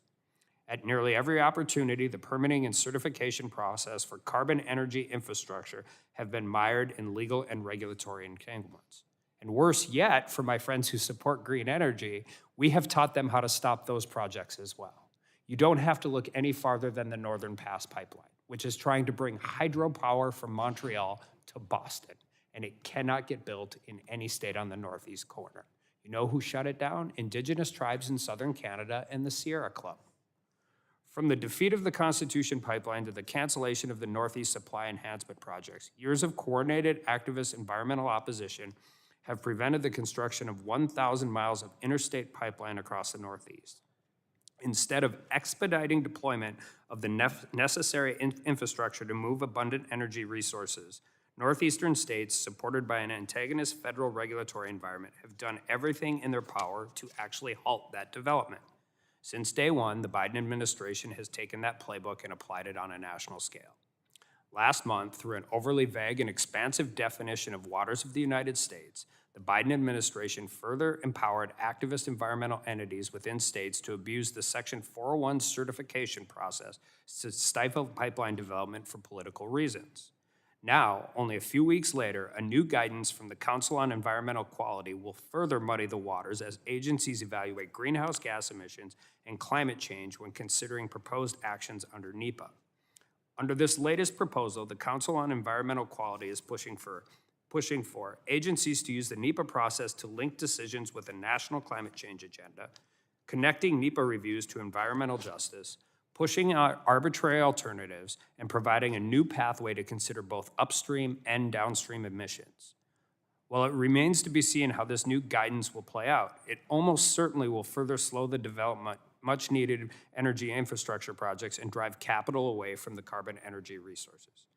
Undersecretary DeBar, and I appreciate what you said about the lithium-ion battery, because when we figure out a better way to store electric energy, it'll have as great of an impact on our economy as the steam engine or the microchip. The problem is that the lithium-ion battery ain't it. But in your testimony, you talked about the need for reform of FERC as part of the permitting and approval process. Can you walk through how the activist capital combined with FERC straying from its statutory charge has distorted the marketplace for carbon energy infrastructure? Yes, Congressman. So as you laid out, the very, very long approval processes are effectively a tactic to never build, right, for the people who are appealing. That's what it is. And in the last administration, actually, CEQ put a time stop, if you may remember. It was like, it's not a yes or a no, but you got to get it done in a certain time period. I called it an unreasonable amount of time. And so I think some sort of, and Congressman Peters talked about NEPA reform. I think one of the key things that's holding up things from getting built is the incredible long time period from the time that a company tries to lay it out to the approval plus the inflation, right? The inflation makes projects with the long delay undoable economically at the end of the day. So I think some sort of time stop on a NEPA review, reform. It doesn't say it has to be built or it's going to be approved or not approved. It's just do something reasonable from a time period, I think is good for everything. Thank you, and I yield back. The gentleman yields. The chair recognizes the gentlewoman from Massachusetts, Ms. Trehan. Thank you, Mr. Chair. So I don't think that we can have a hearing about unleashing our domestic energy supply and not mention the record profits that big oil companies are about to announce from last year. 5 massive oil corporations are slated to earn a combined profit of almost $200 billion. These same companies sat here before this committee last year, and they groveled for more drilling permits so that they could lower prices. Apparently, they couldn't use any of those profits to start drilling on the thousands of permits they already have, and they couldn't allocate another dime to restart the refineries that they shut down. But you bet they used those profits for stock buybacks to inflate their share price and make sure they got their multi-million-dollar bonuses. Mr. Chair, I agree with you and members of your party that we need to achieve energy independence. We need to stop relying on the whims of OPEC, but we can't swap foreign oil oligarchs for domestic oil barons. We can't trade Vladimir Putin for ExxonMobil if they're going to keep doing the same thing, influence the market to pad their profits while working families pay the price. Mr. Chair, the American people want lower energy costs and a planet that their kids can inherit. To achieve that goal, we must focus on sustainable alternatives, and we're close to having one, in particular, that will change energy as we know it. Recent breakthroughs, including most recently at Lawrence Livermore National Laboratory, have finally put fusion energy within reach. Unlocking this virtually unlimited source of clean energy will drive down costs for families struggling with gas and oil prices. It'll reduce our carbon footprint and help ensure the healthy future of our planet for generations to come. But it won't happen without building on the public and private sector investments in research and development that have gotten us to this point. So, Dr. Unruh Cohen, first, thank you for your incredible work over the last 2 Congresses. In your testimony, you mentioned that U.S. public sector investment in clean energy trails other countries, including China. The Department of Energy is considering applications from private fusion companies for $50 million in public-private partnerships in a new milestone-based funding program that would support building fusion pilot plants. But according to the Fusion Industry Association, the funding opportunity announcement was significantly oversubscribed, with applications requesting close to 3 times as much funding as was allocated. Can you just tell us why public investment in fusion energy is so critical for accelerating the impact of existing private investment in the United States? Yes, thank you for the question. And I spent a lot of my career working for Ed Markey, both in the House and the Senate, so I'm very familiar with the great clean energy technology in Massachusetts and the companies that are spinning up from that. And fusion is one of those. Obviously, you got a great one there. And, you know, the promise of fusion is amazing, and we've spent a lot of important research, federal research dollars going into that. We have had these really exciting breakthroughs, and I know, you know, we're on the cusp of being able to understand the potential there more and hopefully move forward to commercialization. I hadn't realized it had been oversubscribed. I hope that's something that this committee and the Appropriations Committee can work on to see if there's more resources available for that. Same. Did you want to add to that? So Congressman, probably one of the leading fusion companies in the country and the world is in or around your district in Devon. I think that plant is going to, when it comes online in 2025, will well outperform what happened at Livermore. They don't like to talk about how much, but I have a pretty good idea.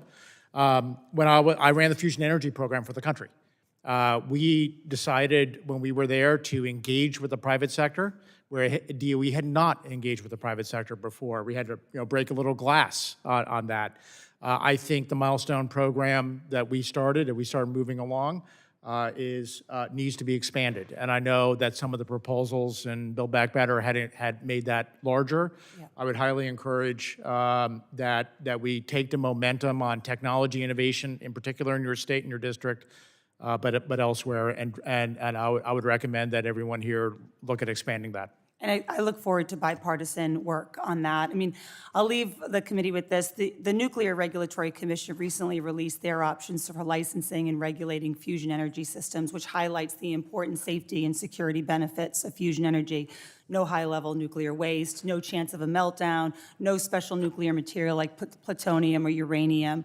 But the paper also leaves some regulatory ambiguity, suggesting that future fusion power plants may be regulated like fission, which is a very different energy process. So I look forward to making sure that we put the right regulatory environment in place so that we don't stifle that innovation as it's coming to bear. Thank you. I yield back. The gentlewoman yields. The chair recognizes the gentleman from Texas, Mr. Weber. Thank you, Mr. Chairman.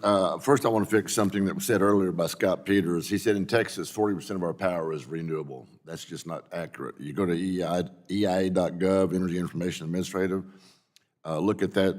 And in Texas, it's 50% natural gas, it's 18% coal, nuclear is 8%, and that's 76%. I'm not good in math, but that leaves about 24%. 20 of it is wind and 4% is solar. So we appreciate renewables in Texas. We do. But the real point of fact is that Texas, the renewables cannot be the leading actor. Renewables can be a supporting actor, but renewables cannot be the leading actor. We found that out in Winter Storm Uri. Y'all talked about pipelines, Mr. DeVar. I think it was you and one of our members. The Keystone Pipeline would have come into my district over by Beaumont, Texas. It carries 830,000 barrels of oil a day. The Colonial Pipeline system that you talked about carries about 3.1 million barrels of product a day. The Keystone Pipeline is literally 1/4 of the output, what feeds the entire southeastern part of the United States. Why didn't the president come to Texas and beg us to drill for more oil? It's been a real mystery to us. Also in my Gulf Coast district, I have the Strategic Petroleum Reserve. We house about 59%, not quite 60% of the SPR in my district. I've been watching it for a long time. I served 4 years in the Texas House. I was on the Environmental Energy Subcommittee. And I will tell you, or the Environmental Reg Committee, and I will tell you that we've paid a lot of attention. Texas has 225,000 miles of pipeline. The pipeline industry has a 99.925% safety rating. We can move product safer than anybody else. We can store it in the SPR. We can have it ready for emergency, not because the president wants to bring down gas prices in a election year. I mean, he's trying to help. Maybe he's storing classified documents in his garage to keep him paying storage fees. I don't know. He's just trying to help. But I want to go to you, if I can, Mr. McNally. You made an interesting comment. You said an arsenal of energy is what we need. That's a great term. You talked about the things that we have to have. You talked about World War II attack, if I remember correctly. Americans need to know what's important and why we have to be energy dominant, energy independent. It's energy, it is absolutely energy safety, it's domestic safety, it is political safety, it's military safety, economic safety. You just can't express how important it is. For the president to draw down the SPR in an election year is totally uncalled for. I'm told you're an expert on the SPR, and you sound like you're pretty knowledgeable about it. So my question to you is, in your opinion, and you've probably gone back and looked, I think the SPR capacity, depends on who you talk to, is about 714 million barrels, maybe 730, depends on who you're reading. In your opinion, what is the proper use of the SPR, and what's the history of it, if you know that far back? Thank you, Congressman Weber. Yes, I think we topped out at about 725 million barrels. It's now about down to about half of that level. We're at a 40-year low, so it hasn't been since 1983 that we've seen it this low. And it's really unfortunate because, in a way, in my view, is a bipartisan mistake to start to sell off the SPR just to pay sort of for regular expenses in 2017. We did the same thing in the mid-1990s, and I worked for President Bush after 9/11 when we restocked the SPR at higher prices. So we kind of went around the circle once before. I was hoping we wouldn't have to do it again. But in addition to the mandatory non-emergency sales, which I think are very unfortunate but starting to reverse, President Biden, especially in November 2021, before the Russian invasion of Ukraine, used it purely for political reasons. I mean, there was no disruption. The IEA wouldn't go along, and he had to beg China, of all people, of all countries, to go along with us. And that's up there in the halls of infamy with the decision by President Clinton, September 2020, 2 months before the election, to invite Al Gore to announce a heating oil a release at that time too. So with the emergency release in March of last year, at least we thought we were going to lose Russia. When it started out, we had a real emergency, we thought. But within a couple of months, we realized Russian supply wasn't going off. They should have suspended the sales at that point. So we have a mixed history with the SPR. Unfortunately, some presidents have used it for purely political price control, very lamentable, by my count, twice. We've had no kidding emergency releases, and I would say the administration probably took the right decision initially, because we thought in March of 2022, the IEA said we're going to lose 3 million barrels a day of Russian supply in April, like 2 weeks later. Again, that wolf did not come in the village. We should have suspended those sales, but we did not. We did not. Thank you for the question. I thank you for that, and I yield back. The gentleman from Texas yields. The chair recognizes a gentlewoman from Texas, Ms. Fletcher. Thank you, Mr. Chairman. And I join in welcoming our new members and congratulating Chairwoman McMorris Rodgers on her historic chairmanship and thanking our witnesses for being here today. It has been a long day, but I have been here and appreciated your testimony. As we've heard throughout the day, our country leads in energy production and innovation. And we lead in these areas because of the work that is done in my district and surrounding areas in Houston, ones where we touch every single segment of the energy industry, from exploration and production, transportation, transmission, marketing, technology, both traditional and renewable. And I'm going to resist the congressional urge to spend 5 minutes talking about how great my district is, although it is. But I want to share these data points because I think it really helps underscore both the importance of the issues to me and also the depth and breadth of knowledge of my constituents that I bring to the work of this committee. And it's with that in mind that I am glad to say I've heard a lot of things I agree with today from our witnesses, from my colleagues on both sides of the aisle, but I have also heard a few things I disagree with. And I can't go through all of them here, but I am disappointed to hear some of the attacks on the 117th Congress's energy policies, rather than more ideas about how we can work together to build on the historic investments that we made in the last Congress. And we have talked about some today, especially the focus on permitting issues that affects all sectors and which I very much look forward to working on. But I do think it's important to underscore that the Infrastructure Investment and Jobs Act and the Inflation Reduction Act that we passed last Congress are historic pieces of legislation that make energy and infrastructure investments that further strengthen American energy security and drive innovation for our energy future. At this moment, we have an energy sector that is looking stronger than ever, with the EIA expecting U.S. domestic oil production to set a new record high this year of 12.4 million barrels a day, which would surpass the previous record set in 2019. The rig count is back up. It was 771 last week. Net exports are also expected to rise, further strengthening our energy security and, importantly, that of our allies. And this is happening while we are working to meet growing global demand for energy and reducing emissions. The bottom line is that we need to do all of the things we are doing and more, and we need a holistic approach. So I really look forward to talking about what that is and how we come together to do that on this committee, this Congress. But for today, I want to focus my questions on one of the programs that we passed in the bipartisan infrastructure law, funding for the implementation and design of regional hydrogen hubs. And through this program, Congress authorized the development of multiple hydrogen hubs to advance the country's clean hydrogen sector. And the Department of Energy will select 6 to 10 regions to establish these hydrogen hubs. Mr. Crenshaw and I recently led a letter to Secretary Granholm making the case, not surprisingly, for the department to select Houston as a location for a hydrogen hub under the program. So I want to direct my question first to Dr. Unruh Cohen. In the interest of time, I'm going to ask this. I have a quick follow-up if we can get to it. If not, I'll submit it to you for the record. But can you just talk a little bit about how this program will advance hydrogen technology deployment and why federal support is essential in emerging technological sectors like hydrogen? Yes, and I will sing Houston's praises in the process because they are a great example of where industry, academia, the local government have come together to identify we need to take our strengths and talents in the energy industry and expand that. And so I think you will be a good candidate for the hydrogen hub. That The program will drive these types of partnerships between industry and the federal government to develop the new technology.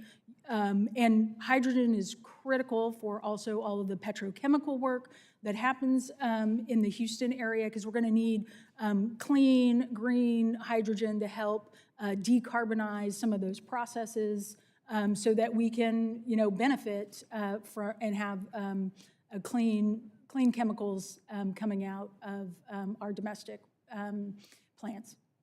Well, thank you for that. And with the time I have left, I may have to get your question for the record, and if anyone else wants to submit a response, I would appreciate that, because I think, while this investment is essential to jumpstarting the technology, I worry there's still a lot of hurdles that Congress needs to address before we can see widespread adoption. DOE's 2020 hydrogen program plan identified rights-of-way and permitting issues for hydrogen pipelines as challenges for hydrogen delivery infrastructure. And I think there's still a lot of unresolved questions regarding siting, political federal state jurisdictional conflicts, and the regulation of pipeline rates in terms of service that need to be resolved. So with the 12 seconds I have left, have I gone over? Go in the wrong direction. I'm going the wrong direction. So with that is my question. If you could respond to that for the record, I would appreciate it, and I will yield back the balance of my time that I've gone over. Thank you very much, Mr. Chairman, for indulging me. Yes. All right. Thank you. The gentlewoman from Texas yields. The chair recognizes the gentleman from Georgia, Mr. Allen. Thank you, Mr. Chairman. And, energy security is national security. We've heard that over and over again. And when we were in the last time we were in the majority, we passed the Congressional Review Act, and what it did was, revise a lot of the regulations, update a lot of the regulations around oil and gas industry. And what we saw, we couldn't believe. We became energy dominant, and we had the power to control the cost of a barrel of oil. That, to me, is maybe the greatest power that you can experience. In fact, we drove it, market price was $30, $40 a barrel. We created an oil war, went to $7 a barrel, and now we're, 90 to 100, it's been over 100, and Mr. McNally, he said it's going to fluctuate even more than that. But in fact, we did this throughout the economy, and Ms. Jackson, everybody benefited. It was the greatest economy I've ever seen in my lifetime.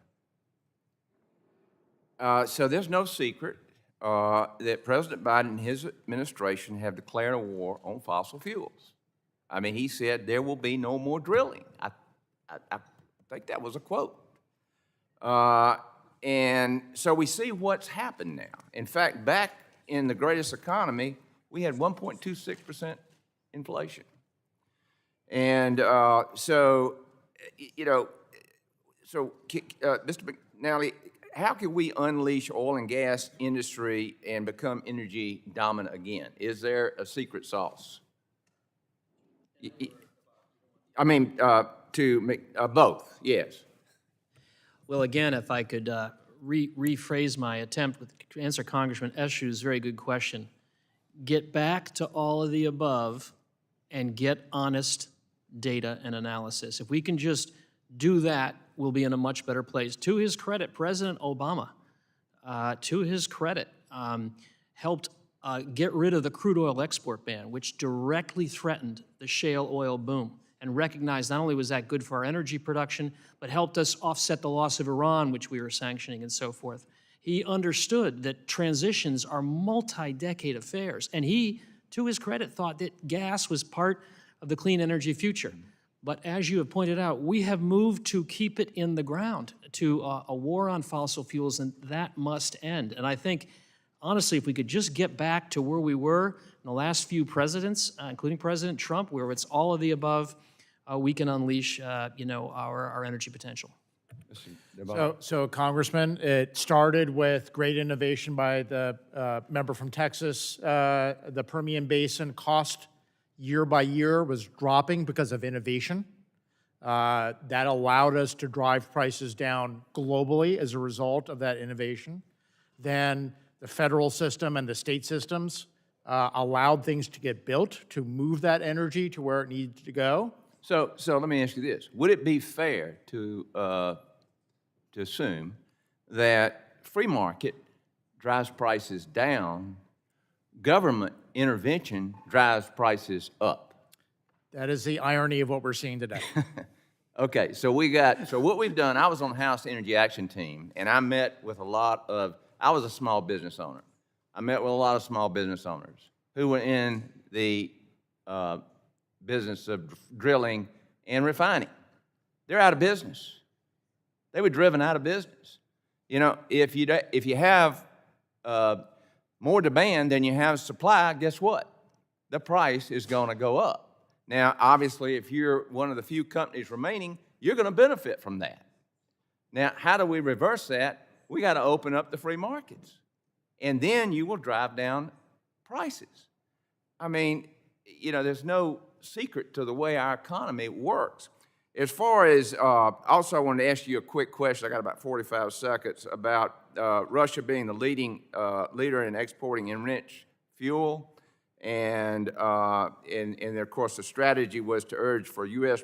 production of our own nuclear fuel. I've got Vogtle 3 and 4 hopefully coming online. We got plenty of electricity in Georgia. In fact, you're probably going to have to bring your car to Georgia to charge it at some point in time. But can you give me a little background on that? So Russia has almost half of the global enrichment market. The biggest exposed country to that is the United States. If Russia tomorrow decided to stop exporting their enriched uranium to us, over the course of a couple of refueling cycles, we might lose half of the fuel needed to run the nuclear power plants. That's 20% of the country. That's 10% of the power plants would be at risk of not having fuel. Well, I would hope that this Congress will do something about that. Thank you. Thank you, and I yield back. Gentleman yields. The chair recognizes the gentlewoman from California, Ms. Barragan. Thank you, Mr. Chair. When I received the Republican committee memo for today's hearing, what stood out to me was the complete absence of the need for U.S. energy policy to address climate change or environmental justice. Not a word.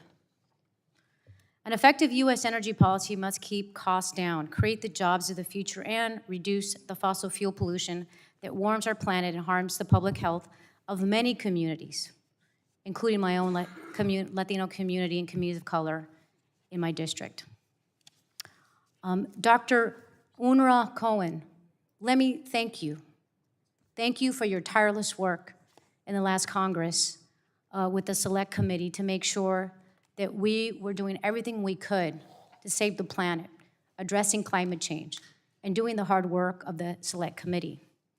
Now, one important program from the Inflation Reduction Act that Democrats passed is the $3 billion for climate and environmental justice block grants, based off of my bill, the Climate Justice Grants Act. Can you tell us a little bit about how can this program help to reduce energy costs and reduce pollution in communities of color and other communities across the country? Thank you for the question, Congresswoman. That's one of the most exciting programs in the Inflation Reduction Act that's going to provide funding to empower communities to look at the challenges that they're facing when it comes to energy costs, climate costs. You know, as we've heard from Ms. Jackson and others, you know, there are challenges that constituents are facing. High prices are, you know, are problems for everybody. And so this program is going to really empower communities to figure out the solutions that work the best for them to help bring them affordable, clean energy and respond to the climate crisis consequences that they're seeing already in their communities. Great, thank you. My next question is also for you. I want to talk a little bit about geothermal, something the chair and I have actually working on together. And how we invest in geothermal. This question is related to the Climate Crisis Action Plan that the Select Committee on the Climate Crisis worked on, highlighted the development of more geothermal energy as a building block of growing American clean energy production. Could you describe how increased development of geothermal energy in California and elsewhere would enhance U.S. energy security with 24/7 clean power? Yes, geothermal is tapping into the power of the earth and what is all around us. California has been a leader because of the particular geologic benefits and profile in California. But as the technology has improved from investment in DOE over the years, we are now at a place where we're close to commercialization of energy supply in areas that don't have quite the great resources that California and other parts of the West have. And so it will add to that need to provide dispatchable power to have to fill in at times that we need it. And I think it's actually one of the most exciting opportunities coming our way. In addition, quickly, it also will use the skill set and training of many members who are working or workers in the oil and gas industry right now. And so it provides an additional opportunity for them to take their skills and help continue to provide this country with energy. Great, thank you. Mr. Chair, I'd like to enter into the record a January 30th Climate Wire article titled, "China Invests $546 Billion in Clean Energy, Far Surpassing the U.S." This is China's 2022 investment. Dr. Unruh Cohen, the Inflation Reduction Act passed by Democrats includes $369 billion in clean energy and climate programs. It's important to fight climate change and to compete with China for the jobs and industries of the future. More must be done to support clean energy. What are the most important steps the U.S. can take in the next few years to keep pace with China on clean energy? I think we're seeing it already. You know, just since the passage of the Inflation Reduction Act, we've seen hundreds of announcements about bringing clean technology manufacturing to the U.S. and expanding what we have already. I had in my testimony, you know, nearly $90 billion in projects, and that's private capital coming in, you know, ready to partner and have that synergy with the federal government investments. Thank you. Thank you for your responses, and I yield back. The gentlewoman from California has asked for a document to be entered into the record. We're waiting for that document. Pierre will reserve that till the end of the meeting. Great, thank you. Yes. The chair recognizes the gentleman from Ohio, Mr. Balderson. Thank you, Mr. Chairman. Thank you all for being here today. I know it's been a long day. Mr. Dabar, my first question is for you. It's no secret that the shale revolution in the United States has brought immense economic benefits. In Ohio, natural gas and oil development contributes more than $50 billion to the state's GDP and supports hundreds of thousands of jobs. In addition to the economic benefits, we've also seen clean environmental benefits from increased use of natural gas. According to the Department of Energy, use of natural gas for electric power production has led to a 57% reduction in domestic emissions of airborne particles such as soot. This has resulted in an estimated $17 billion in annual health benefits. And in 2021, U.S. natural gas exports were the highest on record, and the United States has been an annual net exporter of natural gas since 2017. Can you discuss the public health and environmental benefits America has seen as a result of the shale revolution? As you pointed out, the big shift from coal to natural gas has had a big impact. Another thing that's been kind of underreported, and actually this is kind of efficiency when it comes to natural gas. The natural gas power plants that you produce in your state, the combined cycle gas plants, are about 50% more efficient than they were. So they run on natural gas and they're 50% more efficient. That means it takes less BTUs, it takes less energy to make the same amount of electricity, and it produces 50% less emissions. So the emissions have been driven down, in large part because of your state, because of both the natural gas production, but the turbine improvements, the combination of those two has dramatically reduced emissions as a result. Thank you. And follow-up to that, and can you discuss the possible global environment benefits in exporting our cleaner natural gas to developing nations? Yeah, so the developing nations, if you go to any international conference, you go to especially the African nations, they are very upset today, okay? Because they say that the IMF and the World Bank is saying, like, you can't get any money to build energy. You guys did it, but we're not allowed. And it's pretty stark when you go out into to these international meetings and listen, in particular to the African nations. Right now, they burn coal being made by Chinese companies, coal power plants.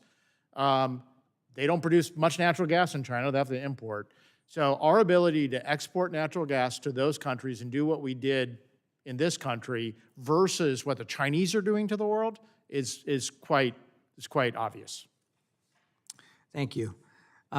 With green at all cost advocates in Europe shut off nuclear and fossil fuel power generation years ago without concern for their own baseload needs, they found themselves beholden to the likes of Putin for oil and natural gas. What's happened in Europe is certainly not a path my constituents want our country to follow. Mr. DeBar, you referenced the problems facing Germany earlier, and I'd like to expand on that. Do you have concerns that this administration is putting the cart before the horse when it comes to the transition to renewables? That's the first question. And instead of picking winners and losers, why is it so important this administration and Congress promote all forms of energy production? If you want to see the worst case energy policies, is look at Germany. They decided to shut down nuclear when it was perfectly safe because of what happened in Japan. They decided to increase their risk with an autocrat in terms of their energy exposure, and they expanded renewables where Germany's not particularly sunny, and it's hard to cite because it's a relatively crowded country. I think one of the starkest things you can see on the internet was when the former president was at the UN saying to the Germans that they were going to be increasing their risk of energy exposure to Russia and they better stop it. And there was a picture of the Germans at the UN laughing at them. I think we know where things actually turned out. Agree. Mr. McNally, I'd also like to hear your thoughts on how we can ensure energy policies don't lead us into the same situation much of Europe has found itself in. You have 30 seconds. Thank you. Yes. So again, do not let China dominate the supply lines for renewable power and electric vehicles should those really take off and scale into the future. Maintain our strategic stockpiles, become an arsenal of energy, remain that, stay open to exports, keep diversity in global energy, and be at the center of it. Thank you very much, Mr. Chairman. I yield back. Thank you. The gentleman from Ohio yields. The chair recognizes the very patient gentlewoman from Illinois, Ms. Schakowsky.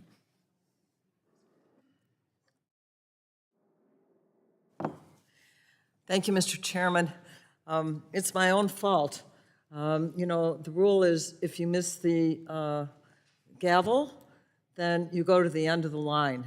I didn't realize that. That wasn't true when we were in the pandemic. Anyway, I'm happy to be on the committee and happy to be here today, and I'm really looking forward to the rollout of the Inflation Reduction Act and the Infrastructure and Jobs Act, because I think it's really going to make a difference. It's going to make a difference to communities all over this country, and it is going to make an unprecedented investment into America's clean energy future, creating millions of good, clean jobs and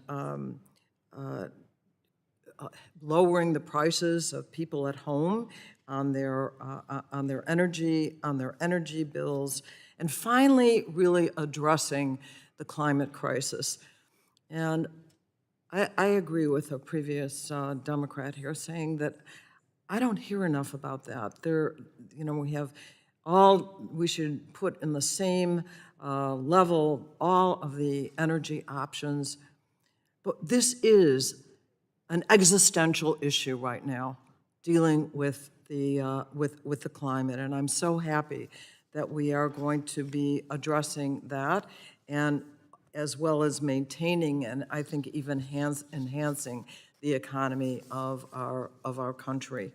One of the things that was in the bills that we passed would be an investment in a historic $15 billion for the removal of lead service lines, a problem in my community and in so many communities where we're not drinking clean water because of these lead service lines, but also billions of dollars that are going into to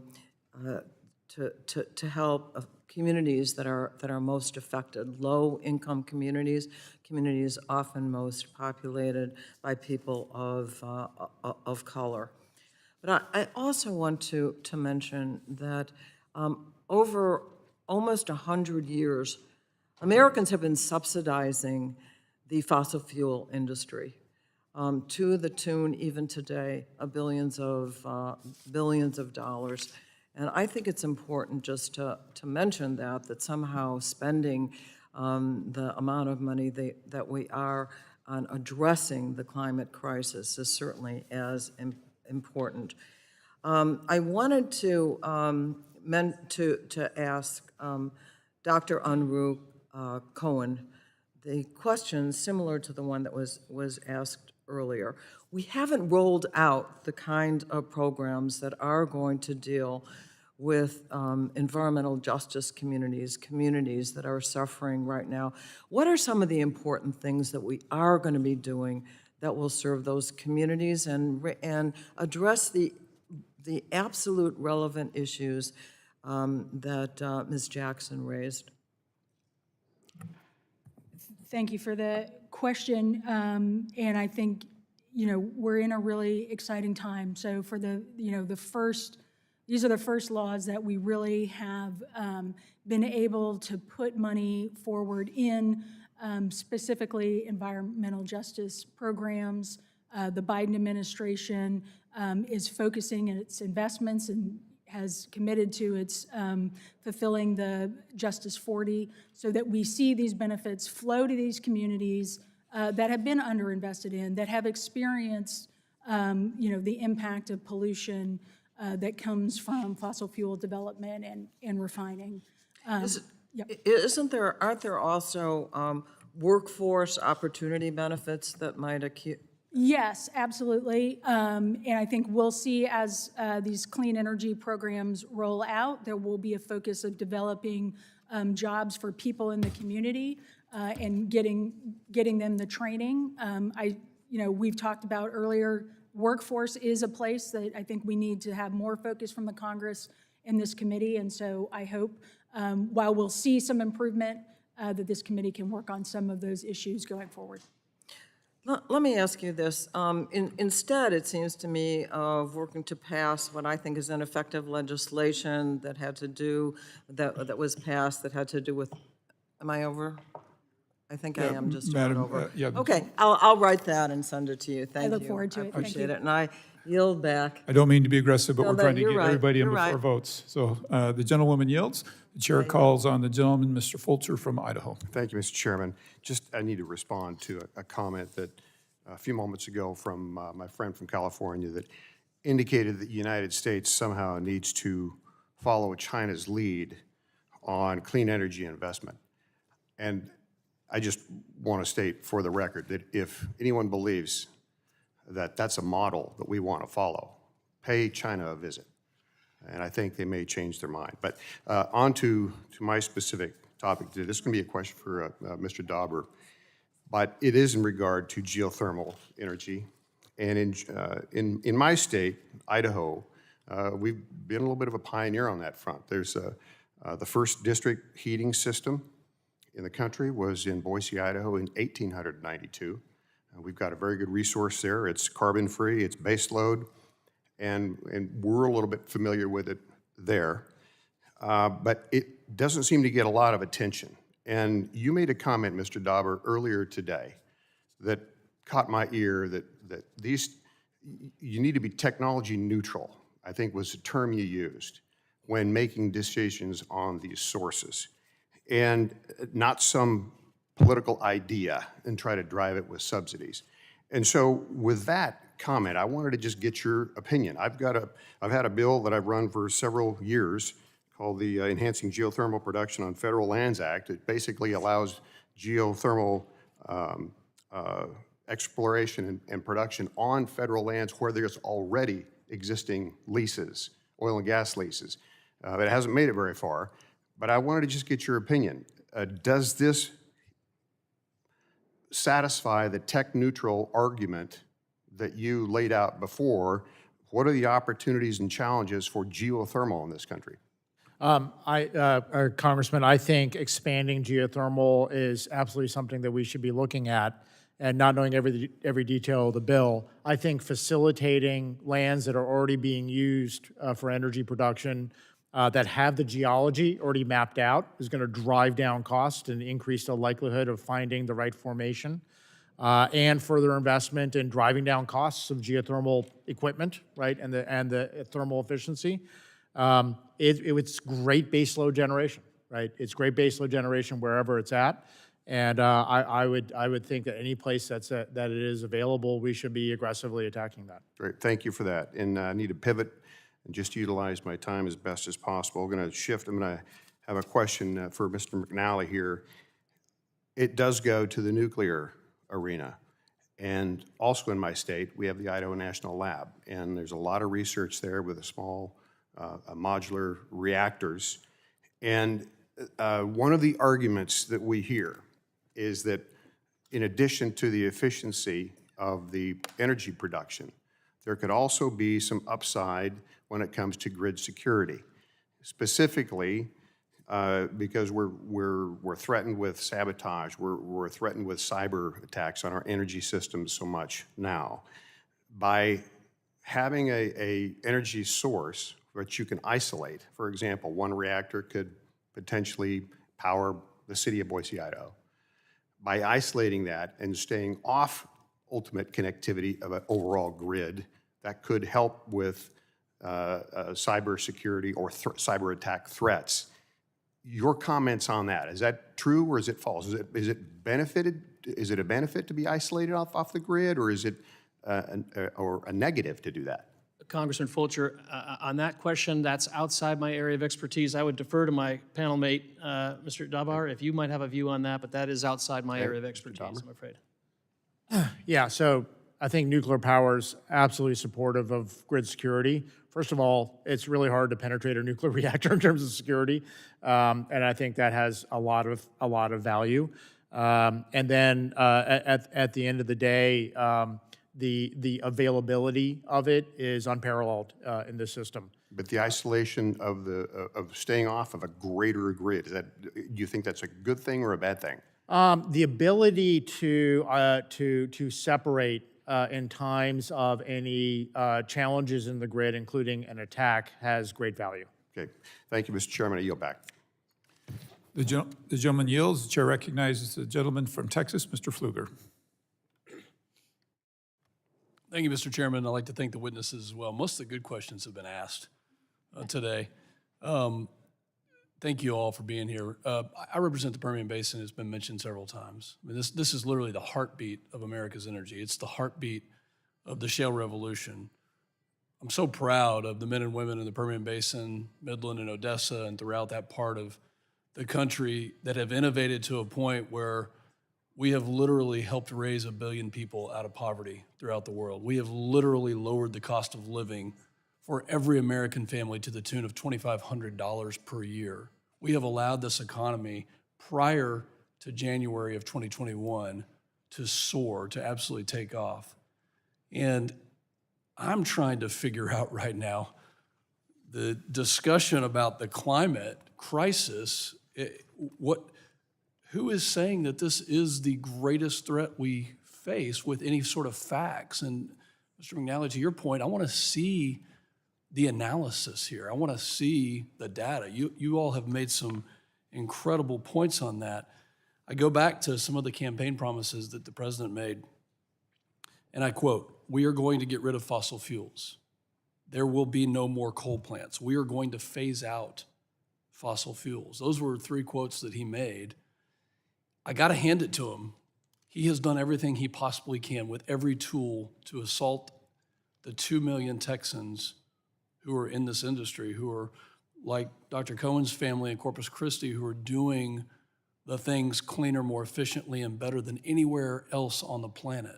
He has assaulted this industry in a way that is directly attacking, and thank you, Ms. Jackson, for your testimony today, the most vulnerable in our country. I appreciate the regulatory and the permitting discussions. Mr. DeBar, if we continue with the policies that this administration is pushing, what's our country going to look like? What's our economy going to look like? What's our, we're expecting what, 45% increase in demand over the next 30 years in electricity. What are we going to look like? I think the key word that you just mentioned there, Congressman, is demand. So I think no matter how you approach this topic, as long as there's a demand for a product, then it has to be supplied from someplace. And take aside all the other debates, if we're still going to be needing petrochemicals to make this pen or to drive some cars, because they're not all electric vehicles, someone has to provide it. I think we can all agree on that from both sides. And so if it's not produced in Midland or Odessa, it's going to be produced in Caracas or outside Tehran. So that's it. That's it. So if we restrict it because of ESG, if we restrict it because of siting in this country, it will be produced overseas. It will emit more. It will be more environmentally hurtful for the world. It will be less jobs. It will be jobs in Tehran, not jobs in Odessa. I think it's relatively straightforward. So even if you have this debate on this topic, about demand, as long as the demand's there, for national security and the economy and the environment, it's better to be produced in America than it is in Russia or someplace else. Right now in San Angelo, Texas, my hometown, which is about 100 miles to the east of Midland, Odessa, it's 27 degrees, it's snowing, there's no wind at all, and the sun is not going to shine until Friday morning. And it'll be 27 degrees on Friday morning. I just looked at the weather forecast. I asked Mr. Kerry, the climate, I don't know what his official position is, I call him the climate czar, but I asked him if renewables provide baseload capacity, and I'll ask Dr. Cohen the same to you. We have a ton of wind energy. In fact, we're so proud of the wind energy we have, which is more than the state of California in my district. Do renewables, whether it's solar or wind or another form I'm not familiar with, provide baseload capacity for my family right now? Renewables provides predictable electricity for your family and families all across the country. And predictable is, I think, not always reliable. Predictable means predictable. We know when the sun will shine. We know when the wind will blow. Smart grid operators can then provide, make the energy decisions they need to keep the lights on. I just happened to look at the Texas electricity map yesterday, and I noticed there is a lot of stranded electricity down in my part of the world. So if Texas could continue its leadership in building transmission, they actually would be able to free up some of that renewables that's blowing between Corpus Christi and San Antonio and get it up to other parts of the state. It takes every form of energy, every amount of energy, and every bit of energy to service the demands.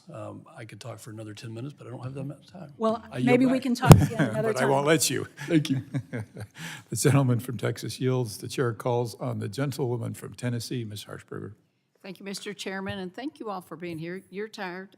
I'm tired. So I'm going to make a couple of comments, and then I will go to my question for Mr. DeBar. Ms. Jackson, I want you to know that I represent a rural district with 2 distressed counties.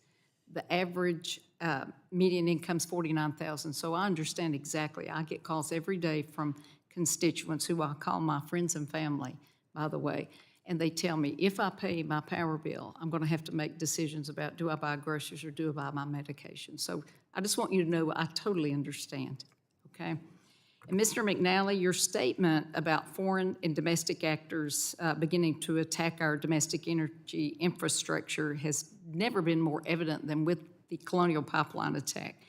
I was on Homeland Security last Congress on the Cybersecurity and Critical Infrastructure Subcommittee, and it was very frightening to hear that how that attack occurred and that it could happen again. And it hit me because I drive from my district in East Tennessee all the way to Washington, D.C. every weekend, and I had to stop at every gas station along the way to make sure that I had fuel just to come here and do my job. So that hit home, and you saying, I agree with you that Congress needs to be better prepared for more cybersecurity attacks, and we need to hold those bad actors accountable. That's a big deal. And Mr. DeBar, your comments about Russia having the largest overall HEU stockpile in the world and your statement that the U.S. needs to work on our uranium enrichment capabilities is on point. And just so you know, I have nuclear fuel services in my district, and I've talked to many of those people there, and they absolutely understand the importance of this very issue, why we need to do enriched uranium. So with that said, and I'll continue to talk to them, so stay tuned. I agree that we absolutely need a higher base load of power because we've seen how fragile we are to these disruptions. And my question is this. Well, I'm from East Tennessee, the 1st District, and just before Christmas, East Tennesseans experienced rolling blackouts after the Tennessee Valley Authority was unable to meet those energy demands required to heat your homes during Storm Elliott. We know that natural gas facilities can come fully online in around 30 minutes, and our best option for ramping up energy production in a pinch. My question is this, how much additional investment in natural gas will we need to combat these unexpected increases in energy demand in the future?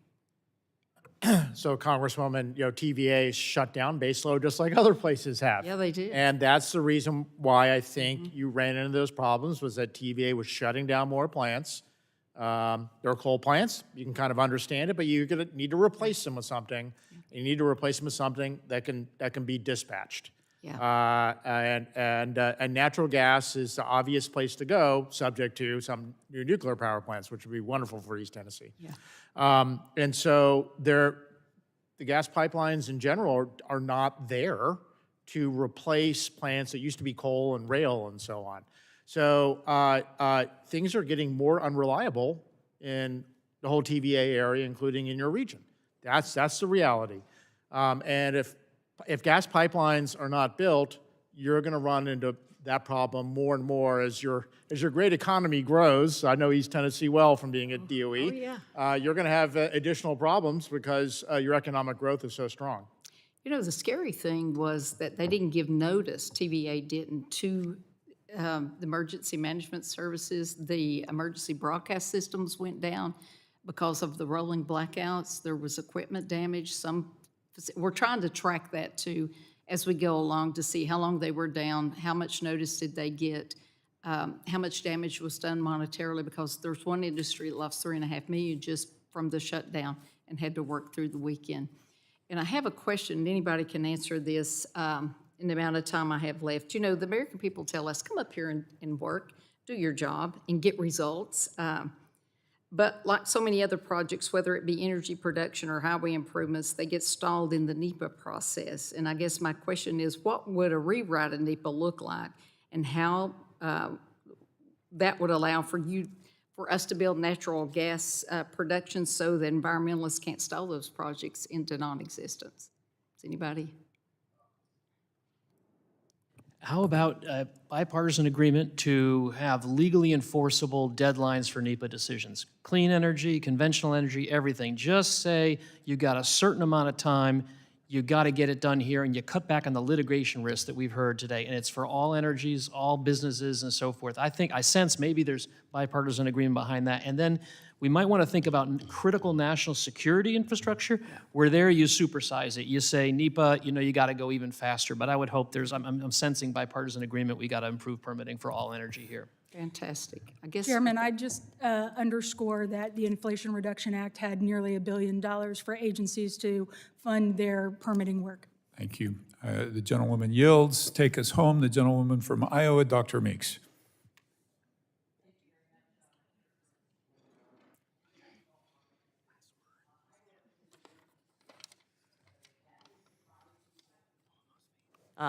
Usually I don't need this, but Iowa's an energy state. And let me also say unequivocally that all of us, I think, bipartisan agree that we want a cleaner, healthier planet for our children and our grandchildren. But we also want to be able to have an economy that can compete in a global economic environment. Energy demand that I learned at COP26 and COP27, to my surprise, I thought energy demand was increasing. I was surprised to hear at COP26 and 27 that they thought energy demand is increasing. What I've yet seen from this administration is a way to transition with reducing emissions. So let me tell you a little bit about Iowa. Iowa has 50% of its energy from renewables. So that is wind, solar, biodiesel, ethanol, biomass, biochar, manure. We have this entire slew, and up until 2 years ago, we also had nuclear. We have an entire slew. 58% of our electricity is generated by wind. And we were told this year that we would potentially have rolling blackouts. Why? Because we're an energy exporter. So why should a state that generates massive amounts of renewable energy be subject to rolling blackouts? And it's because there's not enough energy production. On average, it takes 6.5 years to prevent transmission projects in this country. There are some examples of projects taking over 10 years, and they're still not fully transmitted or permitted. If we're serious about improving our grid security, modernizing our grid infrastructure, and diversifying our energy mix, we need permitting reform. Last Congress, I introduced the Stay Off My Line Act, which seeks to address some of these permitting challenges. And just very briefly, if you can, because I've got a couple of questions, what other steps can we take to improve our nation's permitting process when it comes to transmission? So if you would, Mr. Dabar, if you could take a swipe at that.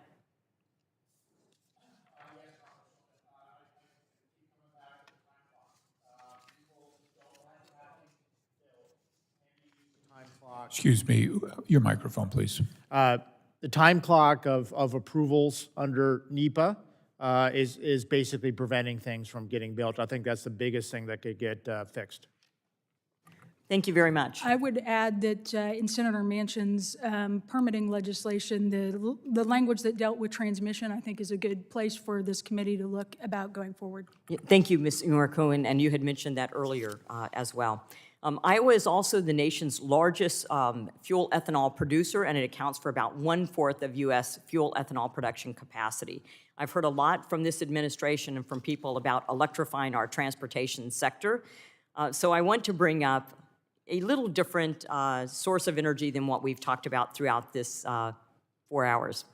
I'm very supportive of ethanol-based aviation fuels or sustainable aviation fuels. According to the Department of Energy, replacing existing jet fuels with sustainable aviation fuels has been recognized as an effective strategy to help the aviation industry reduce greenhouse gas emissions, diversify fuel supply, and enhance energy security. The technology needed for SAF production already exists, including ethanol to jet conversion technologies.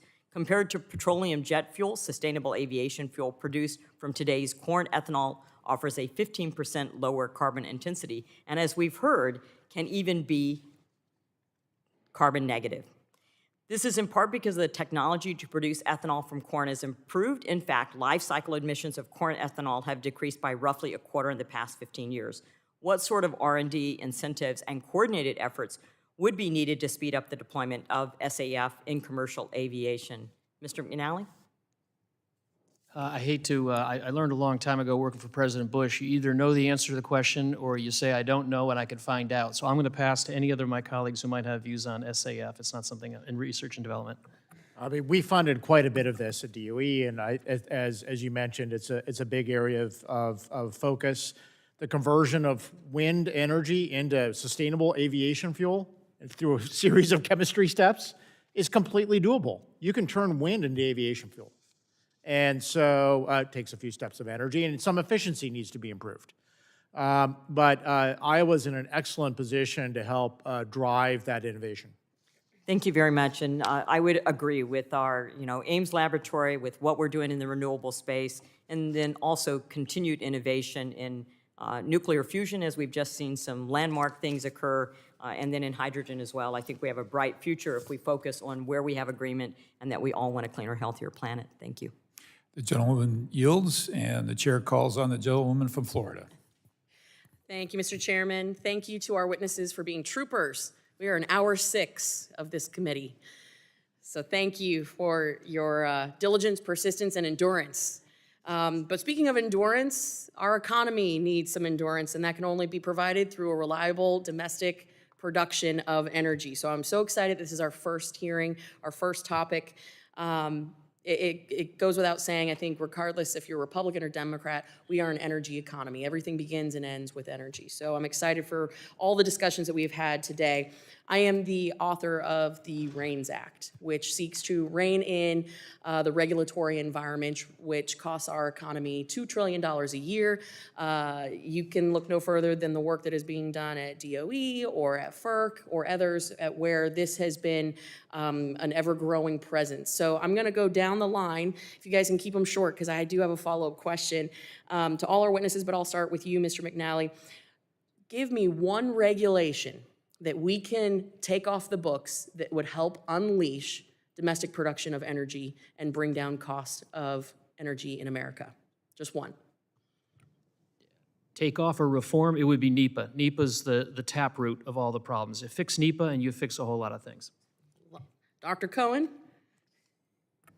I think we've talked about unleashing some of the clean renewable energy that's tied up, and we need more transmission for that. What regulation specifically?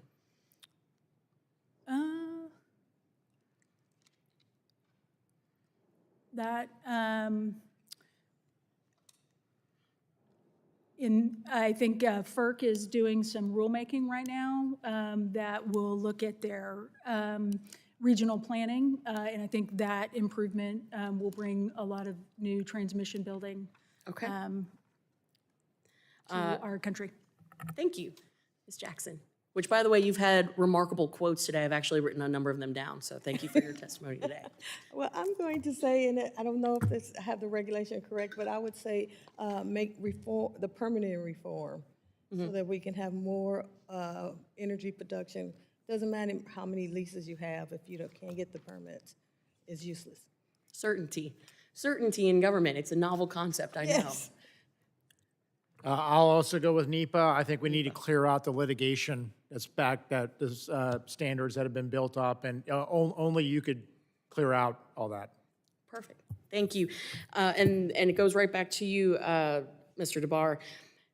We need to put energy security back at the center of our energy policy, both for our national security, but also for our allies. My question to you is an element of IP theft and China. You were at the Department of Energy during the 1,000 Talents program crackdown concerning Chinese researchers gaining access to intellectual property and other sensitive security information. And now you're also involved in a cutting-edge quantum technology exploration. What specifically can we do, should we do, to protect our secrets and other sensitive information from the Chinese Communist Party, and how will this effort benefit our own technological development? Well, with a spin out of Caltech, that there's a certain member here I think may also have went to earlier, the reality is the Chinese have a vast amount of effort for stealing technologies from national labs that I caught. When I showed up at DOE, there was a significant amount of technology that was being appropriated legally because we had no regulation on the interaction. But also at universities. So when I was at DOE, we rolled out 4 orders to limit that.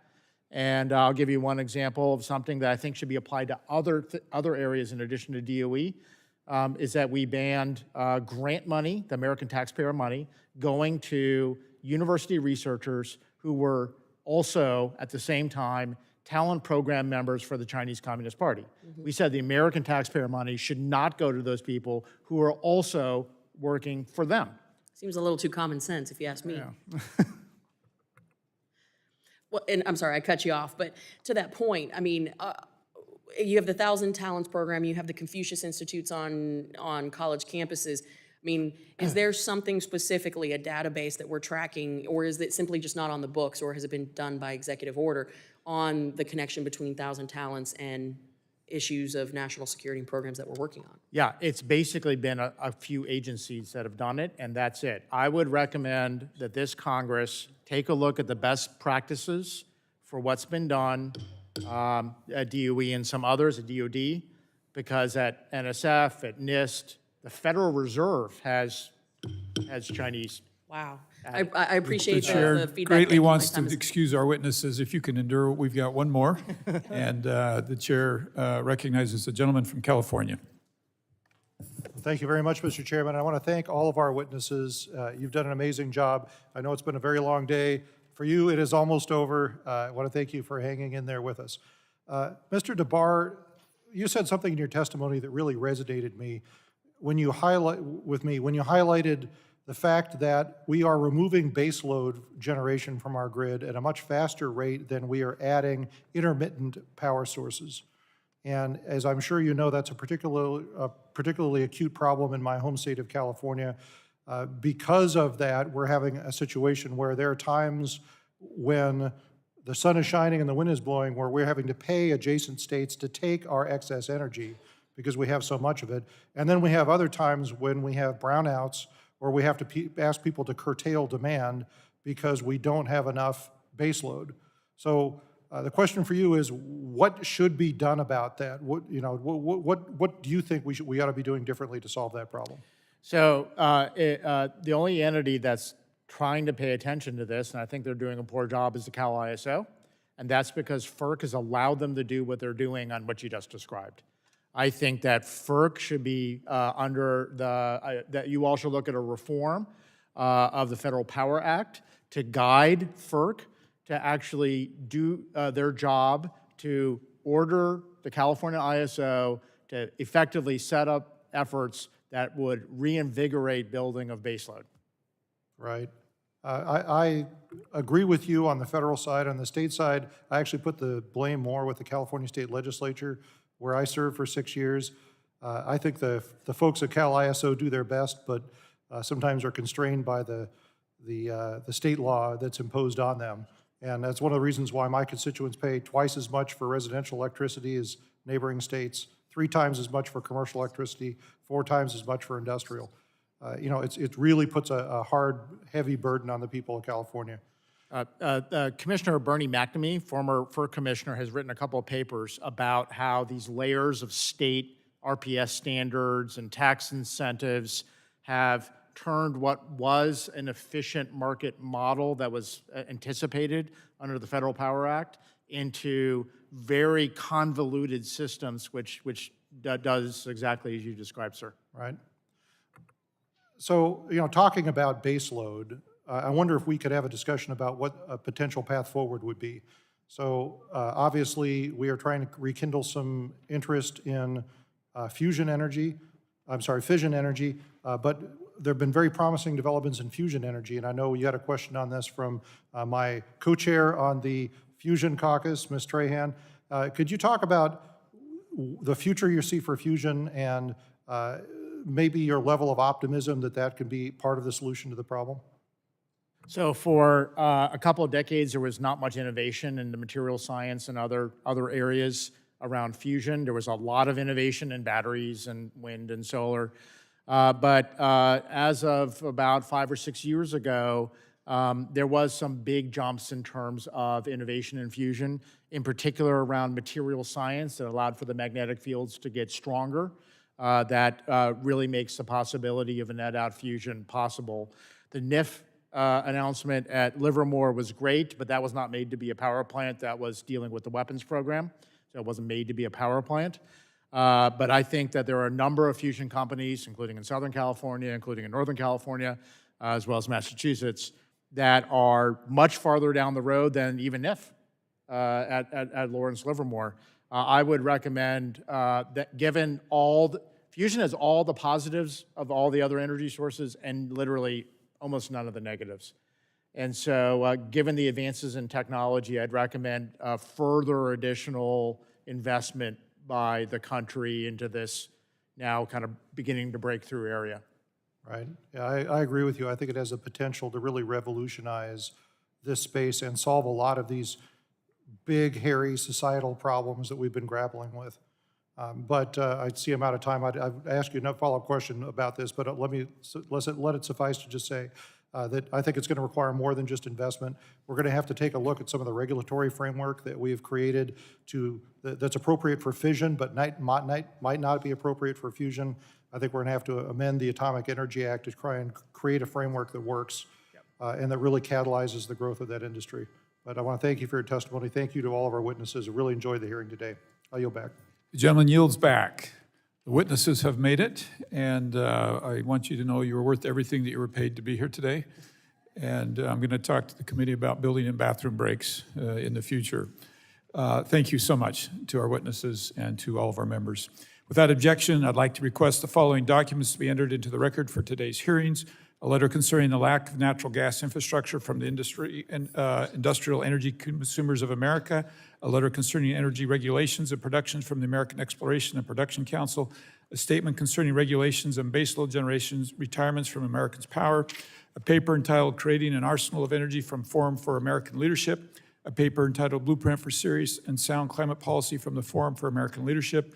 A paper entitled 8 Necessary Steps to Defend U.S. Critical Energy Infrastructure from Cyber Attacks from the Forum for American Leadership. A paper entitled Congress is Key to Restoring Realism in U.S. Energy Policy from the Forum for American Leadership. A paper entitled Setting U.S. Climate Policy Straight, Recommendations from the 118th Congress from the Forum of American Leadership. A paper entitled Restoring U.S. Energy Security, Recommendations for the 118th Congress from the Forum for American Leadership. By the way, the witnesses can leave. A report entitled Restoring Americans' Competitive Nuclear Energy Advantage from the Department of Energy. A report entitled Reducing Russian Involvement in Western Nuclear Power Markets from Columbia University Center on Global Energy Policy, and an article entitled Russia's State Nuclear Company Aids War Effort Leading to Calls for Sanctions from the Washington Post, an article entitled Ukraine War to Accelerate Shift Away from Fossil Fuels from E&E News, a report entitled Energy Justice and Climate Change, Key Concepts for Public Health from the American Public Health Association, and a report entitled Improving Equity Outcomes for New Federal Investments in Clean Energy Infrastructure from the Bipartisan Policy Committee, and finally, an article from Climate Wire on China Clean Energy Investment. I remind members that they have 10 business days to submit questions for the record, and ask the witnesses to respond to questions promptly. Members should submit their questions by the close of business day, February 14th. Without objection, the subcommittee is adjourned.